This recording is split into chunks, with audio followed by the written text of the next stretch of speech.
A Carmichael Dave Show. He's on the microphone when he's not on the microphone. He's playing a song, and when he's not playing a song, he's on the microphone. And then boom. With Jason Ross. No, he didn't.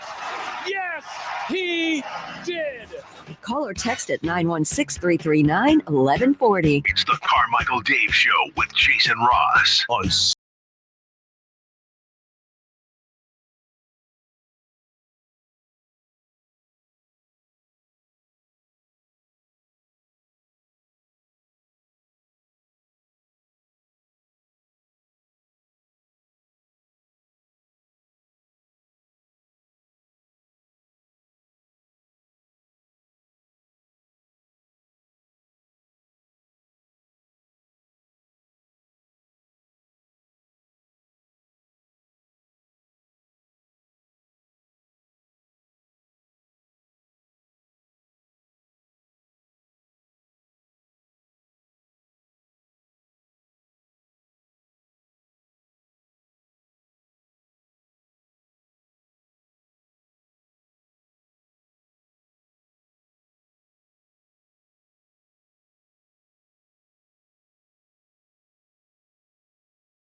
like that. I don't like it either. And I don't like probably the worst time of year for me. I don't like after we've done the time change in October, November, and like 5 o'clock, it's dark at night. I don't like that. Don't like that at all. I like more of the daylight. Bring on the daylight. Maybe I should do summers from the Azores. Yeah. Where it's super bright all day. Yeah, apparently it's like that in a lot of places. I saw it, I've been watching a lot of Oasis concert videos recently. Really? Because they're back and they're cool. And, and they just played outdoors, and I was like, why are they playing in broad daylight? And apparently in the UK it gets dark at like 10 p.m. right now. So we don't know when the show was. Could have been middle of the day, could have been morning, could have been no idea. Evening. Yeah. That sounds crazy though. I think that's too much. Too much daylight. I need to go to bed. It's a lot. And then I guess obviously they have the vice versa where they have later in the year. It's like, okay, it's light for like 4 hours of the day. Yeah, and that would be horrible. That would be awful. How was your weekend? It was great. Yeah, just hung out. Did the morning shows on Saturday. A lot of relaxing, kind of thing. Do you learn more on fishing or on the baseball card show? Depends on the week. Yeah. Like there was one week, it was like open of salmon season, and it was the craziest week ever. They were calling in. Everyone was like catching a whole bunch of stuff because I think it was like a 1-day season. Gotcha. And it was insane. And then there's other times with the card show where they're talking about like grading cards, and I know nothing about sports cards, so it's cool to hear about. You don't have a collection at all? Never did. I have like some Kings cards. Okay. Yeah, I actually recently found them again. It was there's a lot of people I didn't even realize were Kings. Like I didn't know that Danny Ainge was a King. Oh yeah. And I have a picture of Danny Ainge. Okay. As a King. Do you happen to know off the top of your head what you would say is probably your best card that you own? I think when I bought it from the team store in Arco, it was like the cover one was a DeMarcus Cousins like card. And so in my mind, that was the best one when I was a kid. I don't really know though. Yeah. Because there's like Chris Webber ones and like some Jason Williams stuff. Okay. Yeah. So you have King stuff mainly. Yeah. It came in like a pack of just Kings players. Gotcha. Yeah. And I just have that. Okay. Yeah. It's, so that fishing show a couple weeks ago when it was salmon season, that's like their Super Bowl, I guess. Yeah, it's similar. They came in, they were like, get ready. This is a big deal. Big day. Yeah, I was taken off guard, but it was pretty fun. Have you done a lot of fishing in your life or fishing? Not really. Like a little bit. Yeah. When you're like a kid, like my family friends would take us out. Everybody always takes kids out, right? Yeah, it's just something that. Did you like it? Yeah, I mean, I think that I just liked being outside on a boat more than the actual like act of fishing. Yeah. But I think that's half of it. It's like watching baseball. You know, you want to be at a stadium. You know, that's just hang out. That's a good analogy. I mean, I fished as a kid, and when you're a kid, you know, when everybody, does everything for you, basically, it's like they tell you what to do. They want to teach you how to do things, but it's like, I don't know how to bait the hook and take the fish off the hook, and just all the process of what you'd have to do to fish.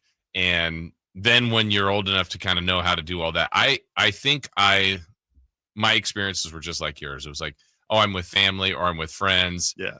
This is fun. I haven't been fishing in a while, but I went with my brothers a couple of years ago, and it was one of the rare instances where we were also river rafting. So it was like, we'll river raft, but we'll also drop some lines in every once in a while. And one of my brothers put it in, like within seconds, caught a fish. Like, whoa, okay, all right, it's on. So that's like, let's see if we can catch the next one. Then I think I caught one really fast, and then another one, and another one, and like, what's going on here? Like, it was almost like it's never that easy, and then it actually turned into where it wasn't fun. Yeah, like we were just catching. Really, it was too fast, so it just wasn't fun. You don't get to just sit there, or just like it almost felt like, did they just drop a supply of fish like all around it? Like, what is happening here? Because normally it's like sometimes you can go hours without catching a fish, and so it's like we were all within minutes, all had multiples. It's like, all right, I'm just gonna float down the river or something. Something that reminds me of that is I was watching old Anthony Bourdain, like Parts Unknown stuff, and he went to like Italy, and he got so mad because they started throwing in dead fish because it was taking too long for him to finish fishing, and he just left like for a solid 10 minutes in the He's footage. Fuming. His voiceover is like, "Yeah, I left. I didn't want to be there anymore. I was so angry." And I was surprised they even aired the episode, but like you said, I think that after a little bit, it feels like you're just getting planted fish. But he actively was getting planted fish. And, I grew up fishing probably like most anybody else on the bank or on on the boat, and you just fish, right? But once I learned how to fly fish, have you ever gone fly fishing? I have not. That looks crazy, though. That, to me, I found more enjoyable because I thought there was more, and maybe I'm wrong because I did it once, maybe twice.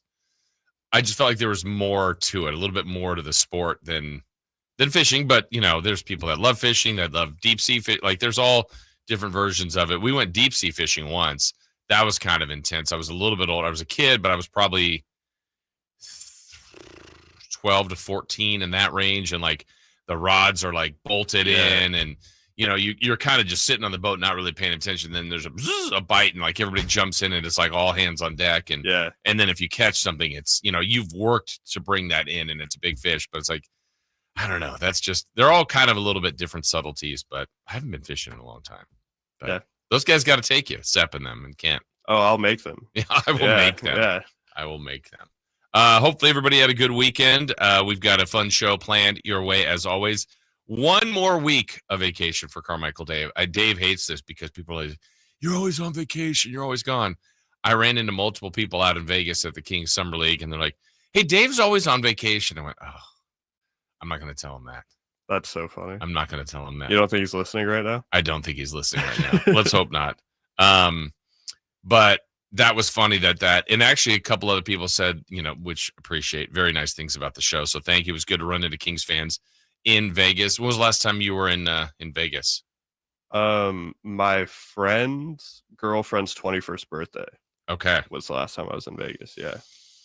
Vegas is, I wouldn't say it was any different this time than past. It was hot, much like here. I mean, this weekend was hot here, wasn't it? Yeah, it was super hot here. Okay. I went golfing. It was horrible. Oh, you did? Yeah. Where'd you play?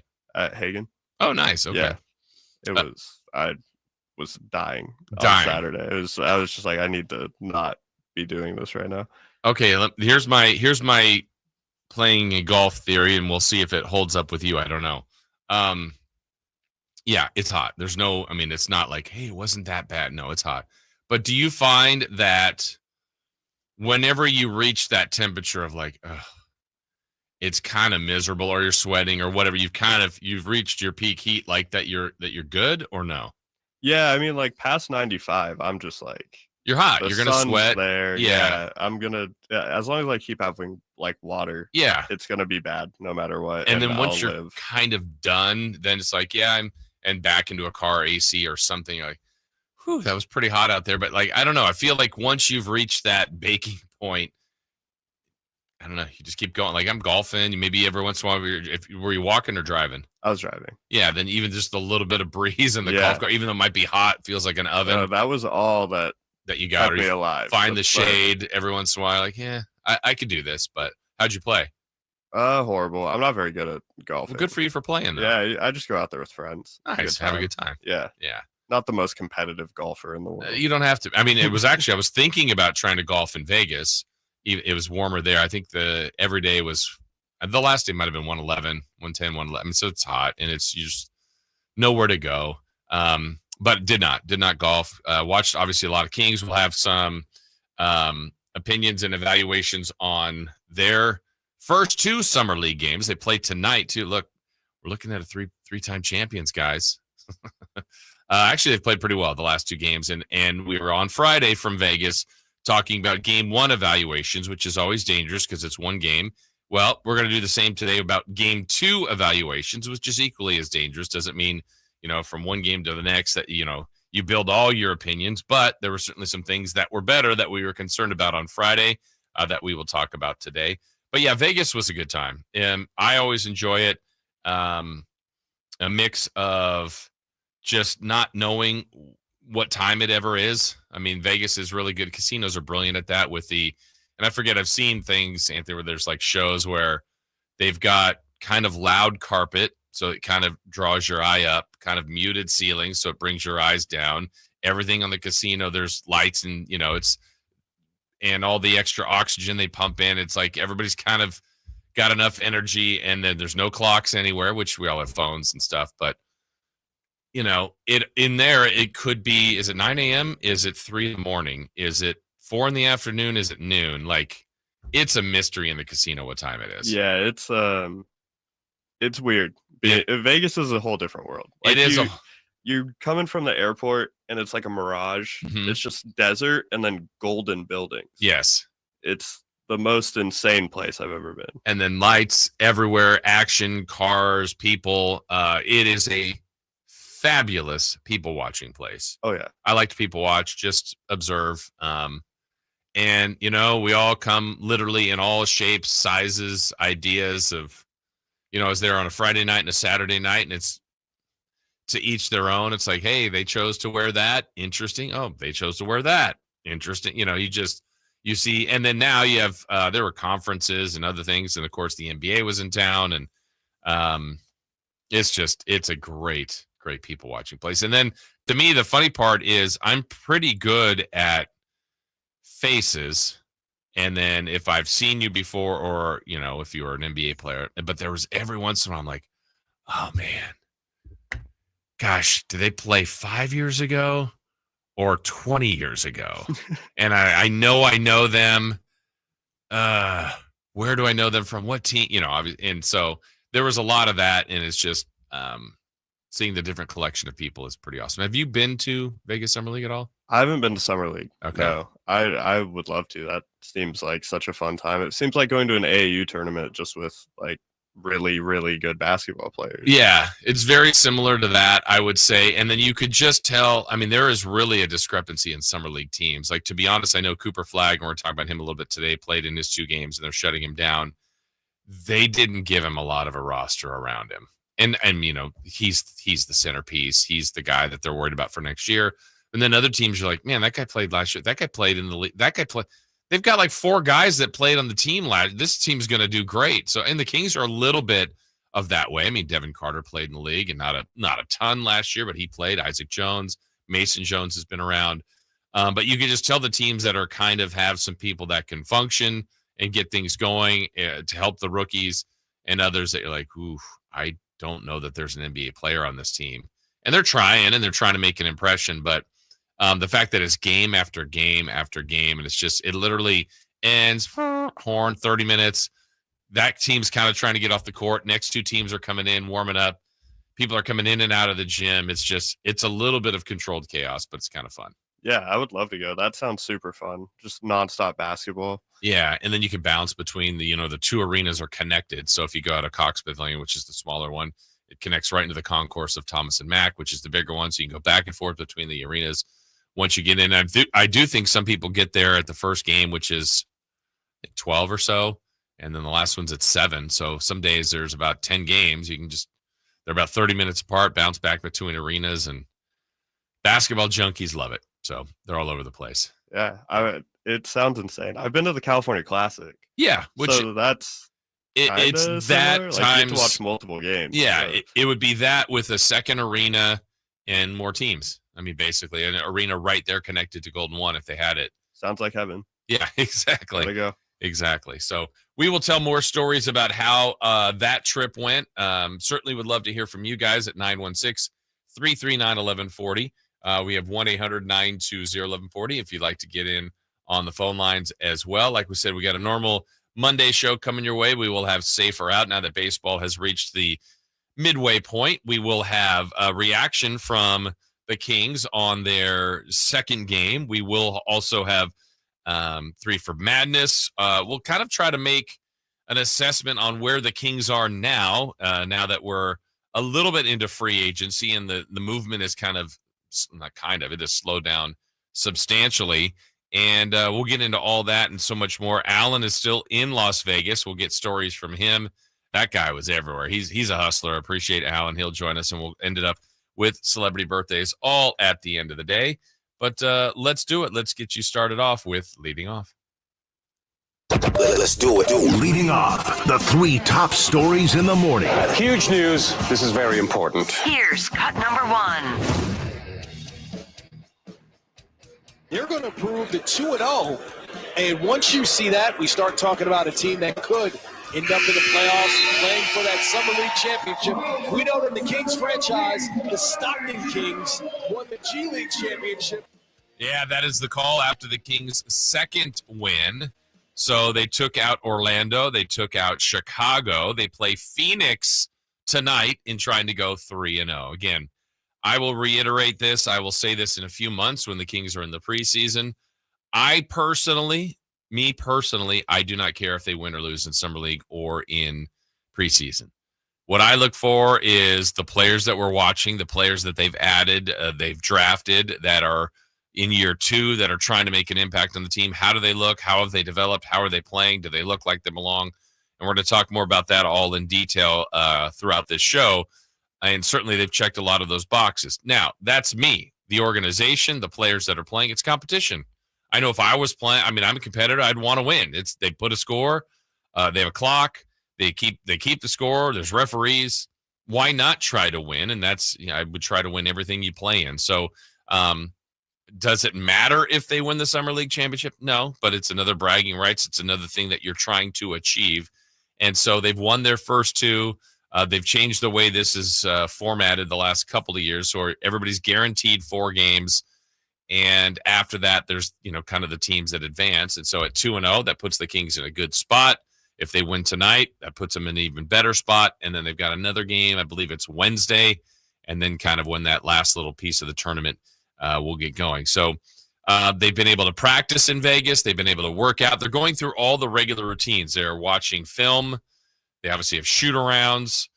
This is an opportunity for Depeche Mystery, who's coaching the team, and the other guys that are deeper on the coaching roster that are getting their opportunity to kind of go through these game situations. So all of this to me is good practice, good kind of rhythm, while the other coaches and other players around, we'll kind of talk a little bit about how there's been a lack of Kings player representation in Las Vegas, at least current players, but we'll discuss that a little bit more. But yeah, the Kings 2-0 in Vegas look to stay perfect tonight as they take on Phoenix. Let's get to cut number 2.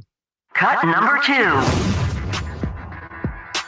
Ground ball to the hole, scooped up at third. Throw to second one. On the first double play. What a way to finish off the first half.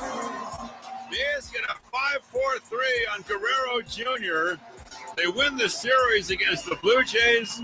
On the run is Pages. He'll make the catch along the line. The ball game is over. And the Dodgers get 3 in the top of the 11th to win an extra innings ball game. They take 2 of 3 from the Giants. Yeah, kind of different results there, right? Giants won the first game of that series, and it was like, all right, this is promising. Lost game 2 when Shohei was pitching.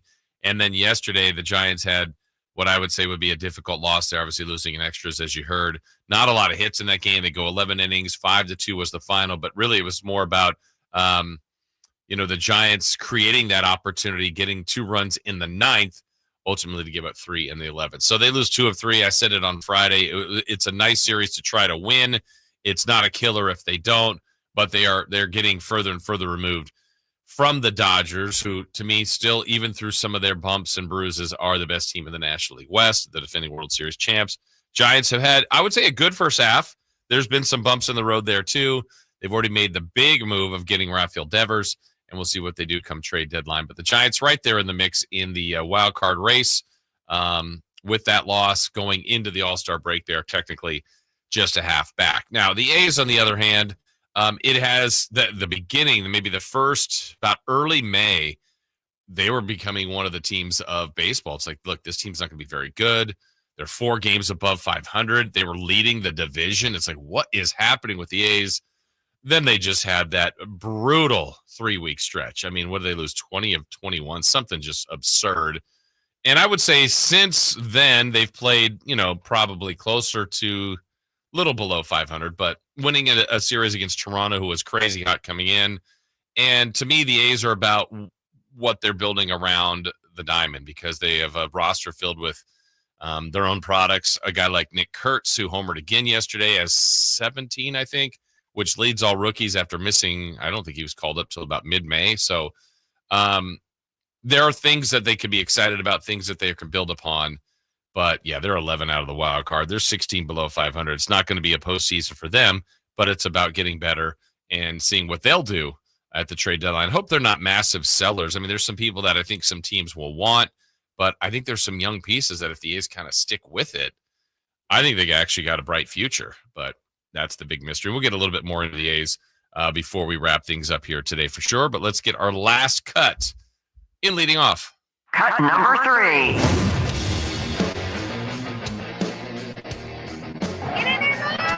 And he does it in style. An eagle at the 18th.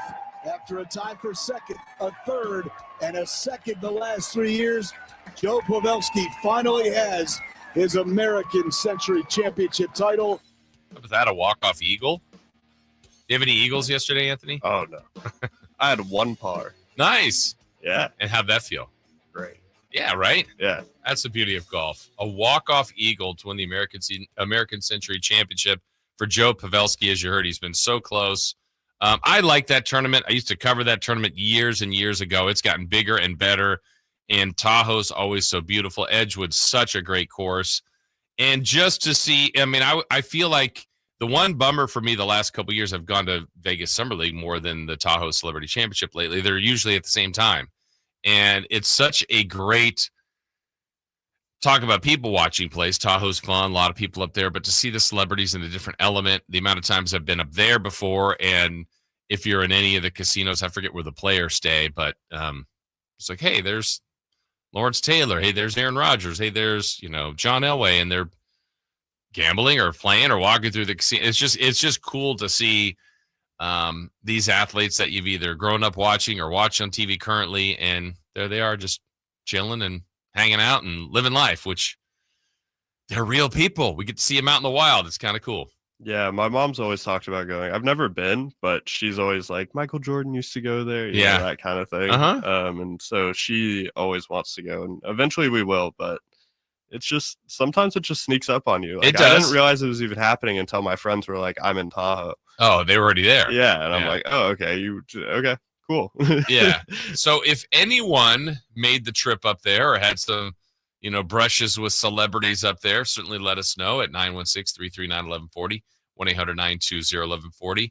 Yeah, that is a great, great opportunity to see people out there. Like I said, good to see people in Vegas. And we're getting some comments here. Yeah, good seeing you in Vegas. That's from Danny. Oh, my goodness. I ran into Danny, a longtime Kings fan, and usually see him out there most every year. And when I ran into him, you know what he had done earlier that day? I got to Vegas. I think it was Friday. Yeah. Or excuse me, Thursday. Did the show here. Flew in. Not a lot of time. Got to the hotel, checked in, go to the game. So I run into Danny pretty quickly. And I'm like, what's going on? We're talking. And he said, guess what I did today? I'm like, I have no idea. He goes, I went skydiving.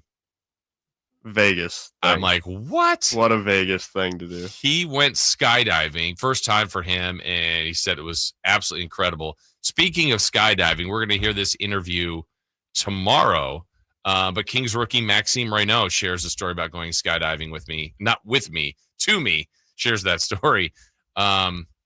a year or two ago? Yeah, he's like, don't worry, I won't do it now. I got a contract. I don't think I'm allowed to do some of those things, but yeah. So Danny, good for you. 13,000 feet up there. You're crazy, but I'm glad you and your wife enjoyed that.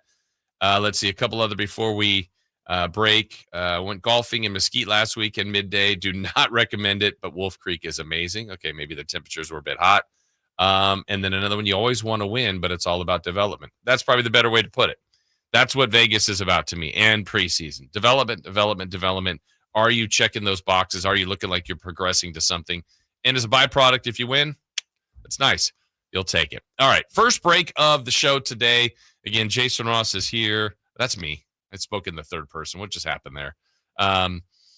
Anthony Lucas is here. Chris is off today. He'll be back tomorrow. Dave will be back next week. We have got so much to get to, including Safe or Out. What a start for the Tigers. Will it continue? We've got that and more, and Safe or Out next. Capital Casino, conveniently located on 411th North 16th Street in downtown Sacramento. On the move? Got somewhere to be? Take Sacramento Kings basketball with you. The Sacktown Sports app will let you stay connected to your passion. Never miss a moment of Sacramento Kings basketball with the Sacktown Sports app. Sacramento weather is brought to you by the Roseville Auto Mall. I'm Tamara Berg in the KCRA 3 Weather Center. It's Monday, getting out the door to a cool start. Thanks to that Delta breeze. That breeze will go away as we head through the afternoon, expecting temperatures to warm up. Highs across the valley, 97 degrees to 102. Get the latest forecast on the KCRA 3 News and the KCRA 3 app. The Roseville Auto Mall is Northern California's ultimate destination when looking for your next vehicle. Find the largest selection with 20 top brands. And right now, save big on the perfect vehicle for your summer fun during our summertime savings event. The Roseville Auto Mall, driven to be the best. Why'd I go to the doctor? My heart would race just taking my son to practice. It didn't feel right. So I got checked out. Turns out I have atrial fibrillation, which increases the risk of stroke about 5 times. Symptoms like irregular heartbeat, heart racing, chest pain, shortness of breath, fatigue, or lightheadedness can come and go. But if it's AFib, the risk of stroke remains. If you have symptoms, contact a doctor. I'm so glad I did. Visit NoTimeToWait.com. Sponsored by Bristol-Myers Squibb and Pfizer. I'm Ed Evans, CEO of Consumer Cellular. No, we're not one of the big guys. Truth is, we don't want to be. If you're over 50, Big Wireless probably has you paying for more data than you might need. You could be throwing away thousands over a lifetime. We're not here to be the biggest. We're here to bring you something we believe is better. Our plans start at just $20. You'll get the same fast nationwide coverage without the big wireless bill. Call 1-888-FREEDOM or visit consumercellular.com/facts. Plans include $5 credit for auto pay and e-billing. See site for additional facts. Alan Stiles here with your Sacktown Sports Injury Update, brought to you by Downtown LA Law Group. Ken Waldachuk out with that left elbow sprain. We'll have another AAA Las Vegas rehab coming up, and his expected return is mid-July. Jose Leclerc, out with that right lat strain, is expected to return in the second half as he is playing catch 3 times a week, even though the A's expect a long recovery process. That was your Sacktown Sports Injury Update, brought to you by Downtown LA Law Group. It's Alan Stiles here. You injured at work? Call Downtown. DTLA Law Group, California's leading injury law firm. With over 40 lawyers throughout California, they have won over $500 million in settlements. DTLA Law Group will get you compensation for your work injury. You don't pay unless they win. That's right. You pay $0 up front. Call Downtown. Text injury help to 40222. That's injury help to 40222. Visit them at calldowntown.com. When you're hiring, have you ever felt like you're missing out on meeting great candidates? Well, they're not hard to find when you go to ZipRecruiter. ZipRecruiter helps 10 million people with their job search every day. People who are actively looking for jobs like yours. So it's easy to find the right person fast. 4 out of 5 employers who post on ZipRecruiter get a quality candidate within the first day. Try ZipRecruiter for free at ZipRecruiter.com/free. That's ZipRecruiter.com/free. Hey, Green Gobbler here. So you've got a clogged drain in your bathroom. Water in the sink's overstaying its welcome. You're spitting today's toothpaste on top of yesterday's toothpaste. You hope that it go away. Yeah, clogs don't just go away. I make them go away. I'm Green Gobbler, the only clog dissolver you need. I'm bleach-free, safe for your pipes, and I work. Guaranteed or your money back. Because I never met a clog that was going to unclog itself. Green Gobbler. Let the gobbler get it. He waited a lifetime for this moment. Now it's time to celebrate. The official collection. The Oklahoma City Thunder, NBA champions.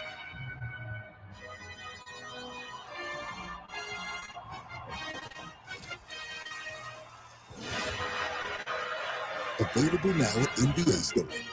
A Fanatics experience. This is the story of the one. As a lineman, he does whatever it takes to keep the power on in his community. And he wants a partner like Grainger who does the same. Grainger offers the professional-grade products he needs, from voltage detectors to harnesses to hard hats, plus fast, dependable delivery, so he can rise to every challenge. Call 1-800-GRAINGER, click Grainger.com, or just stop by. Grainger, for the ones who get it done. Come check out Capital Casino, Sacramento's #1 poker room with the most variety of table games in the region in a safe and friendly environment. Plenty of well-lit parking available, conveniently located in downtown Sacramento. And remember, Capital Casino has the best food, the best service, and the best action. 411 North 16th Street in downtown Sacramento. For more information, log on to capital-casino.com, and please gamble responsibly. 1-800-GAMBLER. The following is a test of the emergency alert system. This is only a test.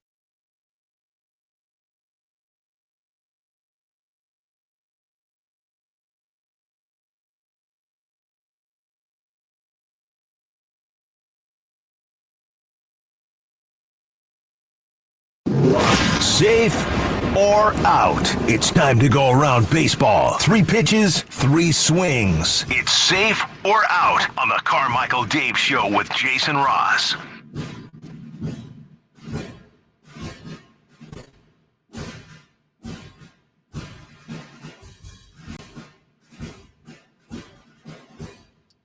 All right, safe or out time here as Major League Baseball has reached the All-Star break. They've played a little bit more than half the games. We'll have the Home Run Derby tonight. We also have the All-Star game tomorrow. Then they get a couple of days off. I think baseball resumes back on Friday. So a little bit of the break for them. But we are still going to hit you with a safe or out. So, Anthony, what is question number 1? The Detroit Tigers have the best record in baseball at the break. Safe or out, will they have the best record at the end of this regular season? You know what? I don't think they will, and that's not intended to be a slam on the Tigers. They're cushioned right now at 59-38. What a start for them. They've got great pitching, obviously good enough hitting there. Run differential is usually a good indicator, and in the American League, they are number 2 in run differential. In all of baseball, they are number 3. So it's obviously a very good team consistently, and their division, they are the only one above 500. So they've taken care of their division and done a nice job. They've been able to beat good teams. They've been able to beat a lot of teams. And this at 59-38, keep in mind, is on a 4-game losing streak too. So they had a much better record than a lot of baseball. But if I had to predict, which is the question of safe or out, I would say that's out. I think someone will catch him, whether that's the Dodgers, the Phillies, the Astros, pick your team, Blue Jays, Yankees, somebody between the 2 leagues, I think will catch him for the best overall record. But this team is well on its way to the playoffs. They're 11.5 game up in the division. Scooble's such a great pitcher, and they'll be a dangerous team once they get there. But I would say out. I don't think they'll have baseball's best record. All right, question 2. Reds manager Terry Francona reached the 2,000 win milestone marker yesterday. Giants manager Bob Melvin needs 341 wins to get to that mark as well. Safe or out, will he do it? I think that's safe. I think he will get there. I mean, he's going to take a while, obviously. If you get about 80 to 90 wins a year, and he's at 340, that's about, 4 years or so, a little bit more. It depends on kind of year. I think the Giants, like I said last week, are set up pretty well to have a longer run at this than just, hey, they got to put all their eggs in the basket this year, because if it's not this year, they'll never win another World Series. No, that's not the case. I think they've got good pitching, good enough lineup around their Devers, who they just brought in, is like 8 years left on it. I mean, he's got a long time left on his contract. So I don't look at this as a one-time thing for the Giants. I anticipate him being a manager there for a while. He is a good manager, whether it was with the A's before, the Diamondbacks, other spots that he's been in. Yeah, I think Bob Melvin to do it. He's a good manager. So it's going to take some work, and that's the grind of baseball. You just kind of churn out the stats over years, and then you play long enough or you manage long enough, you're like, wow, here he is. What a milestone. So, yeah, congrats to Francona, one of baseball's very good managers now. It's that 2000 win milestone. He's done it with multiple teams, so good job by him. All right, question 3. Tonight is the Home Run Derby. Tomorrow is the All-Star Game. Safe or out if you only had one ticket to the event. Tonight is tonight the night to have that ticket. All right, so that's the one. Maybe we'll do a little crowdsourcing here and ask others. So if you had a ticket, Anthony, to tonight's All-Star Home Run Derby or the All-Star Game tomorrow, and you could only go to one, what are you picking? This is so tough. I really like the Home Run Derby. I really like it. It's really fun for me to watch. Probably more than the game, maybe, but being at the game is like this whole celebrity kind of thing that is a little bit more fun in person. Mm-hmm. I think I'd rather, like, at home, I would put on the Home Run Derby more than the game, and then if I was there, I would go to the game. I would pick the All-Star Game, but this would probably be contingent on, of all things, where my seat was. And why I say that, like Home Run Derby, if I was in the outfield, like with a chance to catch some of these home runs, I'd be scared. Probably that too, but it's also like you're on alert and it's like you feel like you're participating in the event. Yeah. If you're at the All-Star Game and you're sitting upper deck, third baseline, look, I'm in the stadium. I'm watching the best players. I'm cool. I'm hanging out, watching, talking, eating. I'm good. But if I'm sitting in left field for Home Run Derby tonight, 8 rows up in prime real estate, it's like you're paying attention to every pitch. Yeah. Which, I mean, in one sense is good. In another sense is like you can't like if you're at the Home Run Derby and you're like, there's no foul balls. Like you're not getting a ball in, upper deck on the, or behind home plate, like on the first base side or something. It's like, yeah, nothing's coming over here. Now you have a big good view. You can see how far the ball is hit. Like, whoa, that's a bomb. But I think I would pick the Home Run Derby if I had a chance, like left field or right field bleachers where I could catch a home run. Yeah, that would be fun. Yeah. I think I'd be too scared. I don't want to be that alert at a baseball game, but I'll just be paranoid. I'd be walking and I'd just be like, I'm going to get hit by a ball. I think, to me, and enough people out there are bringing their gloves, I think what you have to be aware of is like, okay, the ball, let's just say you and I are there, we're in left field, but it's hit, I don't know, about 18 feet to our left. We better be ready because there's with 8 gloves going up, deflection, and all of a sudden it really wasn't our ball. And you just don't know what angle it's coming at. The ones that are hit right at you, then you can just duck it below everybody and just cover your head if you want. Yeah. If you're afraid. I know, but it's not even like if it gets close to me, it's going to be constant paranoia that I'm going to get hit by a ball. Yeah. And I am at a baseball game to chill. Even at the All-Star game. Yeah. That is not, I'm too afraid of getting hit by a ball. I was lucky enough to go to an All-Star game. I was really young. I want to say I was 7. I barely remember it, and it was in San Diego.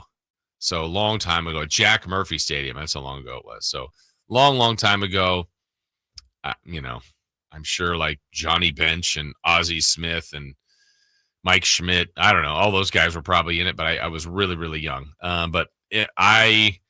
think it'd be fun to attend. This year it's in Atlanta. We're going to talk a little bit later about the Home Run Derby and wish the best for the Athletics' Brent Rooker, who's in it. Why not? Go win it. Have some fun. Cal Raleigh, who's had an amazing first half, is in it. And I know there's stories of, and I think Chris brought this up last week, I think it's Bobby Abreu, who was the one that was having a great first half, went to the Home Run Derby and, maybe slightly changed his swing, was trying to hit him out. And then I think he hit like 2 after the All-Star break. So, and he had talked about how it kind of screwed up his swing. It's like, just swing normal. Don't try to hit 900-foot home runs. That sucks. Yeah, just, if that's your swing and you got power and you hit it out, hit it out. But, yeah, tonight is Home Run Derby, and we'll be talking a little bit about that with some of the baseball's best hitters. Now, it's a little bit like the slam dunk contest where it's like, oh, LeBron's not in it, or this guy's not in it, or this guy. Like, we've got Shohei and we've got Judge, and they're not in it. And there's other bashers, Schwarber. There's other guys who are like, because you have all of like the biggest home run hitters in it.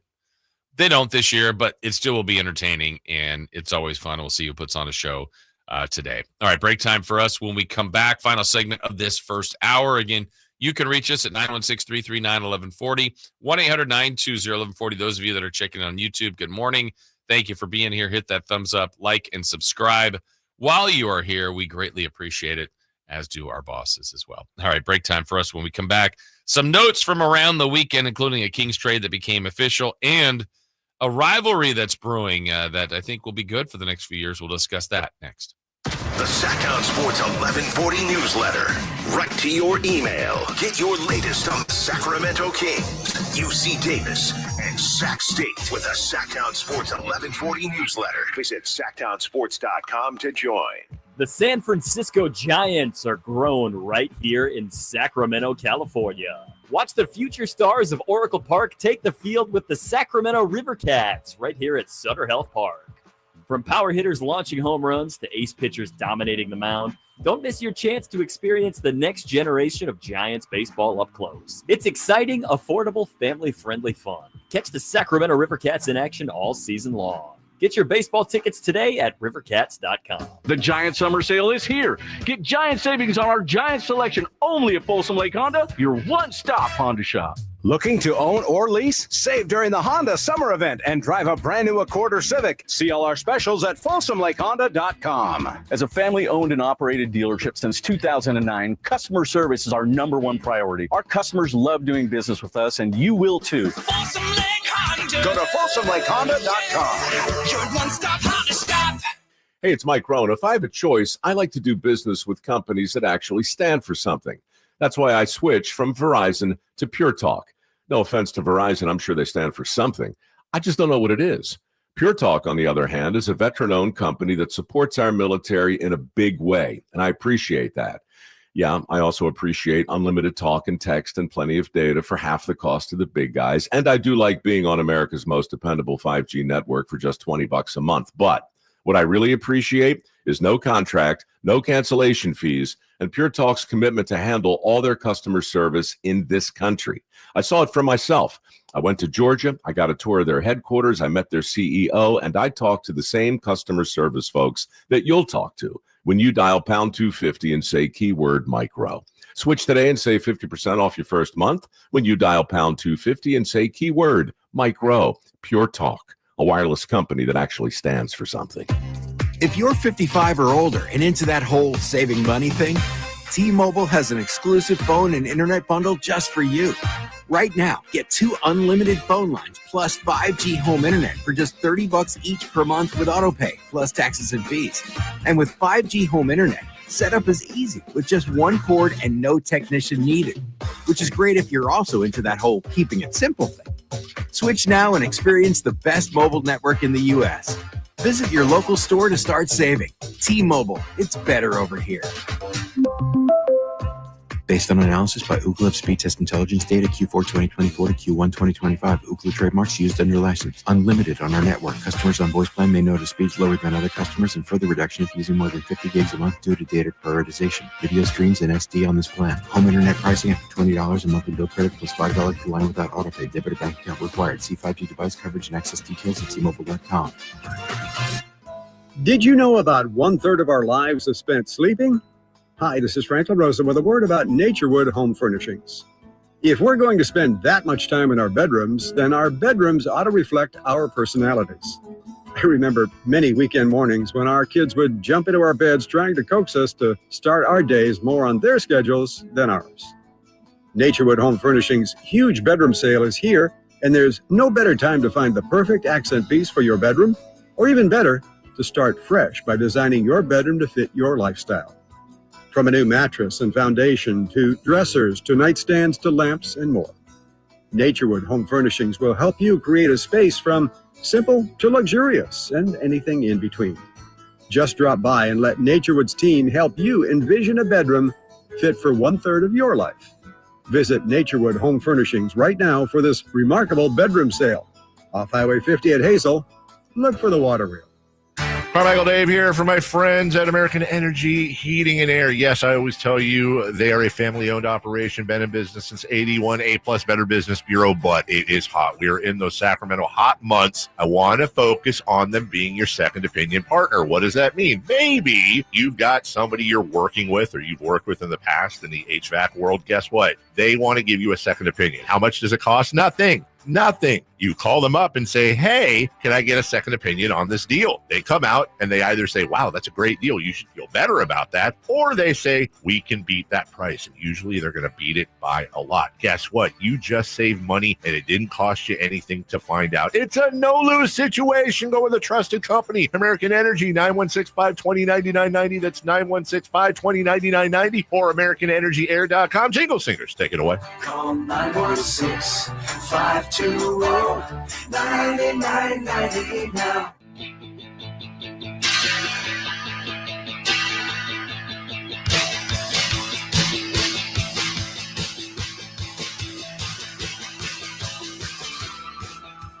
The Carmichael Dave Show with Jason Ross. Call or text at 916-339-1140 on Sacktown Sports.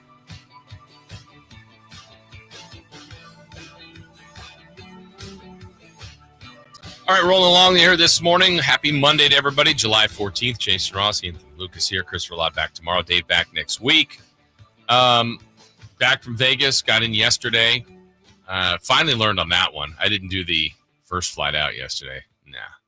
I was flying out at it was like 11:30. So it's a late night the night before, but here, ready to roll. Do you gamble at all? Do you play slots or casino or anything, roulette? No, blackjack? I'm not I get too sad. Too sad when I lose. So. Well, I've said this. I'll say it again. It'll never happen. If I could ever create a casino or an option in a casino, this is not how they work. This is not how they're built. But I enjoy the games. Yeah. So I could play for free and not expecting to win or lose. I just like if it's on your phone. Like I like to play blackjack. Like I just like the concept of you and I were dealing cards. Like I don't need to beat you. I like I'll take a hit. You're just. Slots, seeing the things come up, but you obviously have to put money in. That's not the way it works. But I could play all day without a single transaction. I'm not there to win the money. I'm not there to lose the money. I'm enjoying the games. Yeah, that makes sense. I completely see where you're coming from because I like playing blackjack with my friends. Yeah, but at a casino, I'm too afraid of tables. Well, and so I just get scared of being there. Yeah, and you don't want to. I don't know. I believe I don't know the book to its fullest, but I play the same way every time. I've played enough that I know the basic stuff, or probably more than the basic stuff. But there's certain rules you should apply to, and inevitably, if someone comes to your table and doesn't play that way, it can be frustrating. But also, just the way cards work, sometimes what they did, which I would deem was incorrect, could help you just because they shouldn't have taken that card, but that card would have actually helped the dealer. Thank you. Thank you for probably playing incorrectly, but just because the way cards work, you helped. It's the other way around. That's where it's frustrating. They take a card, and then the next person is you, and you get a worse card when that card would have helped you. Yeah. And one of my friends was one of the people who was not playing correctly, and he there was a pretty daggers from people. Yeah. It was so I know the general rules. Yeah. I'm afraid that someone's still gonna get. I don't want confrontation. No, nobody wants that. Yeah. And that's where if someone's doing that, I will only really speak up if they what would you do? Oh, I wouldn't hit, Yeah. But you're asking me. I mean, but I always say, but it's your money, it's your play. I mean, or I'll say the book suggests, which is kind of an even probably more softer way to do it because it's not even saying it's my opinion. It's the book would say you should take a card. The right thing to do. Yeah, basically. Hint. So I had this situation near the end of all the time I was there. I didn't gamble a ton, but near the end of the last night, I got 2 7s with a 4 showing. So I have 14, which isn't a winning hand, but you're they got a 4. They're going to have to hit. Am I supposed to split? I'm yeah, I am. So split the 2 7s. Of course, on the first 7, I got a 7. You're split that 7. Now I'm all right, it's getting to where I don't want to play anymore. I know. I'm and the way the dealer had been working 5 card 21. So I'm this is a recipe for disaster. So that first 7 of now 3 sevens, I got an ace for 18. Hold there. The next 7, I get a 3. I'm like, oh, I got to double down. So that one I got a 10. So I got an 18 and a 10. Last 7, I get a 7. I'm like, oh my gosh, split again. I'm like, this is either totally wiping me out or it's one of my better hands of the weekend. That 7, I get a 10 for 17. And the last 7, I got an 8 for 15. So I have an 18, a 20, 17, and a 15. And I'm like, feel good about the 20, but I got 4 bets out here, including a double down. I'm like, what is going to happen? And he goes 4, 4 is showing. My heart skips because he flips over a 6. I'm like, oh my gosh, he's got a 20. I'm just getting cooked. He flips over another 6. I'm like, 16. He is busting. Now this is going to be great. Yeah. And then he flipped over an ace. So I'm like, wait. All right. Won the 18, won the double, which is good. Pushed and then lost. I'm like, we're good. Yeah. I'll take that. That was success. But I mean, the roller coaster of the 4, I'm in good shape. 6, I'm cooked. 16, I won the whole thing. I'm opening a casino tomorrow. Yeah. And then an ace. I'm like, all right, that's a win. We're good.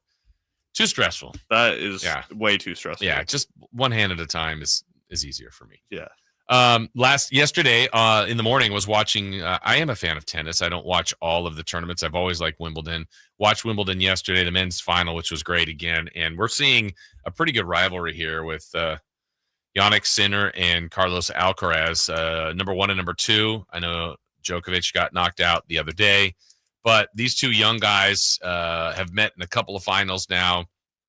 And after Alcaraz won the first set, Sinner won the next 3 to win and kind of get a little revenge. But they're both young, and it's fun to have individual sports that have rivals. Now, they seem to really like each other, so there's no venom behind it at the moment, but it doesn't mean like if someone starts to win more than the other that they're, the other gives a little bit more of an edge to it.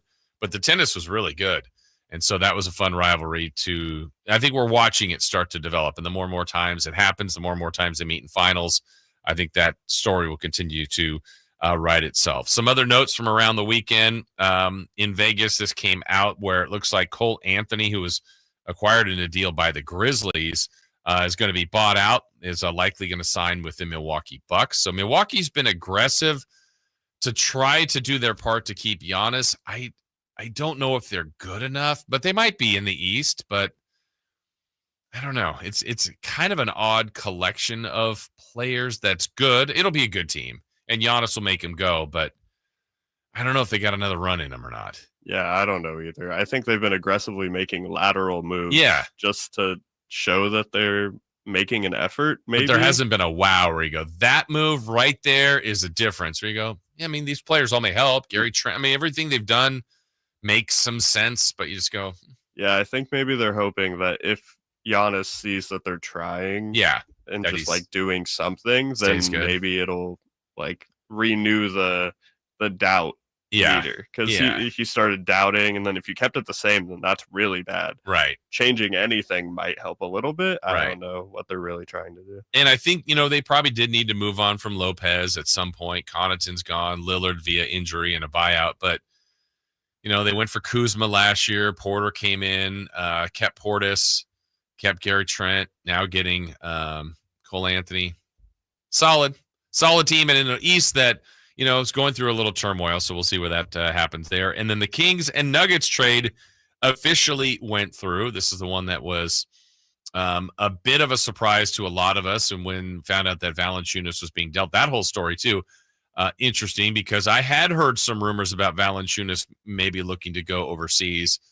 And then, Denver was caught off guard by that completely and not wanting him to do that at all. But anyway, the part that the Kings are getting back is Dario Saric. And Saric, about 5 years ago, I'm all in on. But his career is just, and it's no slight to him. It's just he's played less and less and has had less and less of an impact on the floor. In all honesty and fairness to him, I guess I got to wait and see him get here. But I feel like I'll be surprised if he plays for the Kings. Yeah, I don't think he might be a buyout or as a part of another trade at some point. I'd rather see Max get minutes. Yeah. And I actually had a really good question here It says, where was that? Hey, Mr. Ross, in your opinion, which one of these young bucks will make the biggest impact on the main roster come in season? I think that's a good question, a fair question. The way I put it, my response was, I think there are going to be minutes available for Max. Nick can play. I at this moment, the way the roster is constructed, like present day, I don't know where his minutes come from. Yeah, I don't think anyone really does. Maybe like backing up Keegan, like kind of thing. But I think that there's an obvious glaring hole of who plays behind Sabonis, and there is a person there now. Yes. So he will have minutes. I think that every other position is like up in the air, and they'll probably make a lot of changes once the season starts. Yeah. Try everything. Yeah. And I think for Max too, like, in this interview you're going to hear tomorrow, we'll air it tomorrow, but I had a chance to talk to him on Friday, Saturday. I don't know. All the days blend together, but out in Vegas, it was a really fun conversation. I was really impressed with him. By trading Valanciunas is another sign like, hey, look, we got you in the second round. We think highly of you. A lot of people think highly of you. You've played well so far. You're not going to just give them the minutes, but there are minutes there kind of just, I mean, Sabonis isn't going to play every minute. They are light in the front court. He's showing some skill. Trading Valanciunas, who is more than a quality backup. Now, I will say this, again, on July 14th, Anthony, the way the team is constructed, if Sabonis got hurt for like a month, 2 months, this team's in trouble. Yeah, that's when you get the Sarge minutes. Right. And we'll see how that goes. Yeah. Or hopefully we won't, but it's, Whereas if Valanciunas was here, like he's been a starting center, could be the starting center for this team. And he did that. And he did it while he, missed a game or two, and he's done that in his career. So could Max do it? Of course. It's just different. You're asking a rookie to do a lot of different things. So that's an area to look at as they get closer and closer to the start of the season. But we're going to get more into that, obviously. We have 3 for Madness when we come back. We'll talk a little bit more about the Kings in one of our 3 questions. And in our next hour as well, we give you our first thoughts on that Summer League debut. Well, now we'll have a second game to evaluate. We'll do that in the next hour as well. All coming up here on Sacktown Sports. You never know what you might hear when listening to a Sacramento Kings game. Out of Keegan, going for another triple. Man, is he feeling it. Keegan, can he do it? Yes, there's number 11, Keegan Murray. Keegan steps back. He just knocked down his 12th three-pointer, a Kings franchise record. He's got 45 points. Never miss a moment of Sacramento Kings basketball with Sacktown Sports and the Sacktown Sports app. This is the story of the one. As a safety manager at a manufacturing plant, he does everything he can to keep his coworkers safe. From finding ways to reduce risks to keeping safety supplies in stock. And for that, he relies on Grainger. Grainger offers a broad range of quality products and next-day delivery, so he can always play it safe. Call 1-800-GRAINGER, click Grainger.com, or just stop by. Grainger, for the ones who get it done. Keeping your engines healthy means protecting them in season and out. Experts trust Stable to do that, and third-party testing confirms it. Stable is the industry leader in preventing fuel-related issues, no matter if you use it in your car, boat, or outdoor power equipment. In season or out, at every fill-up or when you store, start with Stable. Hey, Green Gobbler here. So you've got a clogged drain in your bathroom. Water in the sink's overstaying its welcome. You're spitting today's toothpaste on top of yesterday's toothpaste. You hope that it go away. Yeah, clogs don't just go away. I make them go away. I'm Green Gobbler, the only clog dissolver you need. I'm bleach-free, safe for your pipes, and I work. Guaranteed or your money back. Because I never met a clog that was going to unclog itself. Green Gobbler. Let the gobbler get it. If you're 55 or older and into that whole saving money thing, T-Mobile has an exclusive phone and internet bundle just for you. Right now, get 2 unlimited phone lines plus 5G home internet for just $30 each per month with autopay, plus taxes and fees. And with 5G home internet, setup is easy with just 1 cord and no technician needed, which is great if you're also into that whole keeping it simple thing. Switch now and experience the best mobile network in the U.S. Visit your local store to start saving. T-Mobile, it's better over here. Based on analysis by Ookla of speed test intelligence data Q4 2024 to Q1 2025, Ookla trademarks used under license. Unlimited on our network. Customers on voice plan may notice speeds lower than other customers and further reduction if using more than 50 gigs a month due to data prioritization. Video streams and SD on this plan. Home internet pricing after $20 a monthly bill credit plus $5 per line without autopay. Debit or bank account required. See 5G device coverage and access details at tmobile.com.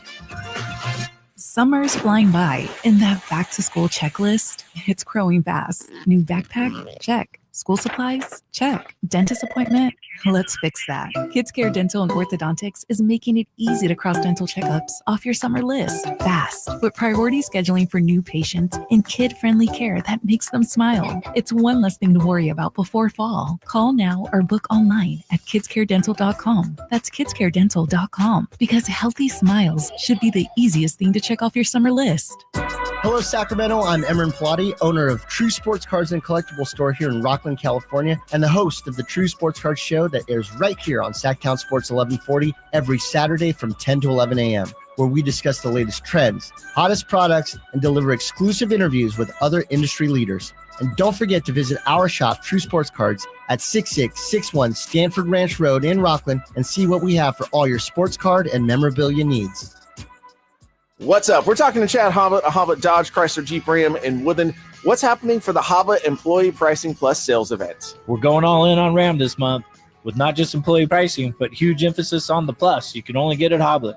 Right now, save up to $16,000 off MSRP on new 2025 Ram 1500 crew cabs. What about those hard-to-find Ram heavy duties? If you're looking for something bigger, save up to $13,500 off MSRP on the hard-to-find brand new 2025 heavy-duty Ram 2500s and 3500s. With 500 new Rams available. Search, select, and save through our whole inventory at hobbitdodge.com. Nobody beats Hobbit. Period. 16,000 total net savings on select new 2025 Ram 1500 Bighorn after 6,500 factory rebates and 9,500 dealer discounts. Rebates may include 2,500 SFS bonus cash. Must finance with Stellantis. 1,000 trading assist with eligible trade-in. 500 on the job upfit. Must show eligible upfit. 13,500 total net savings on select new 2025 Ram 2500 Limited after 4,000 factory rebates and 9,500 dealer discounts. Rebates may include 2,500 select inventory bonus cash and 500 on the job upfit. Must show eligible upfit. At least 5 at each net savings. Employee pricing included in dealer discounts. See dealer for details. KHD1 Sacramento, KYMX HD3 Sacramento. Your home for Kings basketball for over 25 seasons. Hammer time thrown down by the league. From the Power Business Technology Toshiba Studios. Sacktown Sports 1140. 3 questions, 3 answers. It's 3 for Madness on the Carmichael Dave Show with Jason Ross. Here's question 1. All right, question 1 coming your way here in just a moment. Hour number 2 of the show. Jason Ross, Anthony Lucas here in for Christopher Laud. Chris is back tomorrow. Carmichael Dave back next week. Anthony, you're getting called out here from the 209. Let's see. Scared of fly balls? Scared of casinos? Live a little. Honestly, you got a lot of fear. Yeah. I think they read me like a book. I just fear of got the caught. heat. Yes. What are your other fears? Like what is something you're most afraid of? I think I'm just generally a skittish guy. Really? Kind of like a cat. Yeah, I think it's just I want to relax. Are you afraid in the traditional sense, like if you had left the room and I was hiding in there and jumped out, like you afraid of that kind of stuff, or more if you jumped out from behind that desk? Yes, I'd be very afraid of really that. Yeah, that's terrifying. In here, yeah, I'm in here alone a lot. I know, and a lot of times not only alone in there, but alone like in the whole building. Yeah, so and like you start hearing things, you're like, wait, somebody here?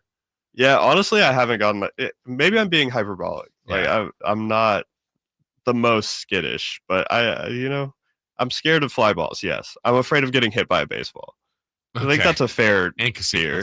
Casinos are more a social. Yeah, I think that's more social anxiety than actual fear. It was when I say scared, and Chris has done it, and Chris is like the ultimate prankster. But he always there was about a couple year stretch where I would be at the Kings games at night and then come back here to do a couple things before I went home. And Chris may have been on the board, and he's like, "Hey, whatever you do, I'll definitely be gone. Don't think I'll be anywhere in the station." Like he would plant the seed. Like I go, "Oh man, he's in here somewhere trying to scare me." I go, "His car's not even here, but that's the perfect prank. He parked outside the fence, probably somewhere around the corner." He would do that on purpose just to mess with you. Yeah, and he was never here. Like, I was always like be in there, looking under my desk when I walk in, turning lights on really fast. I'm like, Chris, and he wasn't even here. Yeah, he was in my head. He's good at that. All right, let's get to question number 1 for 3 for Madness. The Dallas Mavericks have seen enough from top overall pick Cooper Flagg as they are going to shut him down for the rest of the summer. Do you agree with this move? Yeah, it's probably fine. I mean, look, he could always use more work. This is their top prize. We've had other summer leagues where Victor Wembanyama played 1 game. I will say this was a pretty funny observation, and we thought it would be the case, but I almost joked about it on Thursday before I left here. I said, look, today the Kings are playing, and I think their game was at 4:30, and they were playing the Orlando Magic. I said, Cooper Flagg and Bronny, they're putting all this hype. It's at 5. I go, we're not going to have anybody in our gym. Wow, that was the lightest crowd I've seen for a summer league game. And then 2 days later, we're about 45 minutes early, maybe more than that, for the Kings game. And I can't remember who was playing before the Kings. It was the championship rematch. It was Thunder Pacers. And it was walled, like there was a line to get into the smaller gym. I'm like, there's no seats available. Like what a difference 2 days makes. So, Cooper Flagg, they asked him to handle the ball, to play some point. Like I said earlier, he doesn't have a great summer league roster around him. He's going to be about playing with Kyrie when he's healthy, and Klay Thompson and Anthony Davis and that roster that Dallas has. But they put him in some playmaking and point guard positions. Didn't shoot the ball very well at all in his first game. Second game had nearly half their points. He's going to be just fine. I mean, Cooper Flagg, he's a stud. I have no doubts about him. I love him as a defender. Like, he is so NBA ready defensively. It's kind of alarming how, like, a lot of times that's a late, you need some years of teaching, and he's got great defensive instincts and position versatility defensively.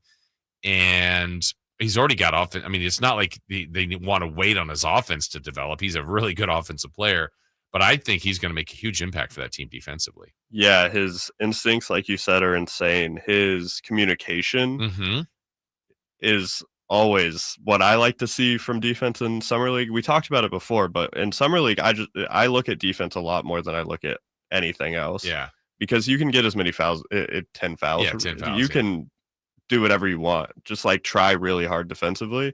And watching him defensively, I thought he was doing really well. Even the game where he was playing poorly, according to the stats, I thought that he did pretty well defensively. Yeah, defensively he's great. Yeah, he just didn't shoot well basically there, right? Yeah. But he's getting tripled the whole time. He was. And so, now, look, Dallas got a lot of grief, understandably so. Not trying to defend their Luka trade, but they got crushed for that.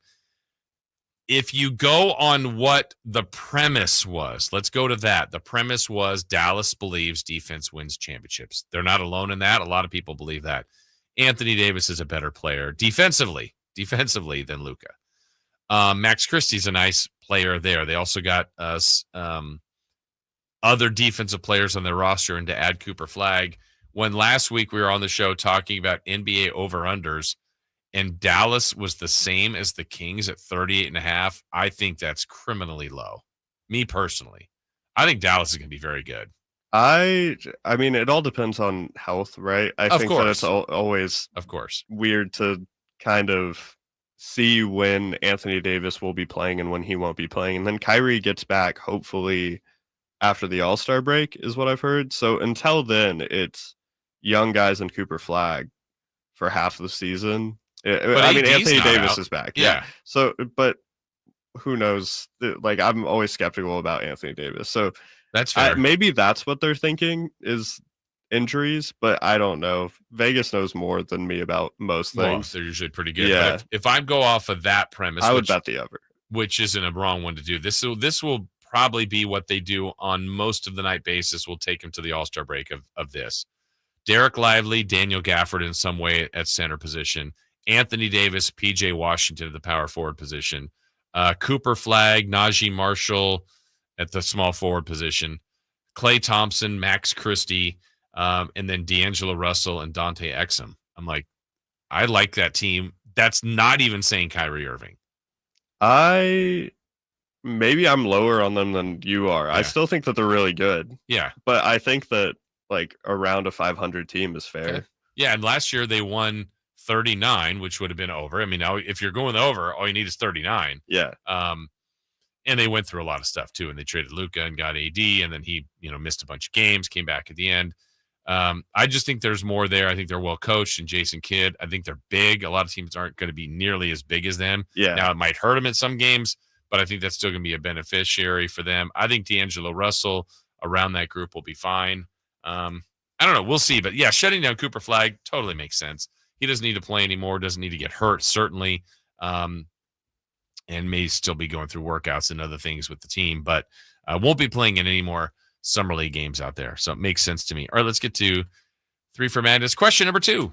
Question 2. Joe Pavelski won the American Century Championship this weekend in Tahoe. What did you think of the tournament and the overall results? All right, let's get to those here. By the way, on our text line, Kyrie and street clothes are major injury-prone players. Get it? They are. AD and Kyrie will be broken for the playoffs. Well, see if you're doing the over-under. If they're broken for the playoffs, they hit the over. Yep. They don't need to win the championship. I thought that was low. 38.5 to me seemed low for Dallas, but hey, look, as Anthony said, Vegas, they keep building those casinos. They don't go away. They're not in trouble. They usually know what they're doing out there. It's almost like they make money there. Yeah. I don't know. How have they figured this out? It's a scam.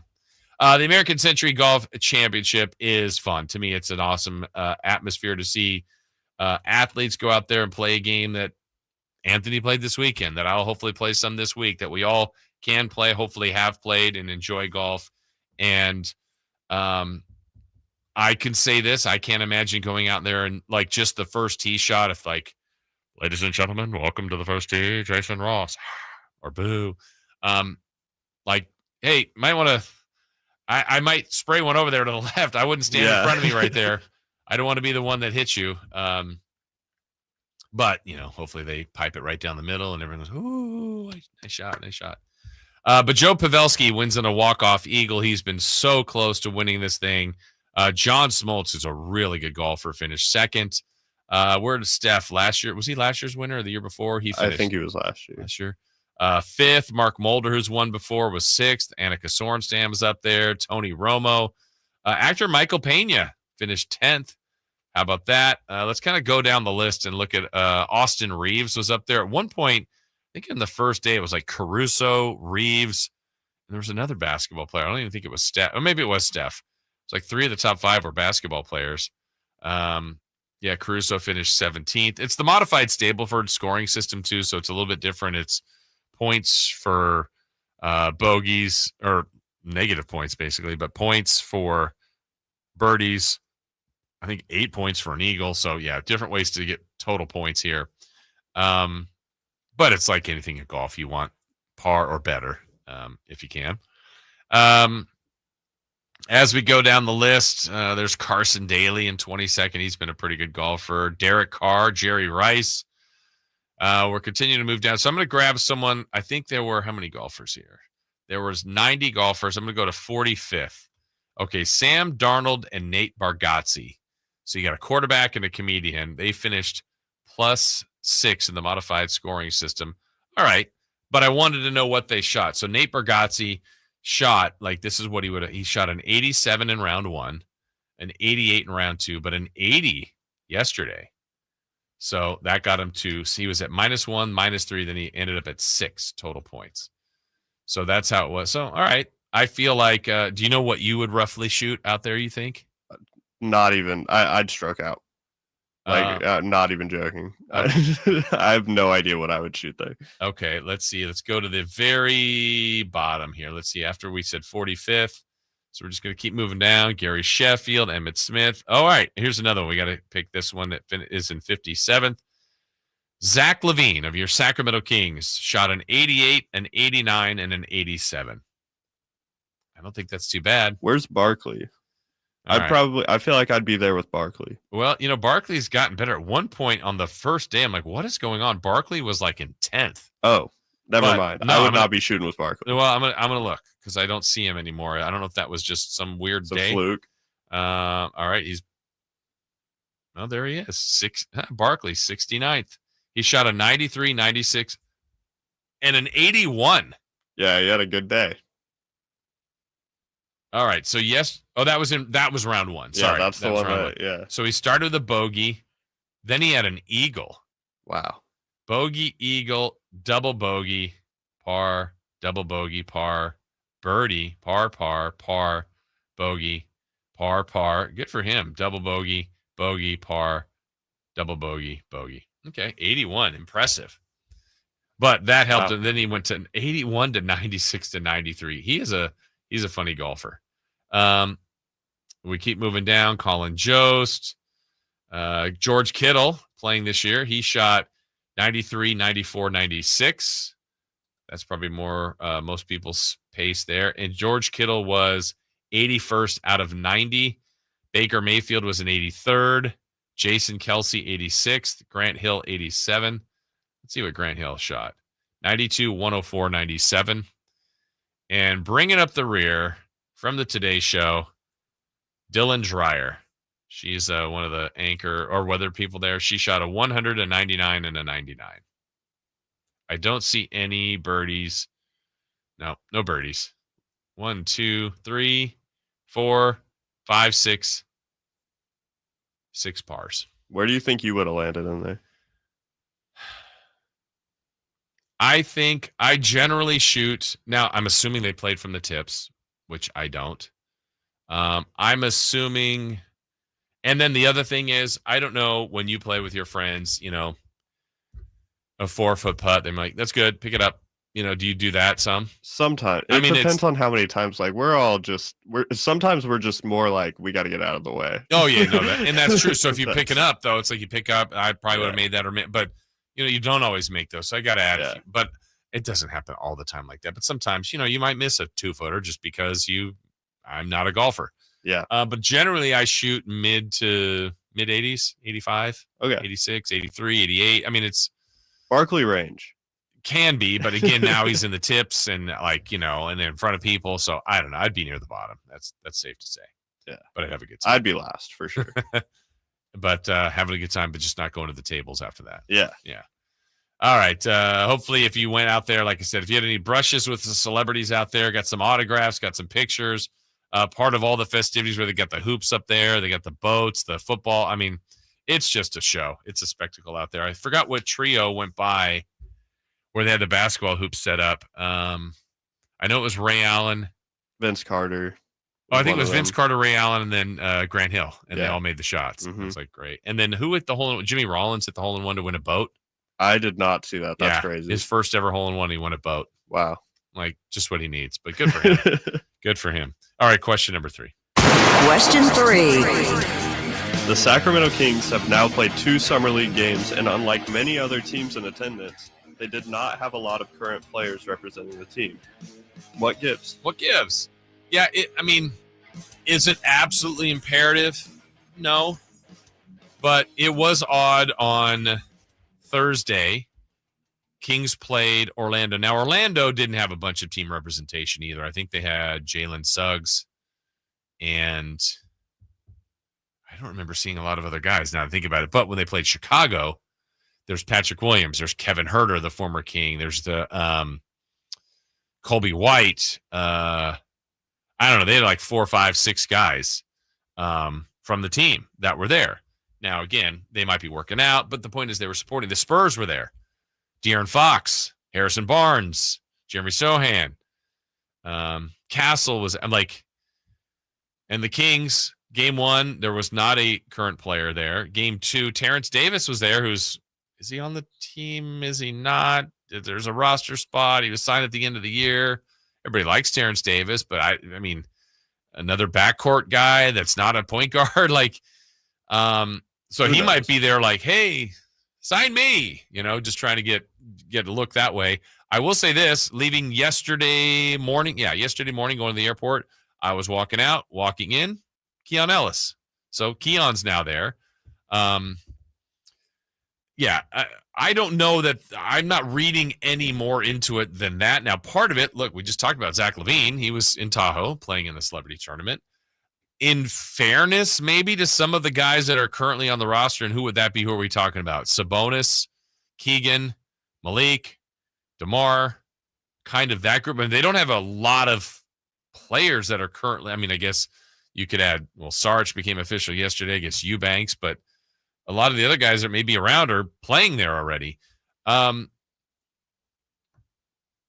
Some of them have heard their names in trade rumors too. Like it's a weird time right now, I would think, until this roster is 100% firmly solidified. And it might be kind of what we're looking at now, come the start of the season, just based on contracts and people not doing a lot of movement after the initial wave of free agency. But it's weird that there's been other times, Anthony, I've been out there and it's like, wow, that whole King side is filled with players. Davion and Fox and Sabonis, and they're all here, and Herter when he was a King, and Barnes. Like, that looks good.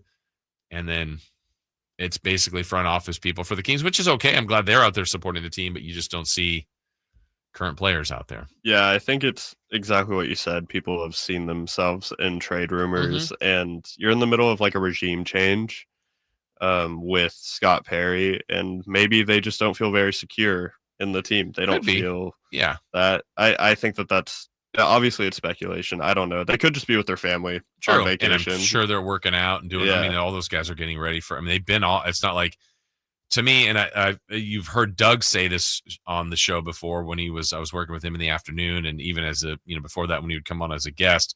I always loved his philosophy when he was a player. Doug said he would. A lot of times, so if you get eliminated, you don't make the playoffs, or you get eliminated in the playoffs, people immediately like, I need a break. I'm shutting down for whatever, a week, 2 weeks, and then I'll start my off-season workout.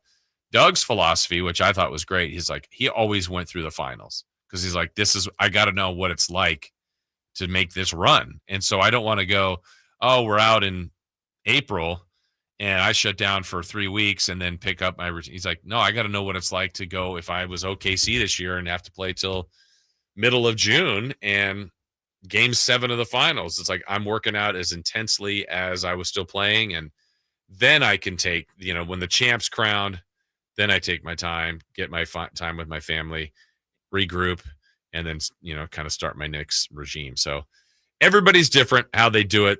To the point is the Kings have been done for months now, though. I mean, they ended in April. But that's a good philosophy, and I'm sure that there's more players who do it. I know there was a news story recently that Kawhi did that just because Kawhi's been injured so much. Yeah. And it's probably like really big news for Clipper fans to see that he's expecting to get far in the playoffs. Yeah.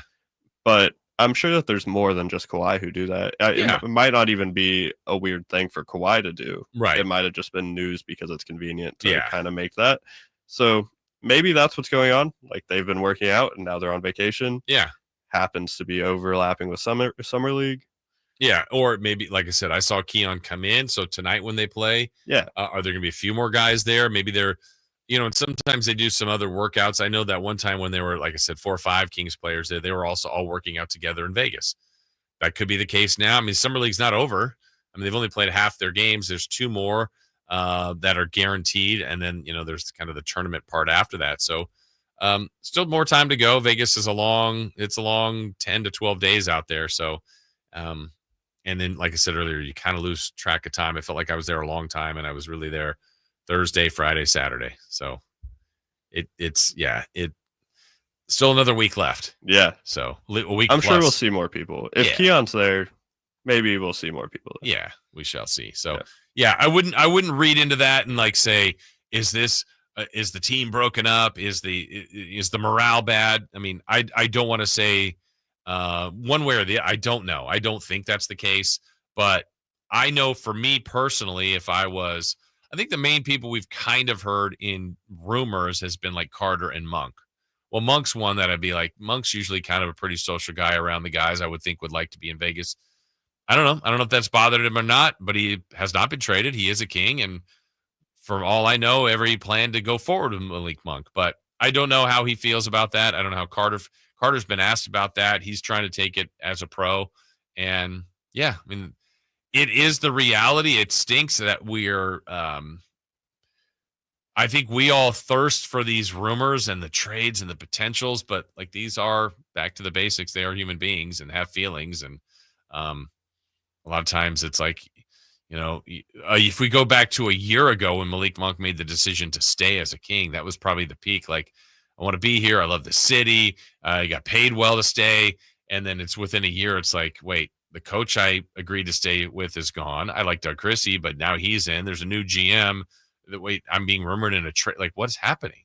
That's got to be a whirlwind to hear all that stuff. Yeah, I think all of the players have something similar. Yeah. Like DeMar showed up thinking that he was getting into one thing, and it's entirely different thing happened. In 1 year. Yeah. So I get where they're all at, even if I'm sure they all like each other. Yeah, I don't think they that's do. the issue. No. I think that if team morale's down, it's just a product of the situation. Right. They'll be the team. Yeah, it's the way the league works, sadly, but it's the way the league works. The Kings are no different than anyone else in that. All right, like we said, Kings play tonight. We'll talk a little bit more about that and how they've done so far. When we come back, we got to dive into the second game that the Kings played. They played Chicago. Remember on Friday was very critical of Devin Carter. What a bounce-back game for him. The rookies also continue to look good. We'll give you our second thoughts now on the Kings in their summer league and how they've looked. We'll do that when we come back here on Sacktown Sports. On the move? Got somewhere to be? Take Sacramento Kings basketball with you. The Sacktown Sports app will let you stay connected to your passion. Never miss a moment of Sacramento Kings basketball with the Sacktown Sports app. When you're hiring, have you ever felt like you're missing out on meeting great candidates? Well, they're not hard to find when you go to ZipRecruiter. ZipRecruiter helps 10 million people with their job search every day. People who are actively looking for jobs like yours. So it's easy to find the right person fast. 4 out of 5 employers who post on ZipRecruiter get a quality candidate within the first day. Try ZipRecruiter for free at ZipRecruiter.com/free. That's ZipRecruiter.com/free. Staples presents That Was Easy. Seems like back to school happens earlier each year. First day of school coming in hot. And this year, my kids had massive supply lists. Folders, notebooks, and pens. Oh, the humanity. But Staples had everything I needed, with some items just 25 cents. Watch the small print. No. My back to school budget was saved by Staples Easy Button. Everything for school, in stock and as low as 25 cents. Staples. That was easy. In-store, online, and on the app. NC 23 while supplies last. Carmichael Dave here for my friends at American Energy Heating and Air. Yes, I always tell you they are a family-owned operation, been in business since 81, A-plus Better Business Bureau, but it is hot. We are in those Sacramento hot months. I want to focus on them being your second opinion partner. What does that mean? Maybe you've got somebody you're working with or you've worked with in the past in the HVAC world. Guess what? They want to give you a second opinion. How much does it cost? Nothing. You call them up and say, hey, can I get a second opinion on this deal? They come out and they either say, wow, that's a great deal. You should feel better about that. Or they say, we can beat that price. And usually they're going to beat it by a lot. Guess what? You just saved money and it didn't cost you anything to find out. It's a no-lose situation. Go with a trusted company. American Energy, 916-520-9990. That's 916-520-9990 or AmericanEnergyAir.com. Jingle Singers, take it away. Call 916-520-9990 now. Some things can steal your sunshine. Ugh, I just got my hair done.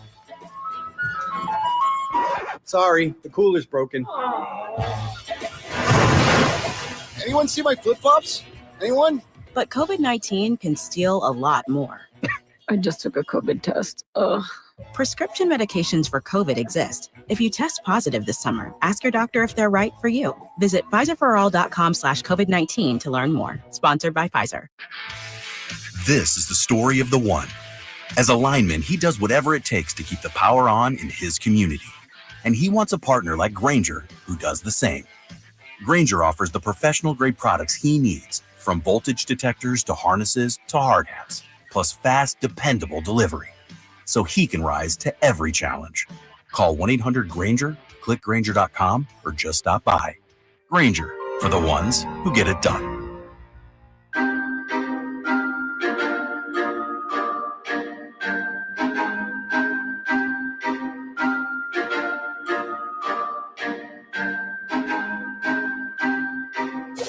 Waking you up with the best in local sports. They just make it interesting, you know? It's the Carmichael Dave Show with Jason Ross on Sacktown Sports.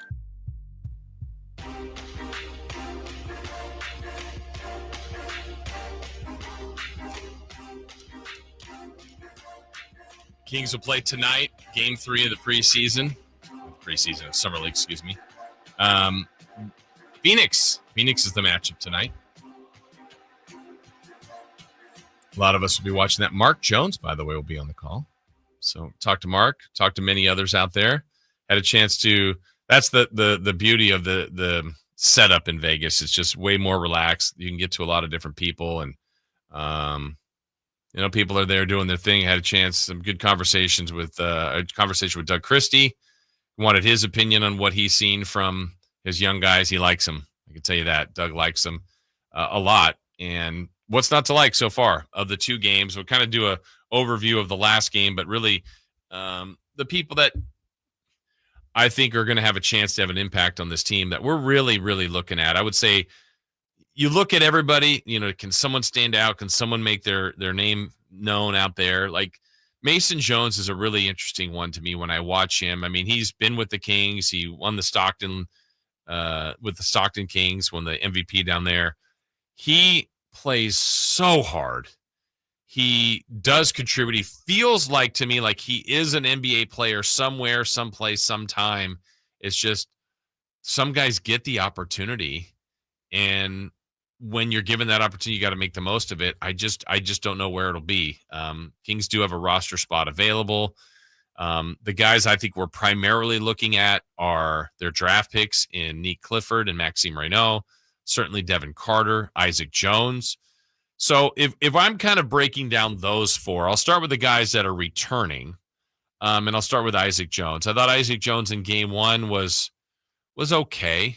I didn't love the returning guys. We said this on Friday in Jones and then Carter. I thought Carter had a really rough first game. The second game, though, for those guys, Jones did a little bit more, I would say. And watching Isaac Jones, to me, Jones is someone, one, based on position and based on the way he plays. Isaac Jones needs other people to get him kind of to have the impact in a game, like more of the offensive impact. He can rebound, he can rim run, he can defend, but he's not I'm going to go get mine, let me go create. So if he's going to start hitting some corner threes, which he hit one in that game, well, he's got to get to the corner and have someone, create a lane, create traffic in the paint, kick out to him, boom. So he needs help getting that. So he's at more of the mercy of his teammates. So I think Isaac Jones is the type of player when he's around, grade A NBA talent, I think might even look better because, people will focus on Sabonis or DeRozan or Levine, and then boom, maybe Isaac Jones can pop in there and do kind of those little things that put back dunks, follow up, clean up around the rim, hustle. I mean, he's good at all those things, extra effort, offensive rebounding. Devin Carter, we talked a lot about on Friday, was put more so in the first game in the primary ball handling role, and I don't think that's a good spot for him. I'm not alone in that. I think he himself has not played a lot of point guard, has said that as much. I really, truly believe that Devin Carter is an off-the-ball player. Doesn't mean he can't have the ball. Doesn't mean he can't create. Doesn't mean he, should never have the ball in his hands. There's just a difference of a combo guard offensively. His instincts that first night were to pass on his jump shot, to get into the lane, which in and of itself, I like. I like when guys try to attack, but he kind of was going too far, getting into too much traffic, didn't have the ability to score over just much taller players and turn down his jump shot. His jump shot to me is what I question the most. And he started taking it a lot more in the second game, and he started hitting it a lot more in the second game. He was making plays, building confidence, ended up with 30. That is the kind of thing you want to see of a guy who's coming back to the summer league. I know he didn't play last year, but has played in the NBA and had some moments in the NBA. You're like, all right, come out here and be one of the better players.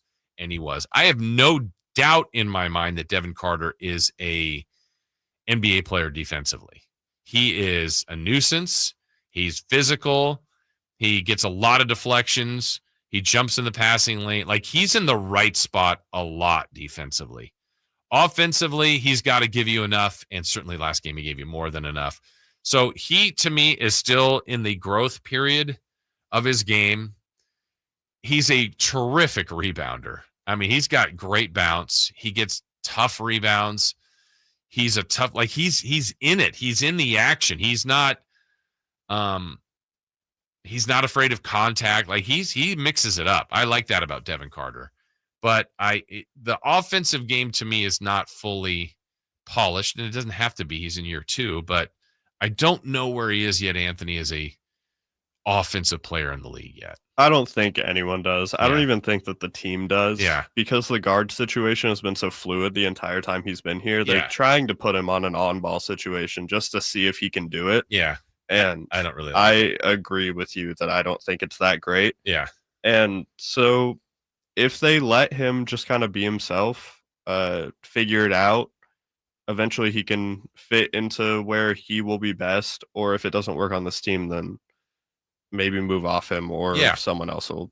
Which is the way the league works. Yeah. And I think in game 2, he was off the ball a little bit more, the more times that Mason Jones or Isaiah Stevens or Nick Clifford kind of initiated, Carter was better off. Now he got some on his own, but they functioned a lot better when they weren't being operated by Devin Carter. Yeah, I agree completely. We were talking about it during the break, how good Nick was on ball and how much better Carter was when he was off ball with Nick initiating. Right. And I think that works way better than what I saw when Devin Carter was trying to force the playmaking and trying to get the passes off. And it doesn't seem like that's his game. And he's been very open about that. Yep. I just think that the Kings are trying everything that they can to know what they have. Yeah, and I think you do this 100% in the Summer League. Like, even if the Kings' philosophy was, didn't really like the way it looked for Carter, but you know what? Sorry, we're going to make you play point again today and tomorrow and get as many reps. That's fine. I don't,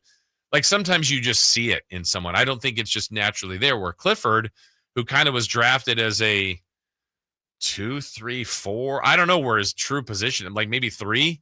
And he comes in and like the first couple times he handled the ball, I go, "Ooh, I see." Like he's got point guard instincts. And he talked about it. He grew up playing a lot of point guard. I don't know where he ultimately falls in. I know it's positionless basketball, but he can defend multiple positions. He's certainly, now the look of seeing him in person is bigger and longer than I thought and plays that way. I mean, I like the fact that it looks like Clifford to me can probably defend about 3 to 4 positions, maybe 1 through 4 might be a little bit of a stretch, but certainly 1 through 3, and then maybe even play multiple positions. And his instincts, his game 1, maybe lack of aggressiveness turned into a much more aggressive version in game 2, and the results were awesome. I mean, he was sharp. His 2-game stat line now is he's averaging 18 points, 8 boards, 4 assists, 52% shooting. Granted, it's Summer League. Another good rebounder. And I was telling you, Anthony, I was watching him a lot in game 1 off. I mean, just like when he has the ball, where he is, when he doesn't have the ball. And he truly does make the right play. Lets the game come to him, is very mature. And I think game 1 was a little bit non-aggressive. I don't even say passive, non-aggressive. More aggressive in the second game, and we saw better results. I feel like he just gets how to play the game. Yeah, and I think when you can do that and look comfortable and make all the right decisions when playing 3 different positions, I think that that's a really good sign because like you said, Summer League is for experimenting. Mm-hmm. It's for trying to figure out what you have, see what your people can and can't do. Some people are playing for roster spots. Some people are just playing to get reps in. Yeah. And I think that if they continue on this path and just keep experimenting, it'd be really good for Doug to see that all these guys can do multiple different things. Like Nick at the 1 might be a thing that we see so at some point during the regular season. Not obviously starting unless something happens with Schroeder, but I think that the proof that he can do it in Summer League really helps his chances of getting more playing time. We were trying to talk about that earlier. Yeah. Like, where does he fit? Right. Him at the backup 1 might be a thing. If be. Devin doesn't fit that, you don't have to go by height. Like he can still just do it. They've called him the Swiss Army knife, and if that's backup 1, if that's minutes at 2, at 3, at guarding 4, who knows? I think he's showing he's got some abilities to certainly help this team. One of my favorite moments of Nick, let's see, they were going. It would have been the second half of the last game against the Bulls. So from where I was sitting, it was closer to the Kings bench, closer to the basket they were going. But as I'm watching the court, I could see Nick, and just past him, I could see Doug was where he was sitting on the opposite side of the Kings bench.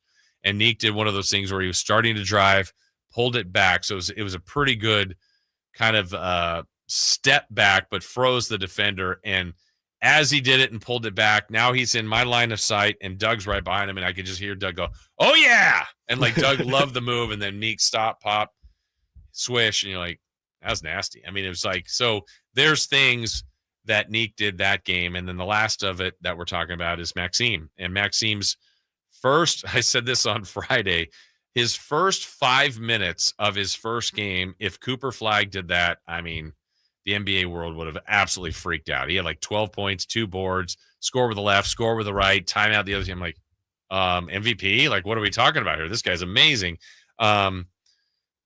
Ended up with a good first game, started slowly as far as making shots in the second game, but yet again, another guy that gets it, knows where to be, can shoot a little bit, maybe shot threes a little too much last game, maybe not. I mean, look, it's Summer League, shoot it 40 times, who cares?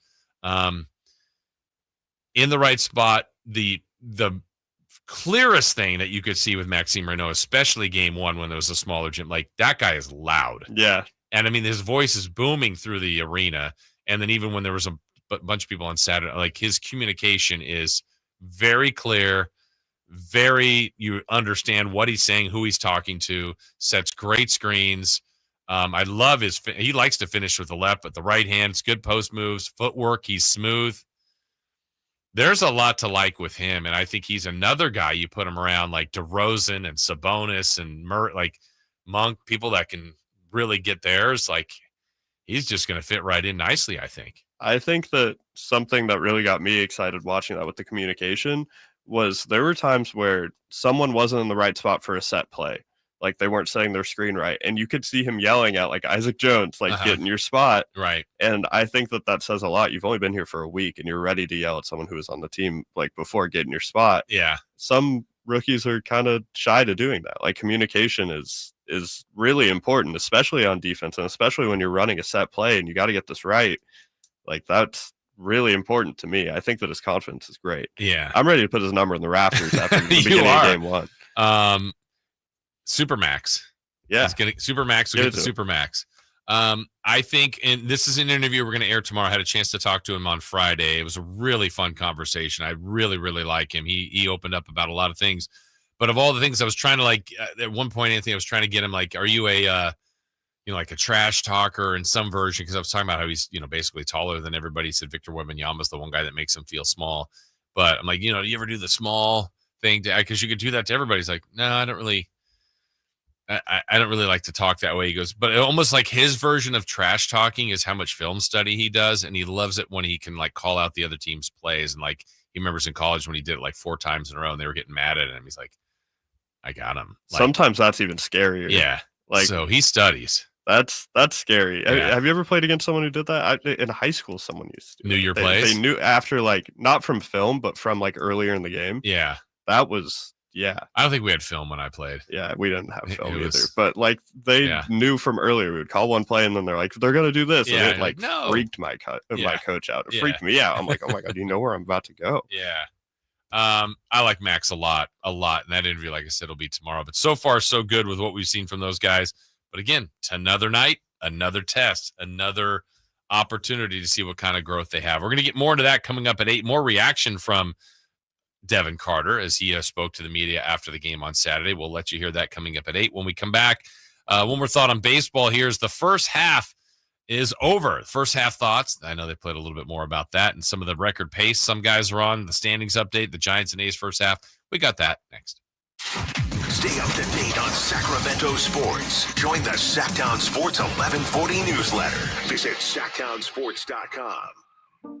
At Fisher Investments, we may seem like other money managers, but we're different. What makes you so different than the rest of us? We ensure clients receive unparalleled service at every step of the relationship. Tell me more. Our investment counselors focus on service over sales, prioritizing clients' needs. How do you make money? We don't sell any commission-based products. We have a simple management fee based on the value of our clients' portfolio. So we do better when our clients do better. What about client portfolios? We get to know each client, their finances, family, health, lifestyle, and more, and then we tailor a portfolio based on their specific goals and needs. Your clients really come first then, huh? Yes, we make them a top priority. Our goal is helping them achieve a comfortable retirement. Wow, maybe we are different. At Fisher Investments, we're clearly different. Learn more at FisherInvestments.com. Investing in securities involves the risk of loss. Alan Stiles here with your Sacktown Sports Injury Update, brought to you by Downtown LA Law Group.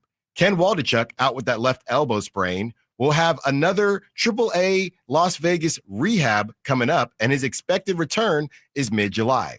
Jose Leclerc, out with that right lat strain, is expected to return in the second half as he is playing catch 3 times a week, even though the A's expect a long recovery process. That was your Sacktown Sports Injury Update, brought to you by Downtown LA Law Group. It's Alan Stiles here. You injured at work? Call Downtown. DTLA Law Group, California's leading injury law firm. With over 40 lawyers throughout California, they have won over $500 million in settlements. DTLA Law Group will get you compensation for your work injury. You don't pay unless they win. That's right. You pay $0 up front. Call Downtown. Text injury help to 40222. That's injury help to 40222. Visit them at calldowntown.com. Hey, daydreamer. Did we catch you thinking about your dreams? With Wells Fargo Premier, a team can help you plan for them. So let's imagine your biggest dream. Not the easy one, the one behind it. The one you work towards every day and every night. Can you see it? Then we can help you plan for it. Ready to start planning for your dreams? You can at wellsfargo.com/getpremier. Golf to Go is brought to you by the Hagen Oaks Golf Super Shop. Here's Frank LaRosa. How far do you hit your 7-iron? The answers will tell you which tees to play, according to Josh Sens in Golf Magazine.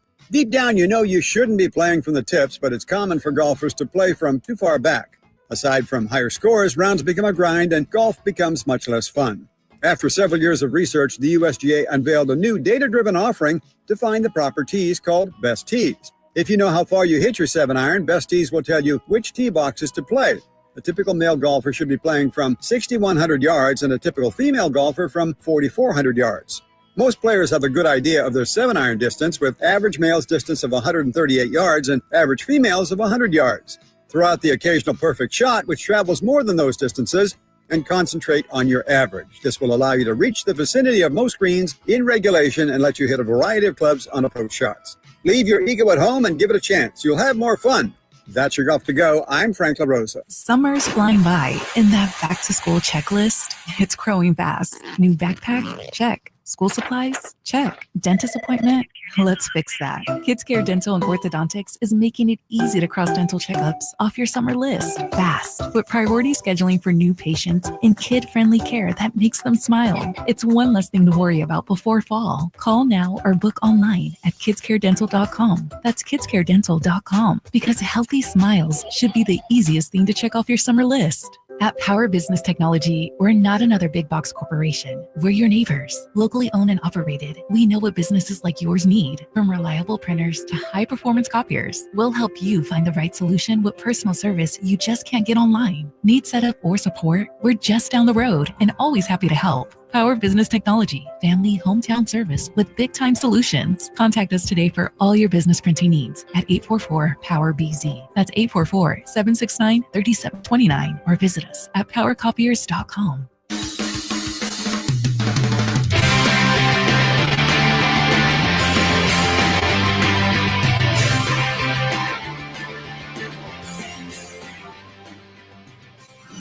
Only place in the morning to get your sports fix. Live and local. The Carmichael Dave Show with Jason Ross. Much more NBA conversation coming up about the Kings and the Summer League, including some reaction from Coach Mystery and Devin Carter at the 8 o'clock hour. 9 o'clock hour, we'll try to make some sense of this Kings roster the way it is today, because it doesn't make sense to me personally at the moment, but this is, again, not the beginning of the season, nor middle or end, and see what Scott Perry is up to as far as the full overhaul of this team. I believe that's what he's ultimately going to want to get to over, I can't do it all in one off season, but I think it hasn't been that wildly successful of a team. They found the magic that one year, but I don't think they wanted to be, as Monty said it, and I'm sure Scott's saying it too, they don't want to be kind of hey, let's pop into the playoffs one year and then bounce out and miss a bunch of times after that. They're trying to build sustained success. And so certainly not there at this moment. But we got more on the NBA coming up. But wanted to give some more thoughts here to the baseball first half of the season. Now that we are at the All-Star break, Home Run Derby is tonight, and then the All-Star game tomorrow. Some interesting notes so far, like going into the break, the Boston Red Sox, winners of 10 in a row, baseball's hottest team, has got them right back in the mix in the American League East. The East is led by the Blue Jays, Yankees behind them, then the Red Sox right there. Baltimore's been one of the most disappointing teams to date. Detroit, we talked about earlier, baseball's best record, really a surprise there at 11.5 games clear of second place, Minnesota. And then also in the American League, the Astros, they lead that division by 5 games, despite what Cal Raleigh is doing for Seattle. Some record-setting numbers there for him, but that team is still 5 games back. The A's, 41-57. It's been a tough first half for them, but I think they're building off of a guy like Nick Kurtz, Jacob Wilson. Some of the stuff they have really around the horn is all homegrown. The great catches by Denzel Clark. They've actually had, for a team that's 16 games below 500, I think an entertaining first half. I mean, look, you're trying to win, but I enjoy, and I told everybody I got tickets to go out there this year. I've enjoyed watching the A's play. Yeah, I think most people have. I think that they're a fun team to watch. It's always fun to have a homegrown team in baseball.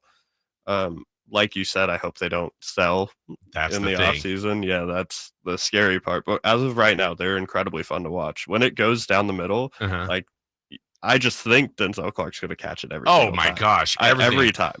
I think he's got it. Somebody they just played recently that it was hit. It was more than a wall scraper, but it was barely over. And I'm like, he's going to get it. And he didn't, but he just missed it. Like he was up in the right spot and it was just slightly off of his glove or to the side of his glove. And you're like, you're almost disappointed. I'm like, how did he miss that? I'm like, that still would have been one of the great catches, but I can't believe he missed it. You know, the guy, he's a freak out there. Yeah, and all their young guys are really fun to watch. Yeah. I know that he can't hit, but, you know.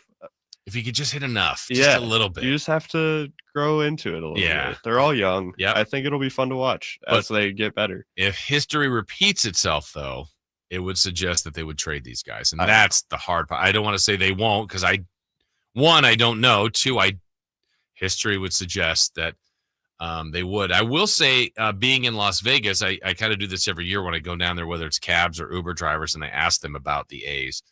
And it was less prominent this year in the reaction from those that I talked to about, because before it's like, yeah, we don't want the A's. I mean, we want baseball here. We don't want the A's. That was kind of the universal thought. We don't want that owner. We don't want him here. We don't want that team. There's a few things around the city. There were some billboard, the A's are coming and, Vegas baseball. I was like, all right. And then a few people are like, yeah, I think they're going forward. And I'm like, interesting. Now that next step is still critical. I know they've had the first kind of song and dance of it, but costs are going up. Fisher's looking for some more money. I still will believe it when I see it, but more and more people there think like it might be happening. Yeah, who knows where they're going to end up? Salt Lake City, Portland. There's a bunch of places here. Yeah, weird. It's probably a stretch, but you never know. Yeah, they're back to the Bay. Yeah, another thing. You just never know. In the National League, you've got the Phillies leading their division by just a half game over the Mets. Mets have been spending that money the last couple of years, but they're right there. But that's really the only 2 in the NL East. Cubs, Brewers, Cardinals all doing pretty well. Brewers go into the break and winners of 7 in a row. They're just 1 back of the Cubs for the Central. And then the Dodgers, the World Series champs, have had injuries, but they still lead the Padres and the Giants by 5.5 in 6 games. And then there's Colorado with their 22 wins. Oh, man. 22-74. When you're not that great and you have like the most hitter-friendly stadium, it's really rough. It's got to be a rough time to go to one of those games if you're a Rockies fan. So if they won out, what would that get them to? About 80, 88-74. Yeah, they'd make the playoffs. Yeah, if they won 66 all games. of them, yeah. Baseball's so weird because in every other sport, the stats matter a little bit, but there's always that element of like sample size isn't big enough for it to matter that much. Like if you flip a coin 12 times, NFL games or however many, it like it could all be heads. Like you go undefeated. In baseball, you're doing it enough times that like if you're not that great, you're gonna eventually even out. Well, they're terrible, and they've won 22, and 22 is not a lot. It's awful, but that's the one thing I've always said. Like when people go, let's pick a great college football team. Like when Alabama was awesome, people always go, could Alabama beat the Carolina Panthers? I'm like, no, they couldn't. But maybe it was a question, or could the undefeated Duke Blue Devils beat, the Charlotte Hornets? I'm like, no, I don't think they would, but that might be close. The weird thing is like you could even have a decent major college baseball team could beat a major league team just because Aaron Judge hit the ball right on the nose, right to the shortstop, and then hit this one right to center field, and then it's like, or you've got a hot pitcher, and then you hit their pitcher a little bit. I mean, it's just a weird sport that you can kind of have. Obviously, the Major League Baseball team is going to win more times, but one time it can be done. It feels random. The one-time games, like you can see the craziest thing. Like the Dodgers, who'd the Dodgers lose to? That was like insane. It was the Rockies, right? Yeah. Like that was, of course. Yeah, they play 100 times. Dodgers win most of them. Yeah, but the one day, you just. It's the weirdest game. Yeah, for sure. And then the other things to watch as the first half wraps up is just, to me, baseball is about stats. It's about the numbers that people are getting to, and you look at, for example, the home run total. Cal Raleigh's at 38 here. I know they're past the halfway point, but what number is Shohei, Aaron Judge, and Cal Raleigh going to get to? Shohei's at 32, Judge at 35. Cal Raleigh at 38. Aaron Judge will be on the Triple Crown watch. I say triple-double. Triple Crown watch. He's clearly the league leader in average at 355. He's 2 back in home runs of Cal Raleigh, and he is 1 back in RBI of Cal Raleigh. So that's something to watch. Well, we have a 20-win pitcher. You've got 3 guys at 10, 2 at 11, and Peralta and Max Fried. How many RBIs will Judge and Raleigh get to? I mean, they're both over 80 here at the break. Those are things to watch. Stolen bases are up too, which is cool to see. You got a couple at 1 at 31, 2 at 29, and our guy Logan Webb leads the majors in quality starts. Just can't get the wins, can't get that run support from the Giants. All right, break time for us. When we come back, the 8:00 hour begins, and we will revisit that second matchup for the Kings when they took out the Chicago Bulls. We'll hear from the Summer League coach, Coach Mystery. We'll also hear from Devin Carter, who had quite the bounce-back game. Boy, did he need that. We'll hear what he had to say about it. That when we come back here on Sacktown Sports. On the move? Got somewhere to be? Take Sacramento Kings basketball with you. The Sacktown Sports app will let you stay connected to your passion. Never miss a moment of Sacramento Kings basketball with the Sacktown Sports app. This is the story of the one. As a safety manager at a manufacturing plant, he does everything he can to keep his coworkers safe. From finding ways to reduce risks to keeping safety supplies in stock. And for that, he relies on Grainger. Grainger offers a broad range of quality products and next-day delivery, so he can always play it safe. Call 1-800-GRAINGER, click Grainger.com, or just stop by. Grainger, for the ones who get it done. The Giant Summer Sale is here. Get giant savings on our giant selection only at Folsom Lake Honda, your one-stop Honda shop. Looking to own or lease? Save during the Honda Summer Event and drive a brand new Accord or Civic. See all our specials at FolsomLakeHonda.com. As a family-owned and operated dealership since 2009, customer service is our #1 priority. Our customers love doing business with us, and you will too. Folsom Lake Honda. Go to FolsomLakeHonda.com. Your one-stop Honda shop. Mike Rowe here with a quick question. Have you noticed cracks in your drywall, chimney, or exterior walls? I hope not, because if you have, they could be indications that you've got a much bigger problem with your foundation. That's where Groundworks comes in. They can honestly assess your situation and create a plan to stabilize your foundation. Schedule your free inspection at groundworks.com/row. And while you're there, check out my latest dirty job. It's a good one. Licensed in all states where work is performed. See website for details. Keeping your engines healthy means protecting them in season and out. Experts trust Stable to do that. And third-party testing confirms it. Stable is the industry leader in preventing fuel-related issues, no matter if you use it in your car, boat, or outdoor power equipment.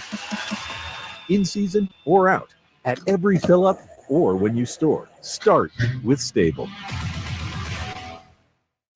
If you love to travel, Capital One has a rewards credit card that's perfect for you. With the Capital One Venture X card, you earn unlimited double miles on everything you buy. Plus, you get premium benefits at a collection of luxury hotels when you book on Capital One Travel. And with Venture X, you get access to over 1,000 airport lounges worldwide. Open up a world of travel possibilities with the Capital One Venture X card. What's in your wallet? Terms apply. Lounge access is subject to change. See CapitalOne.com for details. With 25 award-winning years in Northern California, Ashton & Price is your local injury law firm. Pro attorney tip: if a firm presents as local but they're in LA, red flag. If your first consultation is not with a lawyer, big red flag. At Ashton & Price, your first consult is with a local attorney, and if serious injury prevents travel, a lawyer will come to you. Still not enough? George Washington's my uncle. At Ashton & Price, no red flags, just red, white, and blue. Remember, for the best advice, don't think twice. Call Ashton and Price. KHTK HD1 Sacramento, KYMX HD3 Sacramento. Your flagship station for the Beam Team. From the Power Business Technology Toshiba Studios. This is Sacktown Sports 1140. The Carmichael Dave Show. He's on the microphone when he's not on the microphone. He's playing a song, and when he's not playing a song, he's on the microphone. And then boom, with Jason Ross. No, he didn't. Yes, he did.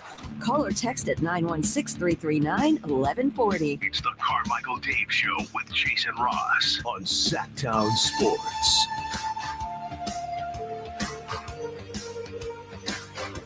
All has been quiet so far on the NBA free agency front. Not a lot of breaking news going on in that realm. Earlier today, though, there was a note from Shams Charania about the Cleveland Cavaliers and their owner, Dan Gilbert, did another contract extension as the third in 8 seasons for President of Basketball Operations Colby Altman and his front office staff. A lot of expectations for Cleveland. They had, remember how it ended with the year that OKC had, obviously with a historically great regular season, and then it ends with an NBA title. That's ultimately what you play for. I don't think we should forget the kind of year that Cleveland had, though. The Cavaliers were awesome. Cleveland Cavaliers ended up winning 64 games. They didn't get to where they wanted to in the postseason, but if you remember how that all went, what did they get to? Were they 15-0? I think they began the year 15-0. Let me look back. Yeah, it was something crazy. They started the season really well. Yeah, 15-0. But I don't think they ever beat us. They didn't. They got swept by the Kings. Good point. So, yeah, look, they 15-1 when they lost to Boston, lost twice in a row to Atlanta to get to 17-3, lost to Miami to get to 21-4. So they had the 15-0 stretch, got to 21-4, and then won 12 in a row. Then they had another at 40-10, won 16 in a row. Then lost 4 in a row, including in that stretch, they lost to Orlando, the Clippers, the Kings, and Phoenix, which is weird. They played weird. They had like the Cavalanche is what people called it. Was like it'd be a close game. Then randomly they just go on an insane run and never give it back up because they were pretty solid defensively, and Evan Mobley, obviously defensive player of the year, and they just, if they got that weird run where their bench guys would score a ton of threes, then they would just win the game. And they're a weird team. I don't really get Cleveland. So must be something about matchups, because I'm looking at them. Obviously they got swept by the Kings, but that we talked about. They then swept in the first round Miami 4-0. That's fine. Then they got Indiana and they lost in 5. They went 2-7 against the Pacers. Yeah. So 1-4 in the postseason and 1-3 in the regular season. I think that the Pacers were a tough matchup for a lot of teams. I think that we should have seen how good the Pacers were earlier, and I'm complicit in this as well. Yeah, they didn't play super well the first half of the season, Not but at the all. second half of the season, they played incredibly well. Yeah, because it was them and what turned out to be OKC that had the best record, after the first of the year, I think? Yeah, I believe so. Because at one point, Indiana, they were 10-15 on December 8th. And then even going into the new year, they were 16-18. They just needed to be average on defense. And then they actually got pretty good defense. Yeah, and that's because the offense was special. Immediately one of the best teams in the NBA. And that's why, if you look at the off season and when people are talking about the East is so wide open, Well, one, I think that's disrespecting the Cavs. Yes, they didn't win the East in the postseason, but they had the best record in the regular season. Also, yes, the Pacers will miss Tyrese Halliburton, but I also think they defined how they play in TJ McConnell and others and Nembhard and Siakam still, to me, I think is their best player. I know Halliburton gets a lot of – he's still terrific, but I don't know. I still think they'll be good. I think the Knicks will be good. Boston's going to win games. It's not like, hey, Boston's going to win 25 games. They're going to be different, but I still think the East is going to be really interesting to me. Yeah, I can't wait to see what Boston does. Yeah. I want to see if they still stick to that Houston Rockets, keep shooting as many threes as possible. Yeah. While they don't have their best player. I'm really interested to see how they do because they're still a really good team. I just think that their philosophy of shooting as many threes as possible was like really jarring. And I think that's the reason they lost a lot of the games that they did. Right. They got really stubborn about it. They're like, we're not going to switch how we play even when it's not working. Yeah. And Tatum's a little bit of a product of that too. So him not being there, I don't know if Porzingis and Holiday, how much they were, but Simons, if they stick with him, I'm sure he'll be a volume 3-point guy. So yeah. With the way that they played Porzingis, I think Luke Cornett. Oh, Luke Cornett's not there anymore he's either. The Spurs, yeah. Wow. Okay. Yeah. And then if they lose Horford, we got to see. Kind of really screws them. Okay. Got to see where they end up going. But like Pritchard's got to shoot him. A few of the other guys need to, but yeah, they were crazy volume of threes. So, interesting to see how that all goes. But it is that was the news today with Colby Altman getting another contract extension for the Cleveland Cavaliers. As far as the Kings go, they play tonight, but they did play on Saturday, and want to get you some reaction from that because, look, this team after the first game, there was genuine concerns. I was out there, and I got some people sending me messages like, man, Carter looks rough. He did have a rough first preseason spring training, summer league game. Much better. I mean, world of difference in the second game. So we're going to hear from him. We're going to hear from Isaiah Crawford, who's also trying to make an impact on this team, and Coach Mystery, the Summer League coach. Let's start with Crawford. We got one cut here, and he's talking about how there's other guys on this team that have kept him motivated, keep him going as he's trying to pursue ultimately making the NBA team consistently. Yeah, he's going a lot. I'm excited to see him getting that standard contract, and I feel like he deserves it. He worked hard for it. Was always in the gym with Dip, so I feel like he deserves it. Is that motivating for you to see him? Oh yeah. Yeah, I was not even only him, just future, seeing Keon do it, seeing other guys from other teams do it. I feel like I could do it myself as well. So just trying to prove that. Yeah, that can be motivation to see Isaac Jones get the contract, to see Keon, who's done it. I mean, Keon was in the Summer League last year. They sent him to Summer League. He'd been around this team for a while. Then by the end, it's like, this guy should be starting. Look at their record when Keon starts. He's a fabric. Can't trade him. It was last year. I was watching him in Vegas playing in the Summer League. Yeah, and I can see how this is super motivating because the Kings have a lot of and their G League team's really good as well, and it's just you want to make that team, so you see the people who can succeed in that, and I would be motivated as well. Those are great stories. I mean, that's the success story. We're always naturally going to look at the people you draft, and then did you get it right? Is it a bust? Is it a player that you have? Is it a player that you move on from? But Crawford, I wish best for him. Let's go to Devin Carter. So look, he was probably asked to do more of the ball handling and facilitating and creating in the first game, and that didn't look to fit his skill set that well. Hasn't played a lot of point guard, but he was aggressive even off the ball in the last game. Let's hear Devin Carter talk about kind of his aggressive approach to that second game. I mean, Dip, all the coaching staff, they just told me to be aggressive, but the first game, like I said, I wasn't really being aggressive, taking good shots. I was taking iffy shots and stuff, so just let the game slow down. Felt confident with my shoulder going into the day, so it gave me the confidence just to do what I do. So how much is it still kind of a work in progress, knowing that they're relying on you solely as a point guard, and then also trying to pick your spots out there on the offense? Yeah, it's definitely a work in progress. I feel like today I did a lot better. I don't know how many turnovers I had, but I feel like I did a lot better. Initiating offense. So it's just reps. Really, is all you need to learn, and glad I'm getting here. The other thing I will say this, I want to give Carter his praise here. I think the one thing he did great, he did this really well in the second game, was if he got the rebound or was in part of a deflection or a kind of a scramble play, a loose ball transition opportunity, he was gone. Like he got the ball and first three dribbles were on a sprint. He's already past half court. And now the amount of pressure that puts on the defense, generally there was maybe 1 to 2 guys back at most, and either he went all the way or created something for other people. So that I thought he did very well as far as pushing the pace of that game.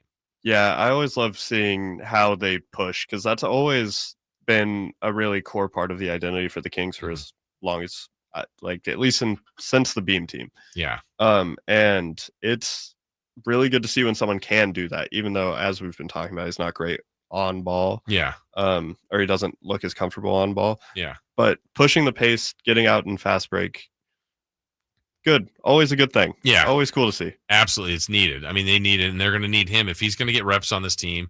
Doug Christie has said it. Scott Perry has said it. I believe they want this team to be much more defensive in tune. Now, I don't think they've got a bunch of roster filled with defensive stoppers, but Carter's a good defensive player. I'm going to give him his props there. And he talked after the game the other day about trying to impact the game when he can with his offense and certainly his defense. It's definitely a want and a will. You know, I take pride in locking down who I'm guarding personally, and I know my capability on offense. So, I mean, at the end of the day, it's just what you work on. I don't just work on offense. I work on defensive slides. I work on reaction things. Like, I do a lot of stuff to keep up with, you know, my defensive stuff as well. So it's not just an offensive workout. It's my workout. Yeah, I think, to me, like I said earlier, I think Carter's got all the right feel about a defensive player. He's aggressive. He's that nuisance. He's not afraid to back down. He's physical. It's the little things, like he may cut off a lane from somebody. Someone's putting the ball on the floor. He's digging down and reaching in and maybe getting them off rhythm. He just does a lot of little things that helps you. Now he's coming off that shoulder injury, and there were a couple times you could actually see it. It looked like there was, you know, some facial grimaces, you know, just maybe some discomfort maybe at times. Here's Carter after the game on Saturday talking about that shoulder pain and shoulder issue. No, I felt good. You know, definitely a bounce back game. My shoulder feels a lot better than it did the first game. I mean, I tweaked it the day before the game and scrimmages that we had. So, yeah, I was kind of playing hesitant the first day, but, you know, I just had a lot of treatment, a lot of Advil. So, I mean, you know, shook back. So, glad we got the win, though. That was really the most important thing. You know, we're 2-0, and I feel like that's the most important thing going into the next game. Yeah, I was going to ask. Like kind of both games, it was kind of bothering you a little bit. The shoulder, is it? It wasn't It wasn't today really until I fell. Okay. It was a little bit, but definitely the first game it was the day before, so it's just a small tweak. But you know, that's part of having shoulder surgery. Yeah, so nothing out of the ordinary. No. Ever since I had the surgery, you know, it'll have its episodes where it'll hurt a few days, and unfortunately for the first game it happened the day before, so it's fresh. So is it always the same type of pain, like same location? Yeah. So like that's why I don't even worry about it. You know, I just have to deal with the pain as it comes, and like I said, just take a lot of treatment, a lot of Advil. I was good. So. Was there a different approach to this? Get him treatment, get him Advil, get him ready. Got to get your mind right, your body right. That's really worrying to me. Yeah, it freaks me out how like he's just like, yeah. It just hurts sometimes. It hurts. Yeah. I mean, athlete mindset, but still. I mean, and the fact that, you know, it was an injury and you would think he's good to go, but he's like, I tweaked it before the game, before the first game, and then it was fine last game until he fell. It's like, so that's there. That is a little bit concerning. Yeah, it seems like he doesn't think it's going to go away anytime soon. He's just like, yeah, I just have to deal with it, and it's going to bother me, and it's going to affect the way I play. And a lot of times, I guess they have to do this more than we know, but it's still, that's a maintenance thing that can be a little bit alarming. Now, Carter also is in a spot where he's playing in his first Vegas Summer League. Couldn't last year because of the injury, but he's watching these rookies like Max and Neek and the way they're playing. Carter shared his thoughts on what he thinks of those guys. Max is nice. Max is nice. Maxine, he's nice. I love playing with good bigs, skilled bigs. So Max is nice. Yeah. What about Neek, the other? Crazy thing, me and Neek knew each other since Colorado, because we both played AU against each other growing up, like basically our whole AU life. So it's just great to see him doing what he does. I'm glad he had a great game today. You know, showing why he was the right pick for us. And, you know, just happy he's my teammate. So yeah, I was looking at the final rebounding numbers after the second game, and you know, Max at 7-1, I think he either had 4 or 5, I can't remember, which is fine, not an amazing number, but I don't look at him as a bad rebound. He's actually a good rebounder, led the nation in double doubles. part of it is Carter and Neek are really good rebounders. And so you kind of have 3 on the floor at one time, potentially, in the summer league group. And you're like, and Jones isn't a bad rebounder. It's like they just had a lot of guys going to get the ball. Yeah, there's the sneaky type of rebounders like Josh Hart, and they're not like putting their body on their man, and like they're not boxing out super well, but they're just flying in. They're getting the rebound. They're always in the right spot, right time. Yeah. And that is definitely attributing to the fact that Max only had 4 or 5, whatever he had. Yeah, I didn't look at it like as an issue, but I just went, well, you know, there's only so many rebounds per game, and if you got a guard like Neek that's getting double figures, I think Carter had 8. I mean, it's a little bit like when you play with Sabonis every year, and it's like he's the league's leading rebounder. Yeah, he had 20. Why only had 3? Well, because one guy got 20. Yeah, I mean, you can't get them all, but interesting to watch Carter, and I'm so glad he played better. We'll see what he does in Game 3 tonight. As far as the Coach Mystery, who's Dip is running this team this summer, he shared his thoughts post game on the play of Devin Carter. Yeah, no, Devin was great. You know, he was aggressive. He hunted shots. You know, he got to the paint. He made great plays as well. You know, I thought he did a great job. Yeah, I just thought Game 1, like even himself, like everyone's got to let it fly. Like we're crashing for a reason. That ball's going to go in the air. We're going to get the ball back, you know. But I believe in all of them. I have a lot of confidence in their shots. So like if it's open, you shoot it. Yeah. For him to get those shots up. And he's finding it. You know, it's tough because he can score, he can get downhill, but he's also setting up guys as well, you know, and he's going to find it. He's going to keep getting better by game, but I love what I'm seeing right now. Encouraging sign from the Summer League coach, Coach Depeche Mystery.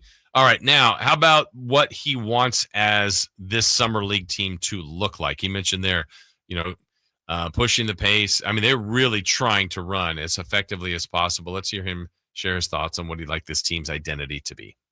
Just keep going, keep building the identity. You know, that's what our key message is. Like, make the main thing, and the identity, the defensive mindset is the identity. And they're just encouraging me to continue doing that. Defense. Look, this team has not been a very good defensive team for years. I think it's just got to get better there. I think they've always been, well, a couple years ago, the Beam team year, they were one of the better offenses. Last year, the last couple of years, they've dropped down a bit. I still think they've got enough offensive ability with the current roster. It's the defense that has been their problem for the better part of a couple years. So that's an area they got to work on. But they're hoping to see more things like this from Isaac Jones, who, again, I would say of the returning guys, had a better second game. Here's Coach Mystery on the play of the Kings' second-year pro, Isaac Jones. It's difficult because he's played a lot of 5 in the G League last year, and I told him that for you to really contribute at a high level in the NBA, you got to play the 4. You know, so there's a couple of things that he needs to do that he's not used to in terms of spacing, shooting the corner 3, which he hit one today when I thought that was great. You know, I'm encouraged by those actions. Sprinting to the corner, I thought he did a great job of that as well. And then defensively, just being more up so that when he switches on these smaller guards, he can contain them a little bit. You know, and if he can do that, he's going to be a really good player in this league.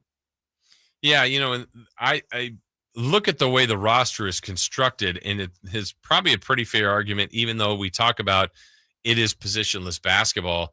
I feel like the positions that they've put more of their guys in as far as their starters, they're out of position, if that makes sense. I mean, I know it's positionless, but Sabonis, some would argue, is better as a 4. Some would argue is better as a 5. Keegan, some would argue, is better as a 3, but they're playing him at 4. DeRozan, I think, is better as a 2. They're playing him as a 3. Levine's probably in the right spot as a 2. And then they didn't have a point guard, so they got Schroeder. So they all can play, and they all can play multiple positions. But for the better part of a year or so, I feel like they've had multiple starters in the wrong, I can't say wrong spot, but maybe not what spot best suits them. Yeah, and I think it's cool that they're thinking about that with their young guys, like trying to get Isaac to be like, we got to put them at the 4. Like, you need to figure out how to play like this. I think it's I don't really know what the reasoning is, if it's just because the fit for the Kings would be better. Like, he would fit. They need a 4. So if Isaac Jones can play the 4, that'd be great. Yeah. Like, as a backup, he could back up Keegan. Or if he means, because he said as a pro, right, you need to know how to play the 4 if you're going to be a successful pro. So I it's don't really know what I feel like he might guard 5s at times. Yeah. I mean, defense and offense there's That's all switching around. That's That's a true. part of the positionless basketball. I think you just kind of height match on defense. Yeah. From what I could tell, or just like better defensive ability. Right. And then on offense, it's more about like your skill. If you're trying to take advantage of what they're putting against you. Like Giannis isn't guarding point guards, but No. Giannis is sometimes taking the ball down the floor. Right. So- Right. He's kind of working as their point. All right, let's get another one here from Coach Mystery talking about a rookie here in Neek Clifford. Neek was really good in the second game. Found that combination of being aggressive with being that Swiss Army knife, with letting the game come to him, which right instincts. He's got a lot of good instincts. Here he is talking about the rookie, Neek Clifford. Yeah, he's really good at pursuing. Oh, that just cut off. Let me try that again. Is that on me? I don't know. Is that the end of it? Then I might have messed up. Let's see here. Oh, it looks like a much longer cut. Let's see. Yeah, he's really good at pursuing the rebound, and it really helps us because now we can run because he can handle because he's a jack of all trades and he can pass. So it's really helpful when he rebounds. Now he can push, and you see in transition, he's going. IJ gets a great run to the corner, and now he's got all this open space to think, okay, it's the defender backing up. I shoot it. You did it. You get a three. If he's pressing up, go right by him, go to the rim because it's wide open. And that's what his rebounding does for him. Speaking of his passing, it seems like he had some really nice passes tonight. A few weren't so great. What are you looking for from him in that aspect of his game, like just from a process perspective? What are you looking for out of his passing? For his passing is just making the right play. If he consistently makes the right play, he's good. So it's not just passing. It's like he's got to look at the rim. He's got to attract the low man. He's got to attract the help. And then from there, he makes the read. It might be score, It's not really just about the passing. It's more about making the right read. And I would say, I don't know if that's just a trait, a skill set. I think it's kind of in you. That's probably the best way I could characterize Neek Clifford is I feel like he makes the right play. 100% of the time. I mean, not 100, but like 95% of the time I'm watching him, he is moving where I think that he should be. Mm-hmm. Like there's little rotations that you can watch if someone's like out of place. And it's very common for younger players who don't know the offense super well. He gets out of the way when someone's driving. You go somewhere where they can pass it to you if you're on the corner or something. He's always moving in the correct way. Yeah. And it's way easier for us to watch from the camera angle that we have. You should be there. You should be there. On the court, it's way harder, especially for younger players. And he's always doing what I think is the right thing. Yeah, he's picked up things beautifully defensively. The instincts there, like the rotation, he seems to be in the right spot, gets his hands up. Coaches love deflections. He's there. He can rebound. He's got good bounce, good athlete, good length, shot the ball well. I love his instincts with the handles. I think there's a lot of potential there for him. I mean, I don't know what his ceiling is. I mean, where he was picked, I think it was the versatility, the jack of all trades, the defensive instincts, and then probably going to find enough offense. And I don't know. It just so far, again, granted, Summer League, don't want to go too crazy, but between him and Maxime Reynaud, I really, really like the rookies. Yeah, and I think it's really fun that they drafted someone who's got a pretty good comparison to Doug Christie. Yeah, I know. It is funny. I think that's really cool that they did that. Watching Doug after every game be like, we could have done something more, after every loss. Like, we should have won that game. We should have won that game.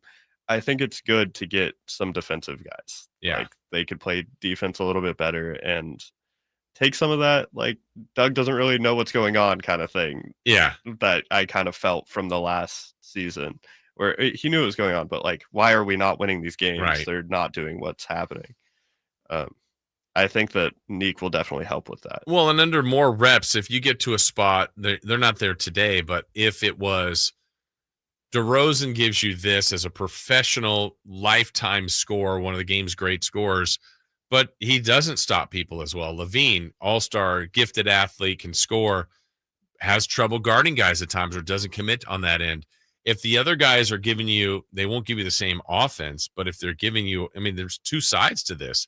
You really need to be a complete player. If these other guys start giving you defense consistently, that's kind of how Keon got on the floor. It's like everyone's like, his defense. Then by the end, I'm like, don't sleep on his offense. He can score too. And so if they become effective and efficient offensively to go with more of that defensive-oriented nature, it's going to get them on the floor. Yeah, and you can hide people on defense sometimes. Like, it's about team defense. You need to have people who are good at defense, and some people who aren't that great at defense can stay there. DeMar DeRozan is a Hall of Famer. DeMar DeRozan has never been good at defense. Right. Zach LaVine is a great player. Zach LaVine has never been good at defense. You can build a team around these guys who can play serviceable defense. And I think that it starts with drafting these guys who have great defensive instincts, like Carter and Neek. And we have yet to really see what Maxime can do. But I didn't notice anything the other way where you go, ooh. Yeah, exactly. I haven't had any of those moments. As long as it's serviceable, you can learn how to play defense if you have those like base skills. Now, and then when I think about wings, sometimes you just go, oh, foot speed. Like, nobody could stay with that player. Okay, there's going to be a handful of those guys. I don't look at that with Carter. He uses his hands and his physical nature to kind of cut off angles and different things. And Clifford, I think, has those instincts where I think Max will run into some things, at least at the very beginning, is just more. He's put together, but there's other guys that are just further advanced on that are going to be stronger than Max. Yeah. But, I mean, he's like anybody. Look at Max in year 2 and in year 3. Weight room, grown man strength, like it's coming. And he's not small by any means as far as his frame, but he'll get bigger there too. By the way, speaking of Maxime Reynaud, tomorrow we will air the conversation I had with him. It's already aired on Sacktown Sports as far as on our website. You've been able to see that video in its entirety, but not everybody has. We're going to air that tomorrow. It's one of my favorite conversations I had. He's just very, very likable. It was a relaxed setting. He was comfortable, and we had a good time. Learned some things about him that I think you're going to enjoy. That interview coming your way tomorrow. All right, tonight, we mentioned the Kings play, but also maybe you got that on one screen, the other side, seeing who's hitting the long ball. We got the Home Run Derby tonight. We'll handicap the field. We're rooting for Brent Rooker and some Home Run Derby memories. What are some of your favorites of that over the years? We've got that coming up on Sacktown Sports. Capital Casino, conveniently located on 411th North 16th Street in downtown Sacramento. You never know what you might hear when listening to a Sacramento Kings game. Out of Keegan, going for another triple. Man, is he feeling it. Keegan, can he do it? Yes, there's number 11, Keegan Murray. Keegan steps back. He just knocked down his 12th three-pointer, a Kings franchise record. He's got 45 points. Never miss a moment of Sacramento Kings basketball with Sacktown Sports and the Sacktown Sports app. This message comes from Viking, committed to exploring the world in comfort. Journey through the heart of Europe on an elegant Viking longship with thoughtful service, destination-focused dining, and cultural enrichment on board and on shore. With small ships that bring travelers closer to the destination, there's more time to explore. And every Viking voyage is all-inclusive, with no children and no casinos. Discover more at Viking.com. Some things can steal your sunshine. Ugh, I just got my hair done. Sorry, the cooler's broken. Anyone see my flip-flops? Anyone? But COVID-19 can steal a lot more. I just took a COVID test. Ugh. Prescription medications for COVID exist. If you test positive this summer, ask your doctor if they're right for you. Visit PfizerForAll.com/COVID-19 to learn more. Sponsored by Pfizer. The San Francisco Giants are grown here, right here with the Sacramento River Cats. Catch the future stars of Giants Black and Orange at Sutter Health Park. Don't miss the action. Get your tickets now at rivercats.com. Around here, the summer can smack you silly, especially if your AC is not functioning at a high level. Whitey Gleason here. I had the opposite problem over the winter. System went down. It was panic time, but Lee's Air Plumbing and Heating saved the day. Let them save you from unnecessary summer misery. Lee's Air Plumbing and Heating, reliable, trustworthy. They do great work. They've won awards for their service. Check the reviews at leesair.com. Find out about their $99 HVAC tune-up service. Save your summer now. Lee's Air Plumbing and Heating on the web at leesair.com. License number 635355. Get ready for a night out with Jordan Davis. It's Country in the Park 2, Saturday, September 13th at Cal Expo. Along with the special guests Mitchell Tenpenny, Low Cash, Vincent Mason, and Averyana. Make it a family day out with food trucks, games, dancing, and more. Saturday, September 13th at Cal Expo. Sponsored by Trex Racing Canes, Chicken Fingers, and Naturewood Home Furnishings. Tickets at catpfest.com. Get a great deal on your new Silverado at the Maida Chevy Silverado Superstore. Great selection, great factory financing and incentive, and great Maida Chevy savings on every new Silverado in stock. Online at MaidaChevy.com. Together, let's drive. Did you know about 1/3 of our lives is spent sleeping? Hi, this is Franklin Rosen with a word about Naturewood Home Furnishings. If we're going to spend that much time in our bedrooms, then our bedrooms ought to reflect our personalities. I remember many weekend mornings when our kids would jump into our beds trying to coax us to start our days more on their schedules than ours. Naturewood Home Furnishings' huge bedroom sale is here, and there's no better time to find the perfect accent piece for your bedroom, or even better, to start fresh by designing your bedroom to fit your lifestyle. From a new mattress and foundation to dressers to nightstands to lamps and more. Naturewood Home Furnishings will help you create a space from simple to luxurious and anything in between. Just drop by and let Naturewood's team help you envision a bedroom fit for 1/3 of your life. Visit Naturewood Home Furnishings right now for this remarkable bedroom sale. Off Highway 50 at Hazel, look for the water reel.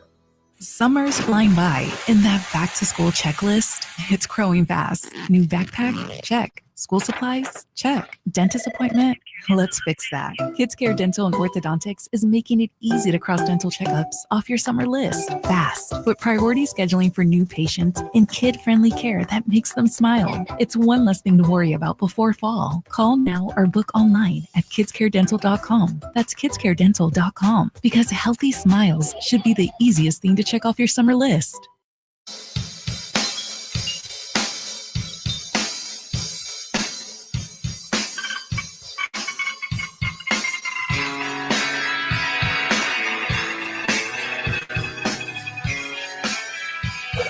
Waking you up with the best in local sports. They just make it interesting, you know? It's the Carmichael Dave Show with Jason Ross on Sacktown Sports.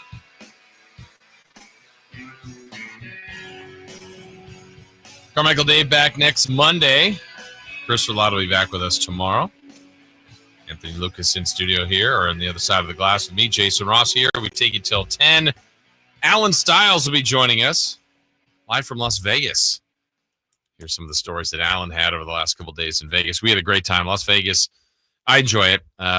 This is about the right amount of time. I debated I could have stayed for tonight's game, so then I would have done the show from Vegas today and would have had to have done the show tomorrow morning from Vegas. Then we're getting to 4 and 5 nights. Like, yeah, I don't know. It's a little too long, a little too much Vegas for me. So right amount of time for me. Glad to be home. And again, a reminder that tomorrow we'll let you have that chance to hear the interview with Maxime Reynaud. A lot of fun getting to know the rookie. It doesn't matter how they are necessarily with the media. I know I prefer it if they're good guys, nice guys, talkative guys. He's great. He was so chill, so relaxed, said a lot of interesting things, very thoughtful. And just, I'm anxious to see where his background as being someone that's curious and that is a good knowledge behind him, is a very smart guy, how that helps him in basketball. And he talked about how he studied a lot of film of the opposing team, so he knows a lot of what they're going to do. He's not the only one to do that, but obviously with his capacity to do it, it truly was impressive. So that interview is going to come your way tomorrow. More to come at the top of the hour. We're going to kind of try to make sense, though, of this Kings roster, the way it is constructed now, because it's a lot of hodgepodge that doesn't make a ton of sense at the moment. It's not finalized, but we'll try to help crystallize where we think they're going with that. That's coming up at 9.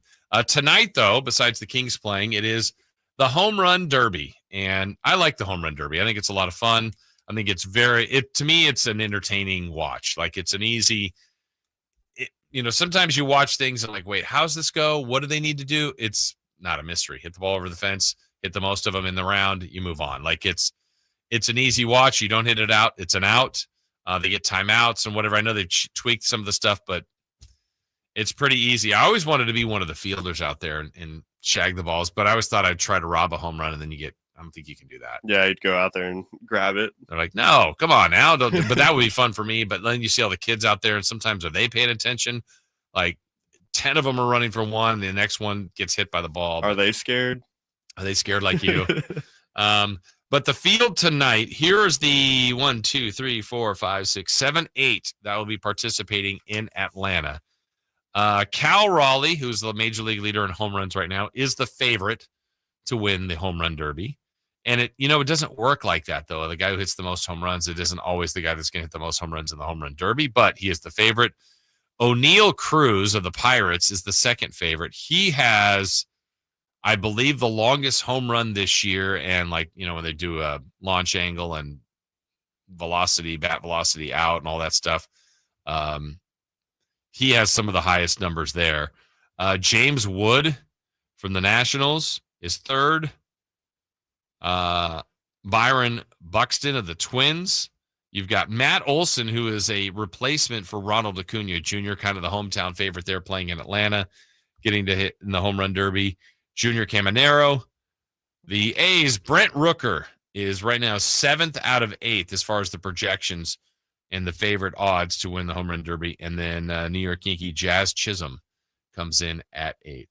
When I think of the home run derby, though, I have a couple of memories that come to mind. Certainly, I think of Josh Hamilton at Yankee Stadium. I don't know how many years ago that was, but he put on a show. I think about Griffey wearing his hat backwards and hitting home runs. McGuire and Sosa. I remember Judge as a rookie winning the home run derby. Julio Rodriguez a couple years ago, I forget, hit something like 40 in the first round. I mean, just an absurd number. And to me, it unless it's an absolute, where did that ball go, that kind of home run, 500 something feet, it's the amount that they could start hitting in a row and then not get tired, or just, the pitching's important too. You really got to get into a rhythm. And I know it sounds crazy, but it's probably the person that gets into the zone, the rhythm that is the most effective, as opposed to swinging out of your shoes. If you could just try to swing as close to your normal swing, but you still getting that launch, these guys can hit any pitch out. It's just, are you hitting it out? Are you getting the top spin, or are you getting it where you're launching it into the air and you're getting it out of the park? Consistent toss too. Right. Is a big pitching's a big deal in this. Yeah. I read somewhere, isn't Rooker using his old pitching coach? Is he? Okay. I read somewhere that. Yeah. I think he is. It says it right here. He's using his old pitching coach. That's cool. So, and we've seen father and son out there before. Yeah. If you know how to throw it to him. Yeah. It's got a better chance than someone who doesn't know as well. Where do you want it?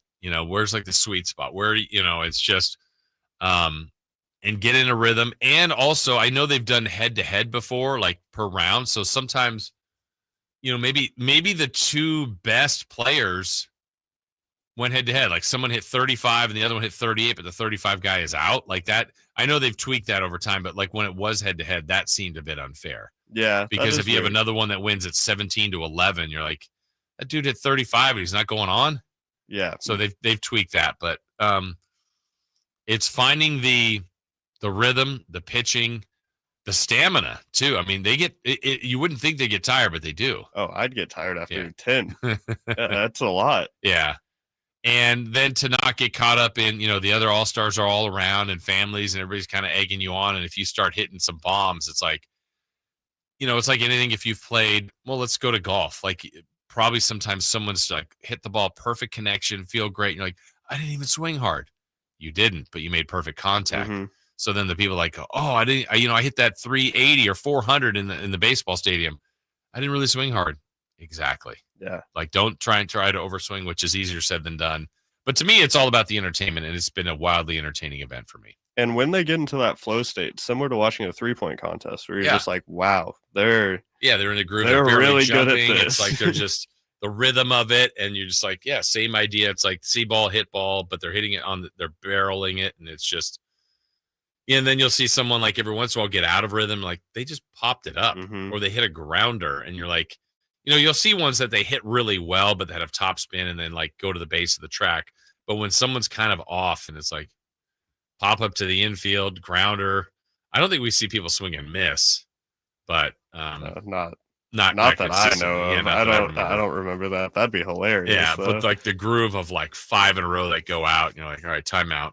Let me get back in that groove, and then 5 more. Yeah, it's just, to me, it's a fun watch. I'll be rooting for Rooker. Do you have a pick by chance? I'm also rooting for Rooker. I think that your pick. Why not? Yeah. I'll pick him to win. I'd do that. I want him to win. I actually am going to go with. I'm debating between O'Neal Cruz or Junior Caminero, Tampa Bay. He's pretty good too. I remember, who was it? Wait a minute, from the Orioles, Adley Rutschman. 2 to 3 years ago, maybe. He hit from both sides of the plate. He was he was switch. Yeah, I remember what you're talking about. Yeah. I was like, man. I mean, I knew he was a switch hitter, but I think that also helped preserve. It's like, getting a little tired over here. Let me walk over to the other side of the plate. Now hit righty.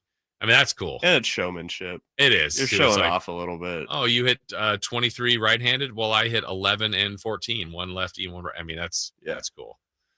Yeah, I enjoy it. I'll be watching that tonight. I'll be watching the Kings tonight. A couple different things to check out. We'll have that also coming up later in the next hour as far as what's on deck, brought to you by Trex Decking and Railing. That's coming up in the 9 o'clock hour. Also in the 9 o'clock hour, like we said, who's in and who's out for the Kings? What's the sense of their current Kings roster? We've got that coming up.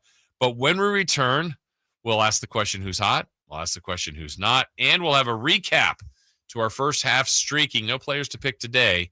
I guess we just did as our home run derby. But we'll see. And I think they're all going to hit home runs. I think we're safe for that one. But we'll see how we did on streaking when we come back next.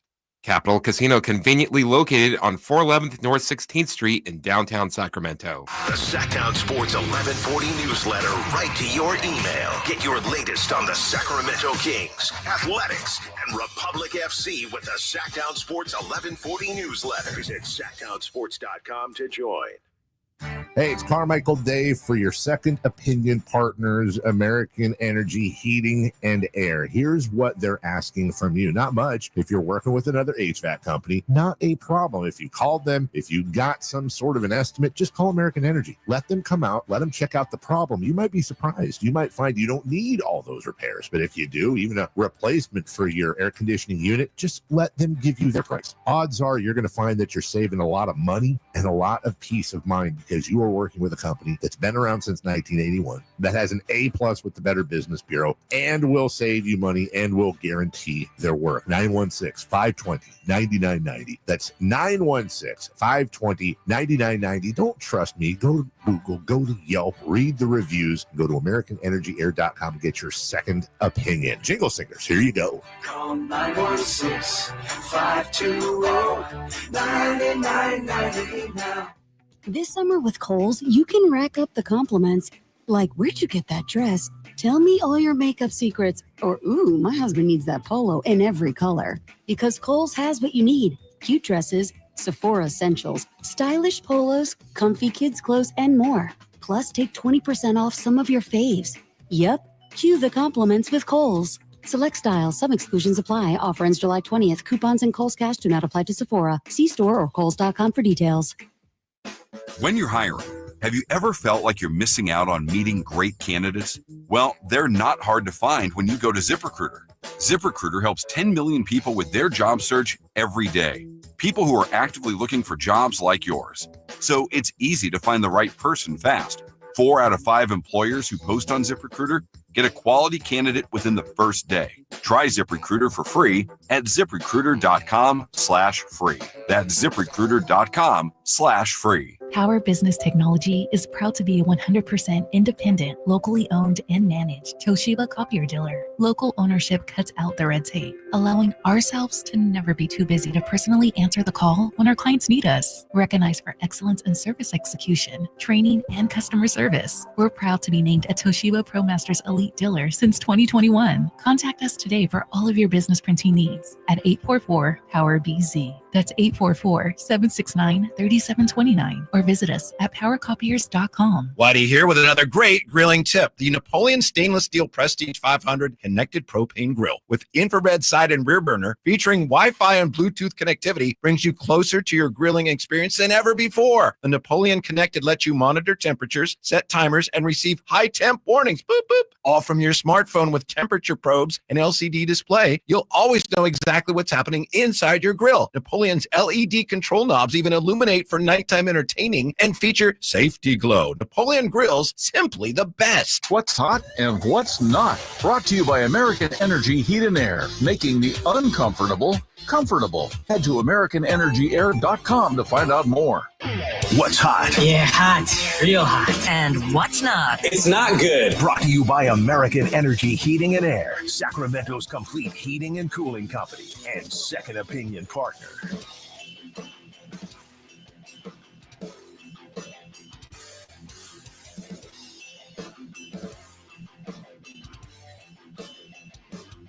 All right, it is time for Who's Hot and Who's Not, or What's Hot and What's Not, however you want to look at it. Anthony, who is hot?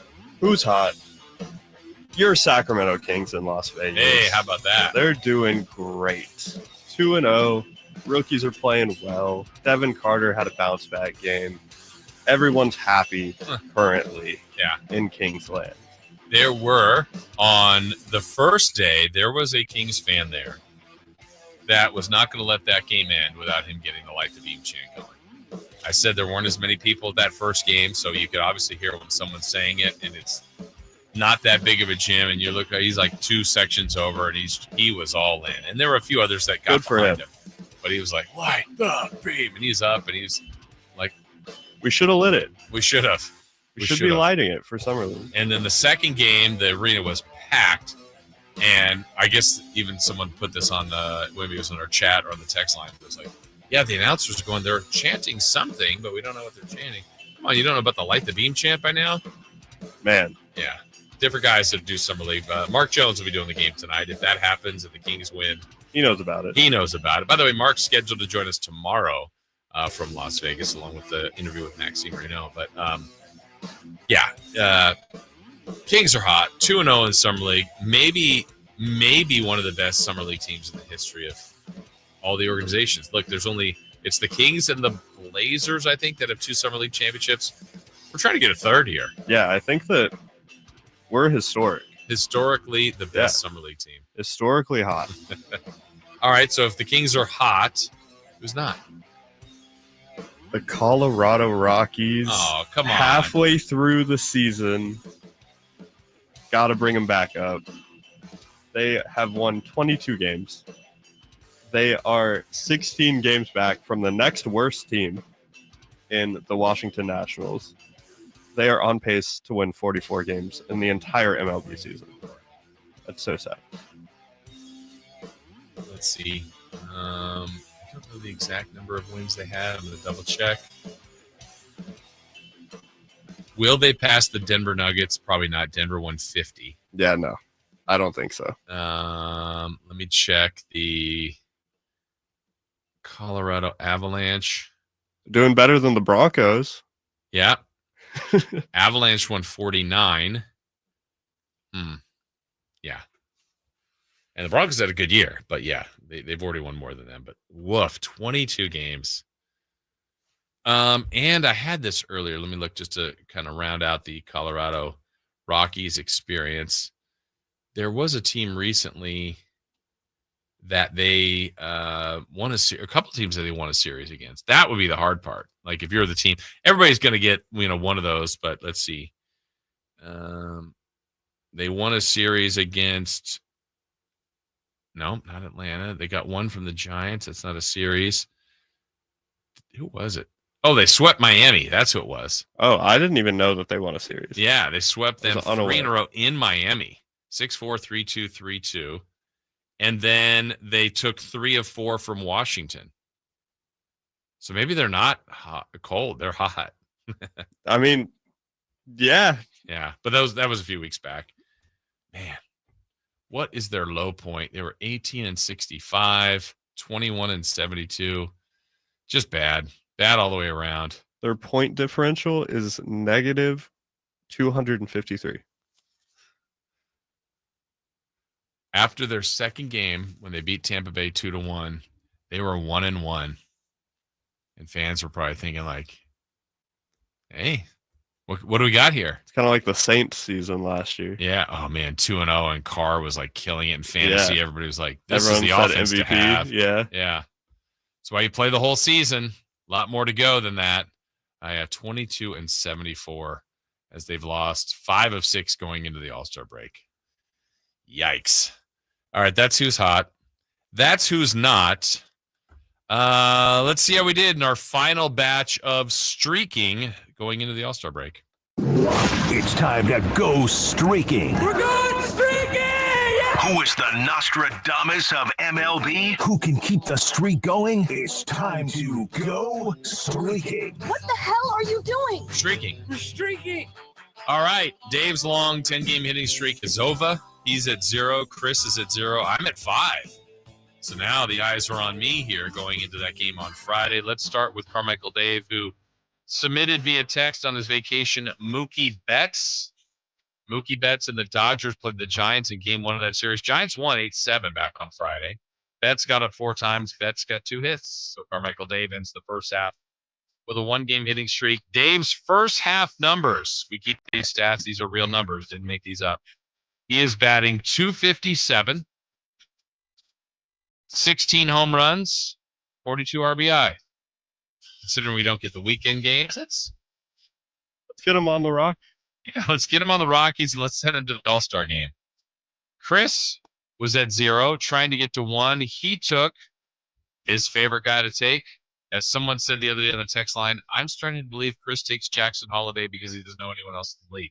No, you don't understand Chris. Chris loves that Jackson Holiday has songs around him, whether or not he gets a hit. Well, let's find out. Jackson Holiday got up 5 times. Did he get a hit? He did.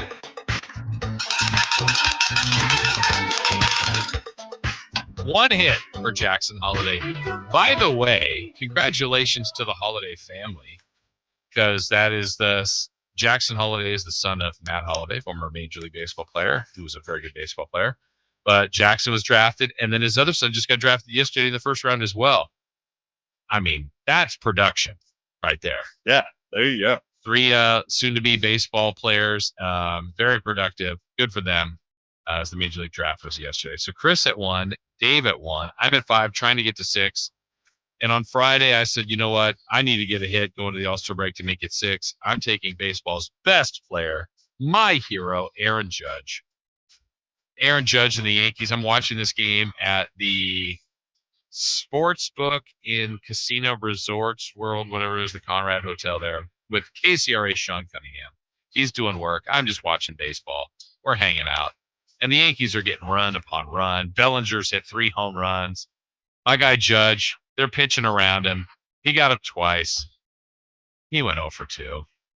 Ooh, you suck. Pitch to him. It's over. It's over, ladies and gentlemen.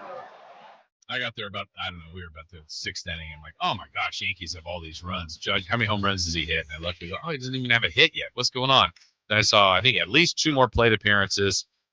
Yeah, didn't get a hit. So my streak is at 0. So Dave is at 1. Chris is at 1. I'm at 0 to start the second half of the season. By the way, our averages, Chris is batting .237, 10 homers, 36 RBI. I'm at .273 with 12 homers and 47 runs. You all belong on the Rockies. We all belong on the Rockies. We all belong in the All-Star game. Let's see. Oh, Chris is laughing at that. He said, bah, that was great. Okay. I know what that clip is from. Thanks, Chris. Appreciate you listening. It's your day off. You shouldn't be listening. Well, I think you already said it, but we'll make a pick. It's not for streaking tonight. We won't have streaking for the next couple days because baseball doesn't start again until Friday.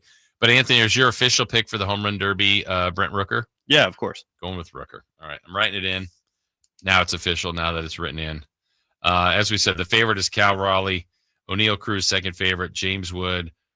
Byron Buxton, 4th. Matt Olson. I like this. You're taking the 7th most likely to win on the odds. So that's a good payout. I'm taking the 6th most likely, Junior Caminero. So let's see. Some other books have him like 5th. I think. Who, Rooker? I was at a wrong book. Yeah, if you see something else, what else? Does the other one still have Cal Raleigh to finish first? Yeah. Okay. Cal Raleigh is likely, the most likely. Then, Rooker is 6th, actually. Okay. Where's Caminero on the one you're looking at? That's 7th. Oh, so we flip-flopped. Okay. Yep. So we're picking underdogs. I like that. We're not just picking the favorite in Cal Raleigh. There you go. Okay. So if you had an opportunity did you play baseball at all growing up? No, like farm. I made it to farm, and then I was done. Okay. Where do you think, if you got the same amount of pitches that these guys got today, where's the furthest you could hit the ball? Like the pitches that they get for the home run derby? Yeah. Or like So you're not facing facing Mason Miller or anything. Okay. It's just like the guys that are trying to let you hit it the best you can. An actual home run, I think I could get like 2. You think you could hit 2 out? I think I could hit 2 out. Nice. I like that. I think that this might just be ignorance, though. I think that I'm better than because I'm only watching professionals play. So yeah, I think that it's like I can do that. Yeah.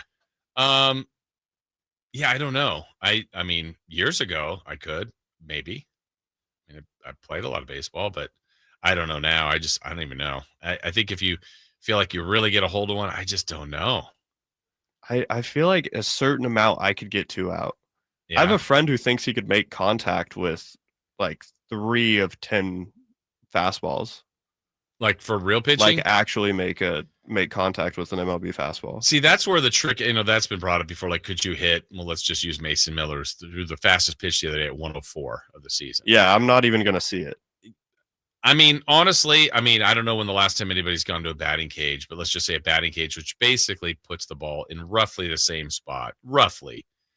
And you get into there in a 60 mile an hour, okay, fine. 70, okay. 80 is like, ooh, 80 is like nobody pitches low 80s in base. Like, yeah, it's like a guy that doesn't look like he's throwing hard is throwing like 86.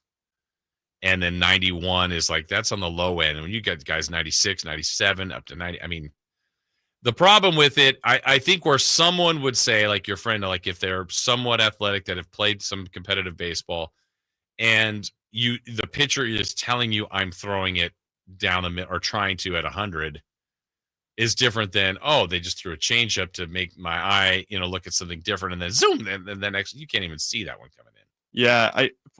The guy who thinks that he can do this did not play baseball at all. It's just he's doing the thing that I'm doing with the home run derby, where you watch them do it and you're like, I could probably make contact. Is he in his 20s? Yep. Yeah. There's some confidence at that age that a lot of people in their 20s had. Like, I could do that. That's like, and some can to some extent. I know this guy can't, but I can't either. For the record, I will say I was fortunate enough years and years ago. There was a bunch of people here at the station that used to play basketball a lot, which was fun. We had played regularly.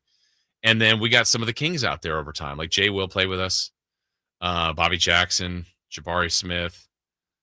While they were still playing, like while they were still athletes. That's crazy. And Jay Will was so much fun.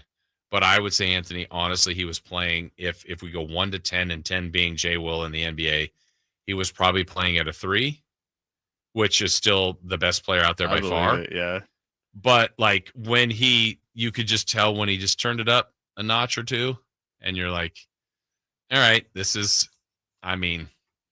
we're not even close. Like, I'm not saying but like the group, the collective group, like whoever our best player out there was, like, no, you're not. Yeah, you can go out there and score on all of us and make baskets, and you can do the things that he's doing, not to the level that he's doing. And then, he's just out there getting exercise, having fun. Yeah, they're playing a different game. Yeah, but it's like, oh, you're going to talk a little bit? All right, I'll show you something. And it's like, oh my gosh, he's gone. Yeah, just a different level. All right, that's the Home Run Derby tonight, and that's who's hot and who's not, and we recap streaking there. When we come back, all right, this Kings roster, we all like what we've seen with the rookies. Devin Carter, where's his role? Where's Malik? Where's Zach? Where's Sabon? Like, where does this all fit in? Let's try to make some sense of what the roster is at this date and what we think it'll look like going forward. We'll do that to begin the 9 o'clock hour next. On the move? Got somewhere to be? Take Sacramento Kings basketball with you. The Sacktown Sports app will let you stay connected to your passion. Never miss a moment of Sacramento Kings basketball with the Sacktown Sports app. This is the story of the one. As a safety manager at a manufacturing plant, he does everything he can to keep his coworkers safe. From finding ways to reduce risks to keeping safety supplies in stock. And for that, he relies on Grainger, Grainger offers a broad range of quality products and next-day delivery, so he can always play it safe. Call 1-800-GRAINGER, click Grainger.com, or just stop by. Grainger, for the ones who get it done. Did you know about 1/3 of our lives is spent sleeping? Hi, this is Franklin Rosa with a word about Naturewood Home Furnishings. If we're going to spend that much time in our bedrooms, then our bedrooms ought to reflect our personalities. I remember many weekend mornings when our kids would jump into our beds trying to coax us to start our days more on their schedules than ours. Naturewood Home Furnishings' huge bedroom sale is here, and there's no better time to find the perfect accent piece for your bedroom, or even better, to start fresh by designing your bedroom to fit your lifestyle. From a new mattress and foundation to dressers to nightstands to lamps and more. Naturewood Home Furnishings will help you create a space from simple to luxurious and anything in between. Just drop by and let Naturewood's team help you envision a bedroom fit for 1/3 of your life. Visit Naturewood Home Furnishings right now for this remarkable bedroom sale. Off Highway 50 at Hazel, look for the water reel. Summer's flying by, and that back-to-school checklist, it's growing fast. New backpack? Check. School supplies? Check. Dentist appointment? Let's fix that. Kids Care Dental and Orthodontics is making it easy to cross dental checkups off your summer list fast, with priority scheduling for new patients and kid-friendly care that makes them smile. It's one less thing to worry about before fall. Call now or book online at kidscaredental.com. That's kidscaredental.com, because healthy smiles should be the easiest thing to check off your summer list. If your passion is bass fishing, only one radio show has the action, information, and excitement of your favorite outdoor sport. Ultimate Bass, hosted by Tournament Bass Pro and California Outdoor Hall of Famer Kip Brown, takes you live to where the fish are biting every Saturday morning. Only Ultimate Bass feeds your passion with the latest news, products, tips, and advice from the pros. Ultimate Bass with Kip Brown, Saturday mornings at 5 a.m. on Sacktown Sports 1140, part of SEP's Saturday Morning Outdoors. With 25 award-winning years in Northern California, Ashton & Price is your local injury law firm. Pro attorney tip: if a firm presents as local but they're in LA, red flag. If your first consultation is not with a lawyer, big red flag. At Ashton & Price, your first consult is with a local attorney, and if serious injury prevents travel, a lawyer will come to you. Still not enough? George Washington's my uncle. At Ashton & Price, no red flags, just red, white, and blue. Remember, for the best advice, don't think twice. Call Ashton & Price. Get ready for a night out with Jordan Davis. It's Country in the Park 2, Saturday, September 13th at Cal Expo. Along with the special guests Mitchell Tenpenny, Locash, Vincent Mason, and Abriana. Make it a family day out with food trucks, games, dancing, and more. Saturday, September 13th at Cal Expo. Sponsored by Trex Racing Cage, Chicken Fingers, and Naturewood Home Furnishings. Tickets at CITPFest.com. KHD1 Sacramento, KYMX HD3 Sacramento. From the Power Business Technology Toshiba Studios. This is Sacktown Sports 1140. The Carmichael Dave Show. He's on the microphone when he's not on the microphone. He's playing a song, and when he's not playing a song, he's on the microphone, and then boom. With Jason Ross. No, he didn't. Yes, he did. Call or text at 916-339-1140. It's the Carmichael Dave Show with Jason Ross on Sacktown Sports.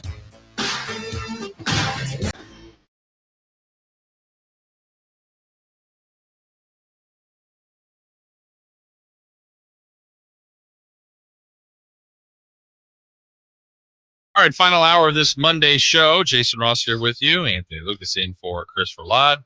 Chris will be back with us tomorrow. Carmichael Dave, one more week of vacation before he is back.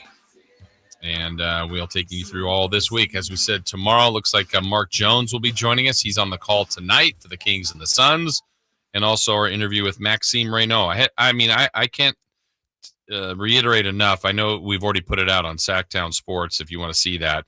But we're going to air it tomorrow here on the show. So it's been out there. Got a lot of good feedback, which thank you. I really do appreciate that. But he was great. He was easy to talk to. And it was one of those things that we talked before, we talked after. Just fun. He's just like, he's a chill guy, pretty relaxed, very smart. works hard.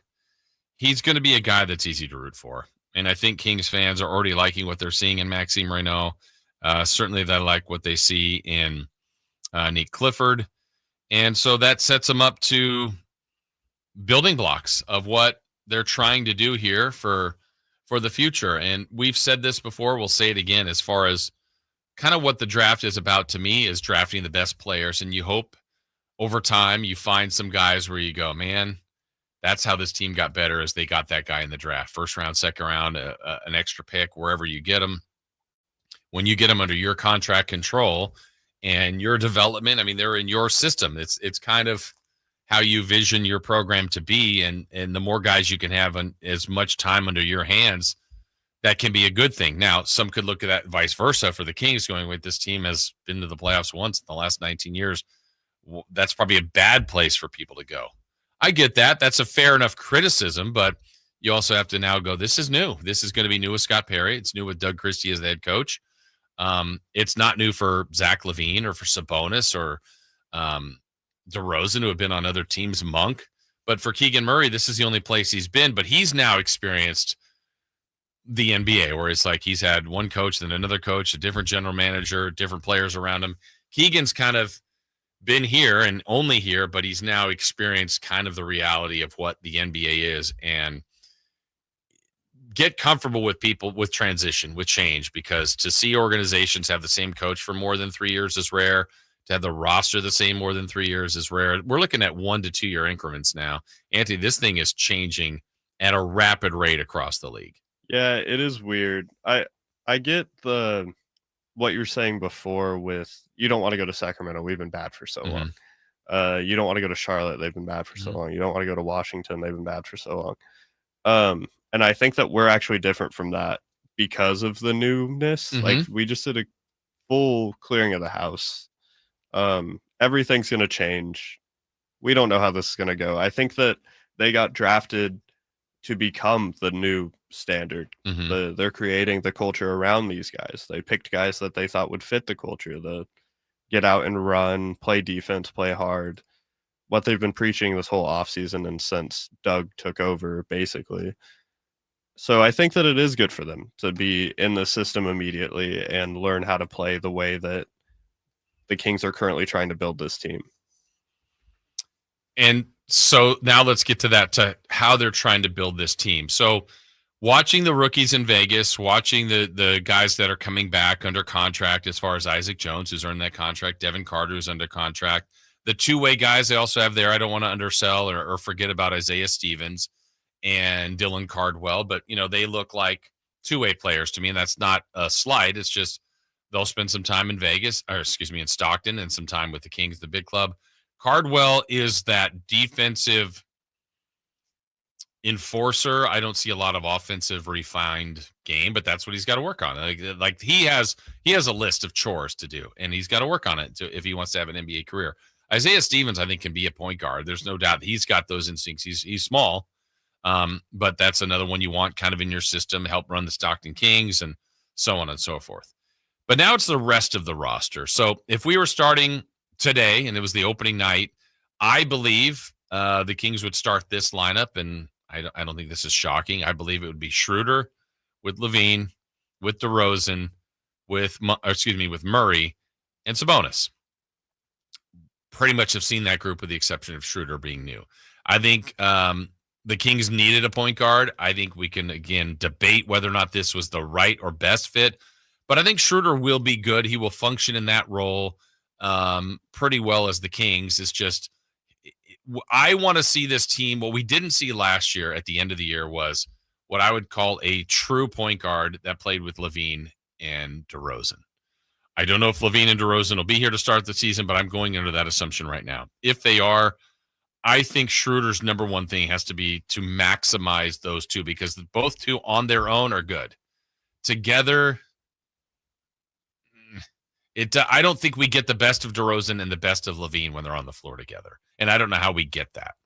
Yeah, I think that something similar happened in Chicago. Yeah. I think that they played really well when they had Lonzo, and then everything fell apart when Lonzo got hurt. And it was just, you have to find the point guard who is going to play to their strengths. And I think in Chicago, a lot of it had to do with getting out in transition. I don't think that they worked super well in a half court set. And I think that having a point guard, just anyone who's that like guiding voice and can play make and doesn't freak out with ball pressure, I think that that is very important to maximizing two players who need to get to their spots and trust that they're going to get the ball once they get to their spots. And I can't wait to see what that looks like. And I'm also super excited for the bench more than anything. I want to see the way that that develops and who ends up where in the depth chart. Yeah, and that's going to be the intriguing layer too. And I think if we think about just the way they want to play, if we're reading summer league trends, they're pushing the ball.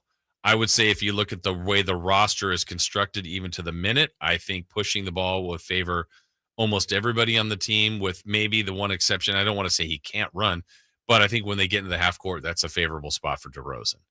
And I don't think you cater to one player, even though they're probably their best scorer. But I don't think I think Levine would be better off running. I think Monk and Schroeder and Murray, Saban, like all of them. And to me, the way I've always thought it could be is if DeRozan's a starter, if he came off the bench, I don't think they'll bring him off the bench. But I feel like, all right, teams get back in transition. They stop you. We're in a half-court set. That's fine. And DeRozan, to me, is always a guy you can give the ball to late in the shot clock. He can create and get his own. But I think if you're initiating things and you're trying to push, you're looking for early offense, that's not always going to be DeRozan, and that's okay. I think if the way they're constructed today, I would push the pace as much as they possibly could. I think so. And I think DeRozan would completely understand that. Yeah. I think that there are always going to be situations, no matter what the game plan is, you're always going to need that guy when things don't go right. You got 6 seconds left. Do what you need to do. Yeah. Get a shot up. And he will. And the way the team is constructed in that form, I would say Sabonis isn't great at that. I don't think Keegan's a lot of like, hey, I'll get my own kind of guy. Schroeder probably can to a little extent, and Levine and DeRozan can. So, but that's if they're constructed as that way. But we're going under that premonition. Then I think if you look at the backups, I don't know if Ellis is the first point guard off the bench, if he's the point guard, if it's Carter, if it's Monk. I still think there's a spot for Monk. I think if he's coming off the bench, look, Monk still has one of the game's best 6 men. I mean, he is. He's an impact player. He's a good player. So sorting out like Schroeder, Levine, DeRozan, Ellis, Monk, Carter, that's crowded. Yeah. That's crowded. And is Neek in there, or is he if you consider him a guard, then he has to be in there. Yeah. And then just based on that glut, does he now get forced to go into that DeRozan, Murray, Clifford, Jones, Saric? I don't know what that is. And then the center spot that can also be forward, Sabonis, Maxime, Eubanks. They're not all duplications. There are some duplications. It feels like when you have a roster that has a lot of guys that can play, I kind of like the teams that probably have more of the higher level guys.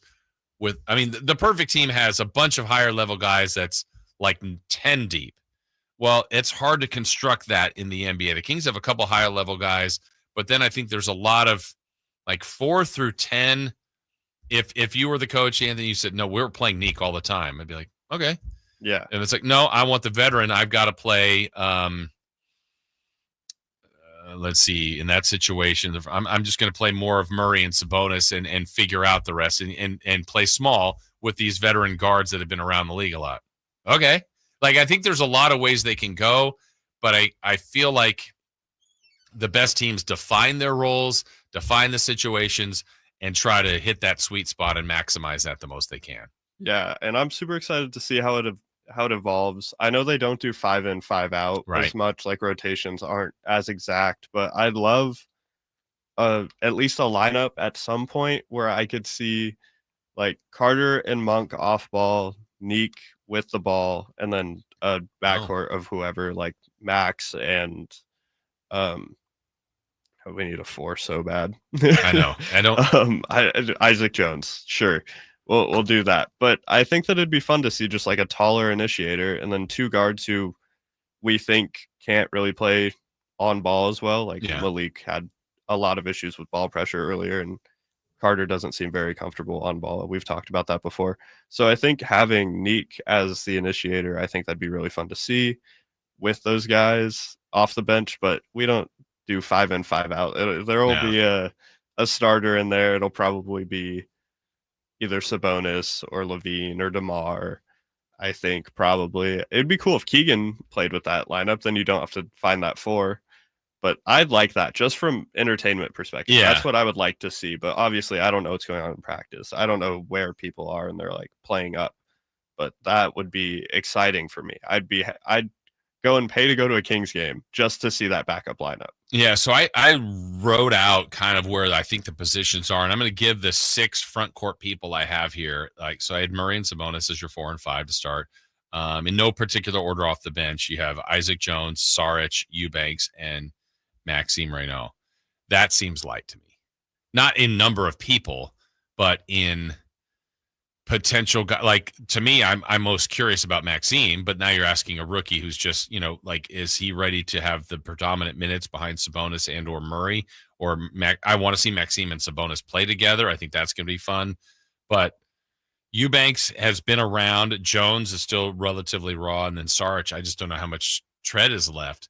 I feel like that's an area with one roster spot left that needs to be addressed. I know there's still Trey Lyles that's out there as a free agent. I don't know if there's going to be intrigue there. And then the Kuminga spot is still not done. I don't know how realistic it is.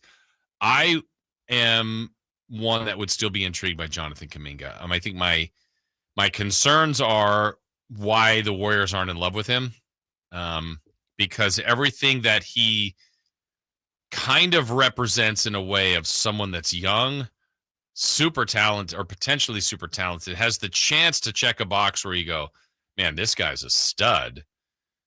But they don't seem to be falling over themselves to sign him, which gives me pause. Yeah, I the think, one that knows him the most, Yeah, I think the reason why I'm hesitant on the Kuminga thing is how the talks have gone so far. Mm-hmm. It just doesn't seem like they're in a good spot. Like the Warriors or Kuminga? I think both. Yeah. I think that they need to talk to each other before they do anything. It seems like they are both just so far off on different pages. That, they both have a role to play because he's a restricted free agent. Yeah. So you have to make sure they're both kind of happy. And as a third party, you have to come in and try and be nice to both of them when they both want different things. I don't even know. I feel like he'll end up still being a Warrior. Oh, I think so too. Yeah. I mean, the restricted free agency market is just getting killed this summer, and the people aren't wanting to go into the second apron like the Kings, who, if they are still somewhat intrigued, I would offer a low ball because, look, you're trying to get him at what you think is a value. And they're not playing him. Right. And then when they do, I think he performs, but why aren't they playing him is what I just have never understood, or consistently. And then is there bigger issues? Is he think he's better than he is? Is that also part of the problem? Like, if you're bringing him in here, are you ready to say, go ahead and be kind of our next future piece, which I think he believes he can be that. Because look, when he played for the Warriors in the playoffs, like, he got 30 in that game against the T-Wolves, and there's been games where he's been great. He probably thinks he should be a central figure on a team. I think that that's probably what's going on. I think he's been pretty public about not being happy in the role that he was currently in, is just being like I'll run at the rim as soon as we're never going to call a play for you. Run at the rim when you can. You're super athletic, make your own shots that way instead of being a central focal piece of the offense, which he wants to be. I think it's similar to an OG Anunoby in that way. I think that OG Anunoby went to New York and he was like, I want to be a part of this offense. And he thrived. Yeah. I think he played incredibly well. He played better than Bridges last season. And so I think it could go one of two ways, because obviously there's a lot of mouths to feed in New York, but OG still fit in. So how big is that ego is something definitely to look at. But I think that it's definitely true that he does not want to be in the role that he's in with the Warriors. And I think that plays into a huge part of why he's not playing. Yeah. And I wonder, in their experience, this is pretty recent to them, if there's some traits to Jordan Poole. Like, Poole was doing some good things for the Warriors. They already paid him, though, and then they shipped him off to the Wizards. And I thought, there he's going to be a chance to be the big fish, and he's going to score a bunch of points. They just were a bad team, and he's a guy that guy that can score on a bad team. I don't think Jordan Poole cares that much about that. Might be it too. And then he's also hit the payday. And I'm not saying he doesn't, some guys change too when they get that big contract and they're already in the league and there's guarantees and already a champion. And a champion, and he still can work, but is he working the hardest and the smartest and all that kind of stuff? So I think Kuminga's situation is still out there. I don't know how much on the pulse for the Kings there, but I look at that forward 4-5 position and I still feel like that's incomplete, and that's an area that probably needs to be addressed. But can that be addressed by moving some of that backcourt in a deal? How easy is it to make a deal? By all accounts, every week when we talk to Sam Amick, and by the way, we should let everybody know on that, Sam is going to be on vacation for the next couple of weeks, so we will miss him for I guess he gets some time off. But he had said that, the Kings and their market, and really a lot of trade markets out there, it's a little bit dicey this offseason based on where not a lot of people have money. People are trying to stay out of that second apron for sure, and even the first apron if they can. And so it's really become a puzzle for these teams on these contracts to fit and make their team better, rewarding people they need to reward, and then trying to add people. It's the puzzle pieces trying to get everybody in. This is difficult. Yeah, the only team with money that I can tell is just Brooklyn. I think that Brooklyn's the only team with real flexibility right now. And they also have a restricted free agent in Cam Thomas. Yeah. So they're the only team that is happy with what's going on right now. I think no other team can really do anything. We have people going for second round picks. Trades are really low right now. Sign and trades, the Cam Whitmore one. Right. Well, even the trade last week with the Jazz, it's John Collins. All right, you're moving Collins, okay, but you got Kevin Love, who's probably done. Kyle Anderson's fine, but Kyle Anderson to me is a rotation player on a good team. When he's going to the Jazz that are they're going to ask more of him, and then they were happy they got a second round pick out of all that. That to me was not really that much of a reward for John Collins. But that's why it makes sense that the Kings lowballed the Warriors. Yeah, you absolutely. See what's going on, and you're well, I don't think you're going to get anything better than this for a guy that you did not play. No matter how good he is on the floor, you clearly do not value him. So there's a little bit of a disconnect there. So yeah. I think that the Warriors and Kuminga need to figure some stuff out on their own. And then eventually they can figure out how to move him, because I don't think that that's a good relationship at all. Yeah, and so now as we see this, we still see the glut of backcourt players for the Kings that can play on a lot of teams. Front court seems a little light. The Kings, I'm sure, would like to address the front court. If the trade isn't there that makes them better, I think the trading, free agency isn't done and trading season isn't done. It's just really cooled off. I just don't know that I'm preparing myself for this to be the roster to start the season. Yeah, or close to it. I would assume so. I think that there will be a lot more trades mid-season once people really evaluate their team. I think there's a lot of teams that have a lot of question marks around them. I think that the Heat and whatever's going on with Damian Lillard and the Clippers and the Warriors, all these people, they don't know what's really going on. I think the CBA is finally taken effect, and I think that they all just need to play a few games and figure it out.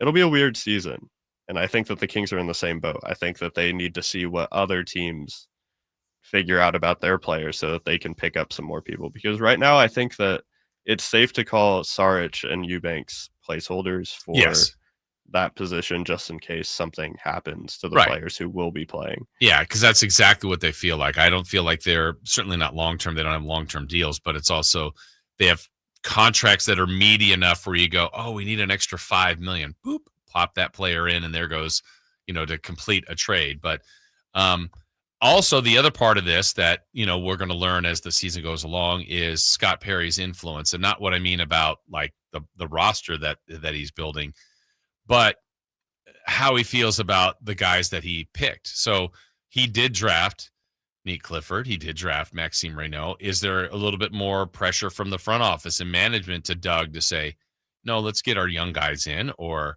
no, we got time on these guys? I'm not a big believer in showcasing, let me pick a player, Malik Monk, let's just say. I'm just picking a player hey, play him more so the league knows who Malik Monk is. I think anybody that's been in the league for 2 years or more, when people are oh, they're playing him to showcase him, I just have never been a believer in that. That other team knows the player. Yeah, people know the league. I think there's moments where it's valuable. I think in like a Kuminga situation, like they should play him a little bit so his value goes up. Yeah. But you're right. I think everyone knows who Malik Monk is. I think everyone knows who Domantas Sabonis is. You don't need to really bump that up much more. If you want to have value for them, they have their value. Yeah. I mean, like even Kuminga, like to me, I feel like we have an idea of what he can become. I think that, to me, more of the mystery is why did the Warriors not play him? Like this is a champion. I have a lot of respect for that organization. They were trying to win a championship last year. And at times they felt they were better off not playing a guy who I look at their roster and he's one of their more talented players. I think that they're just really stubborn. I think that they have a way that they want to play, and I think that the Steph Curry offense is what they've lived and died by, and I think that they're okay with that. Yeah. And Kuminga doesn't want to do that. I think they're both stubborn, not just the Warriors. Right. I think Kuminga is also like, I don't want to. Right. And then that probably doesn't rub like Steve Kerr the right way. Like that. Sure. That's one of the best coaches of all time, like most decorated at least. Yeah. And that's also he's saying, I don't want to do it. Yeah, and Kerr's got the leeway to be able to say, like, even if front office isn't like play him, you know, like he could probably win that fight a little bit more than, like, let's say Doug Christie or other coaches who haven't had a title or anything like that. And I'm sure the front office would love if they played Kuminga more, just so that they could show off a little bit more. Yeah, for sure. So it's interesting as we try to make sense of what this roster is as of now. Again, Schroeder, Levine, I would say Murray, DeRozan, Sabonis start in whatever order and positions they play. Then you're going to look at Monk and Carter and Ellis somewhere in the backcourt. Clifford's got to fit in somewhere. I know they're high on Maxime Reynaud. I like the idea of the placeholders of Saric and Eubanks, and then Isaac Jones is a potential project, but still another spot there to be filled. And, you know, how are they going to shake out those guard minutes? I think that's the one. I've heard the Kings might still be interested in another point guard. I still think they need more 3-4-5 help is where I'd be looking if I were the Kings. And there's not a lot laying out there. It's not like, hey, there's 5 free agents they could go attack. But, ultimately and here, they're working at this in the Summer League. I like what we've seen with Clifford and Maxime Reynaud. And hopefully those guys kind of fit into the mix when the season comes around. All right, still to come on the show. Alan Stiles will join us from Las Vegas. We'll have celebrity birthdays coming up and crosstalk with him. But when we come back, what is going on tonight in the world of sports? Well, what's on deck brought to you by Trex Decking and Railing. We've got that for you and more straight ahead here on Sacktown Sports. You never know what you might hear when listening to a Sacramento Kings game. Out of Keegan, going for another triple. Man, is he feeling it. Keegan, can he do it? Yes, there's number 11, Keegan Murray. Keegan steps back. He just knocked down his 12th three-pointer, a Kings franchise record. He's got 45 points. Never miss a moment of Sacramento Kings basketball with Sacktown Sports and the Sacktown Sports app. Carmichael Dave here for my friends at American Energy Heating and Air. Yes, I always tell you they are a family-owned operation, been in business since 81, A-plus Better Business Bureau, but it is hot. We are in those Sacramento hot months. I want to focus on them being your second opinion partner. What does that mean? Maybe you've got somebody you're working with or you've worked with in the past in the HVAC world. Guess what? They want to give you a second opinion. How much does it cost? Nothing.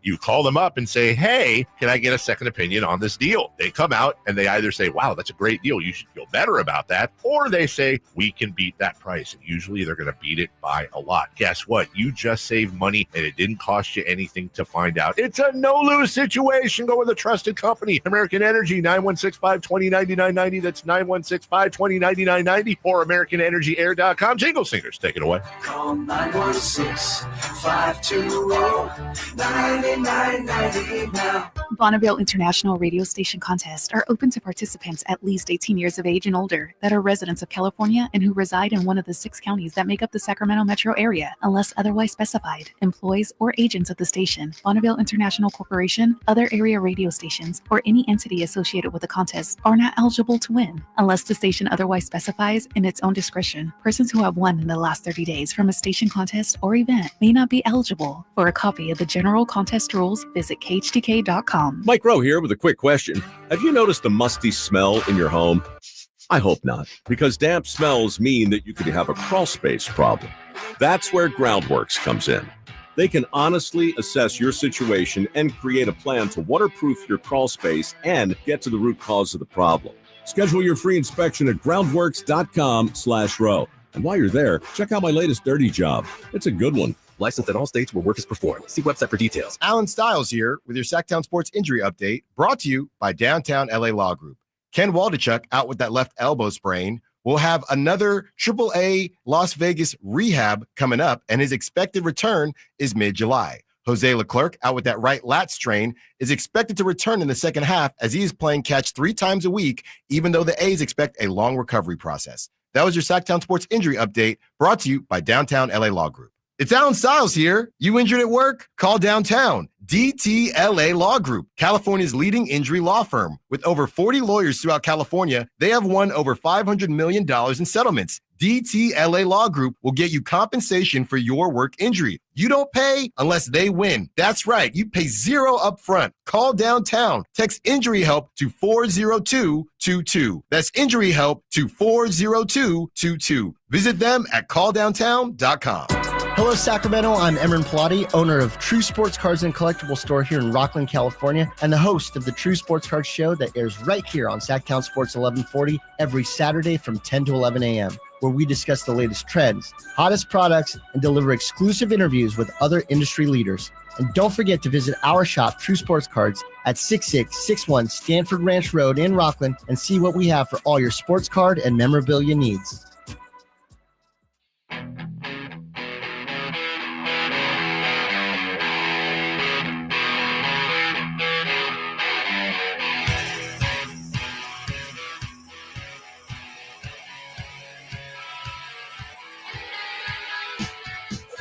Waking you up with the best in local sports. They just make it interesting, you know? It's the Carmichael Dave Show with Jason Ross on Sacktown Sports.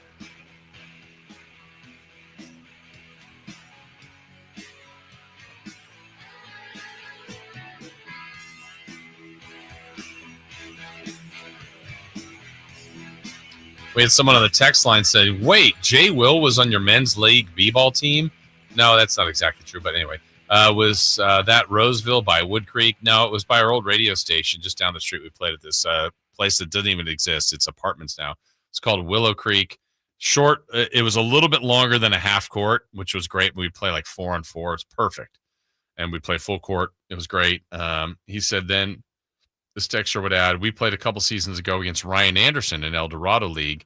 He would get hot from anywhere on the floor, but it wasn't like he was phenomenal. Well, I'm sure he wasn't playing that hard.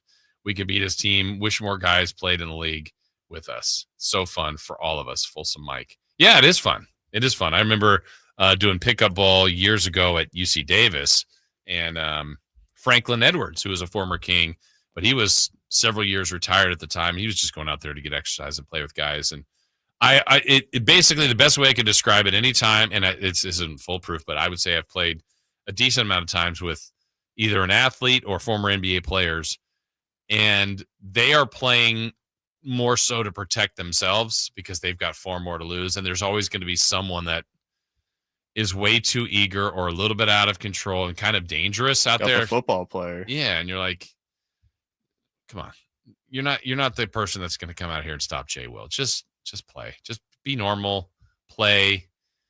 Oh, if you steal it, great. But you didn't, you're not all NBA, right? No hard fouls. No, and don't get them hurt. I mean, that's especially if they're still playing. Like, not that you want to hurt them if they're not, but I get the feeling like they were playing at a level just to be comfortable enough. But the second someone starts yapping, which does happen, that's when they can crank it up a little bit and like, all right, love it. You want to talk? I'll show you a little something. I would freak out. I would not talk. My mouth would be closed. It's just more fun that you're out there playing with them. Yeah. It's like fun. I mean, actually, if they're going like 10% and I get one shot off on Jason Williams, I might have said something. You would? And then, yeah, I think so. I think I would be I would just tell the story later. Like I scored. And I don't even know if I would say it like I scored on Jason Williams. It was like I was playing in a game that Jason Williams, he was kind of guarding me and I scored. I don't know. I'd do something like, I wouldn't say anything crazy, but I'd like too small. Yeah. That would be crazy. Yeah. I think that's hilarious. It is. It's like, it's so obviously wrong. Right. Exactly. Like, I don't even think that he could get offended by that. He probably would, but still. Yeah. It's like I've played a couple times with some guys that ended up playing, you know, on the PGA Tour, and you're just going, this is just a different. I'm playing the same sport. They just do it. You know, sometimes I'll hit a shot that's good, and I'm like, hey, that wasn't that different than their shot, but they don't mess up. Yeah, like, they know I can where do it's it going. once, maybe. It's like, yay, all of us pass you the ball, and Anthony, you hit a 3. You look, I hit the same 3 that Peja hit.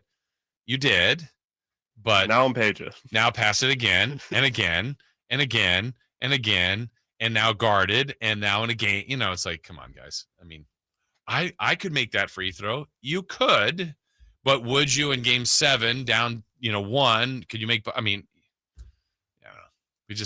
I think when anybody's ever done something, it gives them their own confidence. Like, I could do that. Yeah, like I was at the park and I made the free throw. And Yeah, it's like, so okay. I would have made that and not missed it. And the Kings lost. That guy missed that free throw, but I would have made it because I made it at the park. Mm-hmm. And the reality is, they might have in the game. Because it's a free throw, like they could have. Yeah.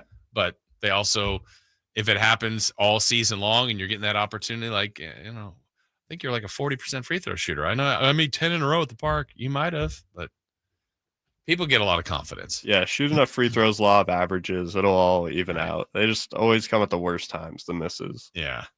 Before we get to our what's on deck, couple more texts here. Let's see this one. With the addition of Eubanks, could Max back up Keegan at the 4? Yeah, I guess. I think that Eubanks would fit better at the 4 there, right? Well, now if you go size, Max is taller. Eubanks is a pretty good athlete. He's just a journeyman front court guy. Like, I guess this gets to the semantics. I would like to see Maxime and Sabonis play together, and by definition, I don't know who would be playing the 5. Yeah, I think that would be 2 4s. Maybe, right? I think it would look more like that. I don't think that even when Sabonis is playing the 5, I don't think it looks like the way I imagine a center playing. Yeah. I think that we have a 3, and then we have 2 2s and a 1 sometimes, and then a 4. Right. That's the way that I watch the Kings. It's a mix and match, and I think they could complement one another. And again, now it gets back to who guards the 5. Like Sabonis' strength, like they're playing the Joker. Sabonis better be guarding Nikola Jokic as opposed to Maxime, I think. But then it's like Maxime on Gordon, probably.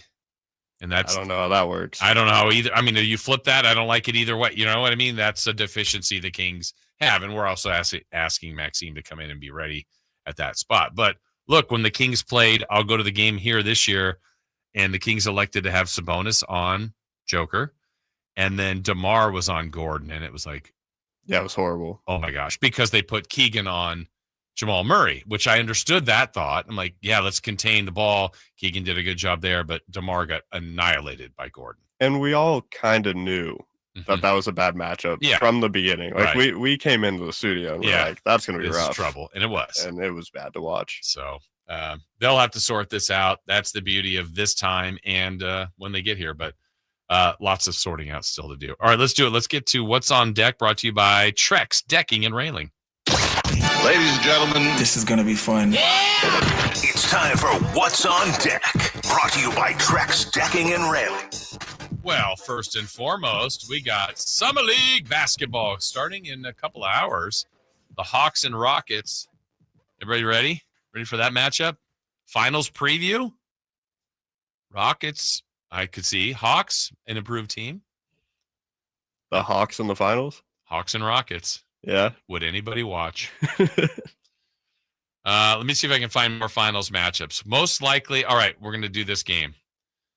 Of the one. Are you talking NBA finals or are you talking? Not Summer League. Okay. NBA finals. All right. 2. I've only got 2 candidates, so you got to pick one. Okay. 2 candidates most likely to happen. I think I know your answer, but we'll see. Hawks Rockets for an NBA final. Or another finals preview tonight, Hornets Mavericks. Okay. So one of those, we're giving you the bag of cash. You got to bet on one of the 2 to more likely happen, even though I don't think either one is. But what's the most likely to be a finals preview? What if I was just really high on like Knuppel, and I think that the Hornets are going to be the best team ever? Then that's your bet. No, that's not my It's bet. Hawks Rockets. Yeah, it's Hawks Rockets. All right, now we'll go conference finals preview, most likely. Okay. In the East, Bulls Pacers is a summer league matchup today, or Celtics Heat? Celtics Heat, I think. We've even seen with, it so many times. Yeah, and I think that I can never count the Heat out after their like dark magic run that they do every year. Like they were a 10 seed and they made the playoffs last year. It doesn't make any sense. Okay. Like that's the choice. Yeah. All right, in the West, we have 3 potential conference finals previews. What's most likely? Jazz Spurs, Suns Kings, Clippers Lakers. Ooh. It's got to be that, right? Yeah, most probably. likely. But we know the Kings will be there. Yeah, of course. So if it was anyone else against the Kings, I would have picked them. Yeah, if the Suns would pick up their game. Yeah, Suns Kings tonight, 7:00. Cox Pavilion out there in Las Vegas. Kings, for those that are betting, are favored by 5.5. Kings were underdog in that first game against Orlando. The Kings were the underdog for the whole thing. I think they were like last in odds to win the Summer League championship. Really? Probably not anymore, but No. they were like really low down there, which didn't make any sense to me because they got all the major publications gave them such good grades on their draft. That, and then they do have a few guys playing, like NBA, the guys coming back. Like sometimes if you just had those two, but Carter wasn't playing or Jones, not that they were amazing guys, but they played last year. It's and G League championship game. Yeah, and Mason Jones. Yeah, you're right. The 2-0 teams so far: Spurs, Pistons, Celtics, Thunder, Hawks, Raptors, Clippers, Timberwolves, Hornets, and the Kings. So, so far so good for Sacramento in that spot. Also, what's on deck tonight? Well, Major League Baseball Home Run Derby. Good luck to Brent Rooker.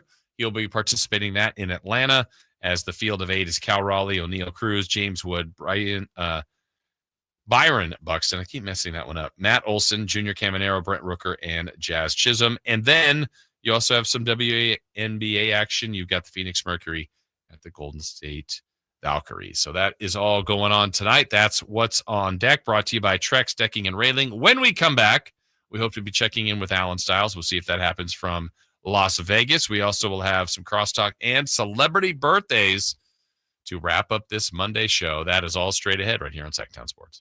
Malik Monk plays here. Started left, goes right, steps back, launches the 3. Nothing but net. Oh, that was just filthy. Oh, my, that was sweet. Sacktown Sports is your proud home of the Sacramento Kings. Hey, it's Carmichael Dave. I got to tell you, I am so excited to get this decking project started with Trex Decking and Railings. From the first time I stepped foot in the showroom last week, I was so impressed. So many color options, heat-resistant composite deck. What does that mean? That means I don't have to do any maintenance on it whatsoever. They even have a deck designer, so you can go online and see what your dream deck will look like on your house. Just visit Trex, that's TREX.com to get it started. Tell them Carmichael Dave sent you.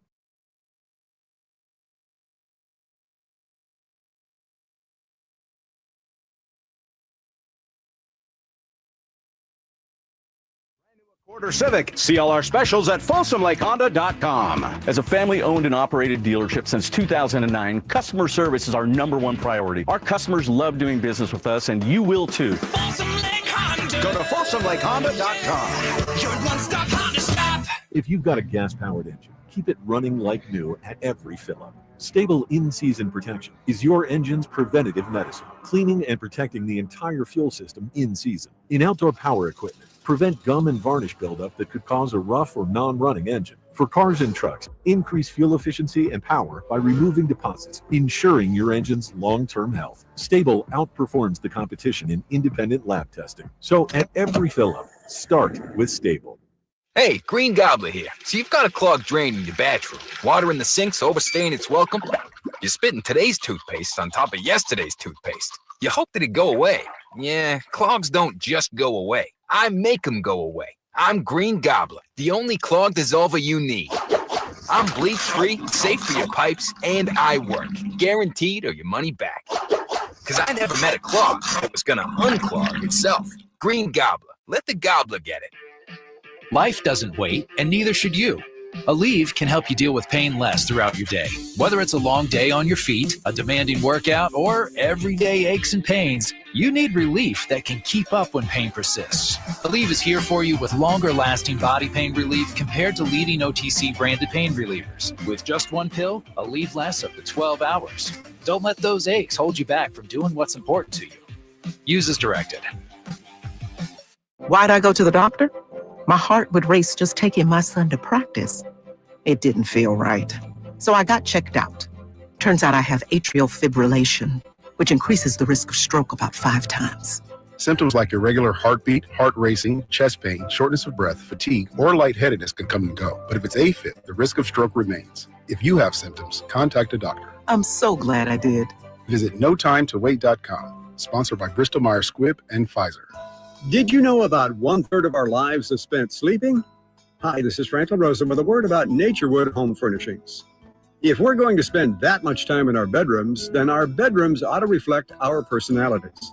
I remember many weekend mornings when our kids would jump into our beds trying to coax us to start our days more on their schedules than ours. Naturewood Home Furnishings' huge bedroom sale is here, and there's no better time to find the perfect accent piece for your bedroom, or even better, to start fresh by designing your bedroom to fit your lifestyle. From a new mattress and foundation to dressers to nightstands to lamps and more. Naturewood Home Furnishings will help you create a space from simple to luxurious and anything in between. Just drop by and let Naturewood's team help you envision a bedroom fit for 1/3 of your life. Visit Naturewood Home Furnishings right now for this remarkable bedroom sale. Off Highway 50 at Hazel, look for the water reel. This is the story of the one. As a safety manager at a manufacturing plant, he does everything he can to keep his coworkers safe. From finding ways to reduce risks to keeping safety supplies in stock. And for that, he relies on Grainger. Grainger offers a broad range of quality products and next-day delivery, so he can always play it safe. Call 1-800-GRAINGER, click Grainger.com, or just stop by. Grainger, for the ones who get it done. You gotta dip your chicken strips. Hey, this is Kiani. And this is Tabitha. And the little thing we love about Chick-fil-A chicken strips is all the different sauces we can dip them in. I like to line up all my favorite sauces so that in every bite, I have a different flavor. Then with the tenderness of the chicken, the juiciness of it, it's all there. And for me, I like to mix my sauces so I get a little tang and I get a little sweetness all in one bite. That's what makes it for me. Like, that's what does it for me. That's what I'm saying. It's the summer of Chick-fil-A chicken strips and sauces. Order now on the Chick-fil-A app. Real guests paid for their testimonials. It's time for the news of the day. The latest headlines, the biggest stories, hard-hitting analysis. Yeah, this is none of those things. And now, here's Carmichael Dave and Jason Ross.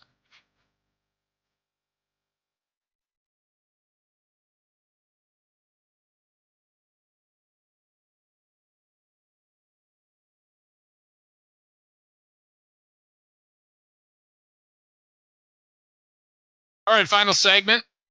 I know Alan's getting himself situated there in Las Vegas. He's going to be doing a show there today and then heading back here today, I believe. So he'll be back in studio tomorrow. Getting a few more texts before we get to celebrity birthdays. This might have been on the YouTube. Yeah, this was on the YouTube. Where did I see that? Tacoma Derek, J. Ross, that point guard from the Bulls is pretty good. He hit Reno with a nutmeg. Yeah, that guy was fun to watch. Yuki Kawamura. He is small, but man, can that guy play. Yeah. He is fun to watch. I didn't even know who that was. He was, I mean, talk about like total control of the basketball. Truly, like when we talk about point guards, like that guy's a point guard. I don't know what his future is, but he's short, but exciting, quick. Gets to the lane, great passes. I mean, the Bulls have to have a spot, right? I would think so. Yeah. Yeah, they sat the guy who played last year as a rookie, Bacelis, because he played the first game but didn't play against the Kings. I like him a lot. Matas Bacelis? Yeah, I think he's fun to watch. He's also like a funny guy. Yeah, he's a great athlete. He did the dunk contest and was like, I don't care. Yeah, I'm just here. Yeah. Just gonna try, give it a whirl. Back to some numbers from that game on Saturday. Devin Carter, 30 points, 8 boards, 3 assists, 3 steals, shot 10 of 13. Very good. Final numbers for Isaiah Crawford off the bench, 13 points. That was nice. Isaiah Stevens added 10. Neat Clifford, 19 and 12 with 5 assists, a steal. You had Maxime Renault with 17 and 5, 2 assists, a steal. 7 fouls. I love Summer League. And then 11 points for Isaac Jones with 6 boards. I think it was Hassan Whiteside who, as a Kings rookie, it was the Cousins draft too. I think he fouled out like 3 times. 10 fouls, 10 fouls, 10 fouls. I'm like, my goodness. It's super hard for a big at the beginning of their NBA career to not foul out every time they touch the floor. Yeah, and he was a shot blocker, and he went for everything. Yeah. So he was just swinging away, and he got a lot. I mean, there was games that he had like 10 fouls, 10 blocks. Man, impressive.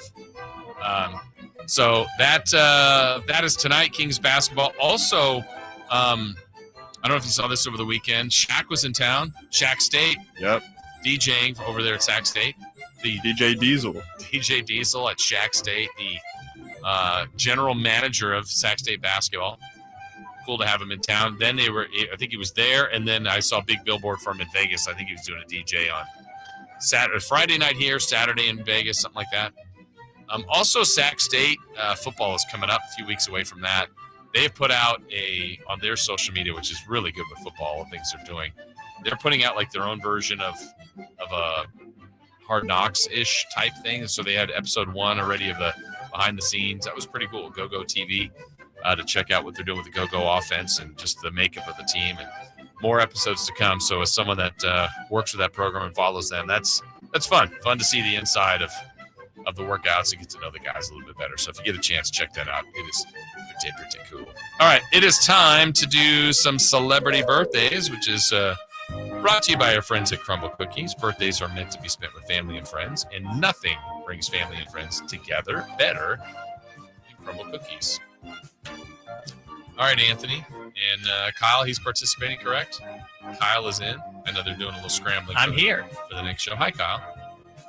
All right, guys. Happy birthday on this July 14th, 2025, to Conor McGregor. All right. How old is Conor McGregor turning today? Do you want to go first or me, Kyle? I will say Conor McGregor is 36. I think he's older. I think he's like 42. Kyle is closer. He is 37 today. What? Yeah. Wow. I forgot the movies, too. Let me go here first. See how you guys do here. Gen Z movie battle. Here we go. Before your guys' time, probably. Do you know about the movie The Blair Witch Project? Yes. What year was that released on this day? You go first, Anthony. 92. Oh, I would have guessed later than that. 95. All right, Kyle's closer, 1999. All right, how about the first X-Men? Hugh Jackman? Mm-hmm. The original one. I say the original one, but the first one released in the theaters. On this date and what year? I'll say 2001. I think it was before. I want to say like 98. Kyle's a little bit closer, 2000. Ugh. All right, happy birthday today to Jane Lynch. I will say 62. 63. Anthony's closer on this one, 65 for Jane Lynch. Happy birthday today to former Raider. This guy was going to be like the next great thing. I forget how many years ago, but Rolando McClain, drafted in the first round, defensive guy from Alabama. Let's go 40. I'm trying to think of when this all happened. Yeah, like let's do like 36. We have a correct answer, and it goes to Anthony Lucas, 36. Yeah. Right on. There you go. Happy birthday to Revis Island, Darrell Revis. Hall of Famer. Hall of Fame cornerback. He's got to be 40. He didn't play that long. I'll say 43. I think Kyle has it. I'm going to do 42 just for the sake of that. That was a good adjustment. He's 40 today. Oh. Happy 40th birthday. Yeah, he didn't play very long. All right, they are all over the nation, but I'm picking the least known of the Plumleys. Do you guys know the Plumleys? Yeah. Who? How many? Name some Plumleys. I know Mason Miles Was there a Miles There's another one. This is the other one. Duke. Was it Marshall? Marshall Plumlee is celebrating a birthday today, the lesser of the known Plumlees. How old is Marshall Plumlee? Anytime there's just a big 7-foot backup center, I just call them a Plumlee. Yeah. They're all Plumlees. I don't know. Let's say 30 today. I'm a big fan of Mason Plumlee. And if he's lesser known, I feel like he's older. Then I'm going to go like 36. No, we have a tie. He's 33. All right. You guys split the difference. Plumlees are getting old. Yeah. Happy birthday to the guy that was brave enough one time to charge the mound on Nolan Ryan, Robin Ventura. And Nolan Ryan proceeded to hit him in the head about 40 times. He was the manager of some baseball team. White Sox. Was it White Sox? Yeah. He had a long college hitting streak. I think it was like 50 games or something like that. It's got to be like 4 White Sox managers ago now. So he's got to be 65. I'm going to go 62. Anthony's closer. He's 58. And the last one, happy birthday to one part of the trio of Zito, Mulder, and Hudson. Happy birthday to Tim Hudson. I saw someone had a Zito half A's, half Giants jersey this weekend at Sutter Health Park. That was fun. So it was the Z and the I in one color, yeah, the T and the O in the other. Yeah, and one number was green and one number was orange. Interesting. Very strange. So Tim Hudson is turning what today? Let's go 47. I'm going to go 46, just going lower. Kyle is closer. I'm gaming it. Happy 50th to Tim Hudson. Wow. So there you go. Thank you to everybody listening today. We truly do appreciate it. Thank you, Anthony, for your work. Chris will be back tomorrow. Dave is back next week. Tomorrow, Maxime Renault will join us, that interview, and Mark Jones on the show. But coming your way next from Las Vegas, the Alan Stiles Show. That is straight ahead, right here on Sacktown Sports. See you. On the move? Got somewhere to be? Take Sacramento Kings basketball with you. The Sacktown Sports app will let you stay connected to your passion. Never miss a moment.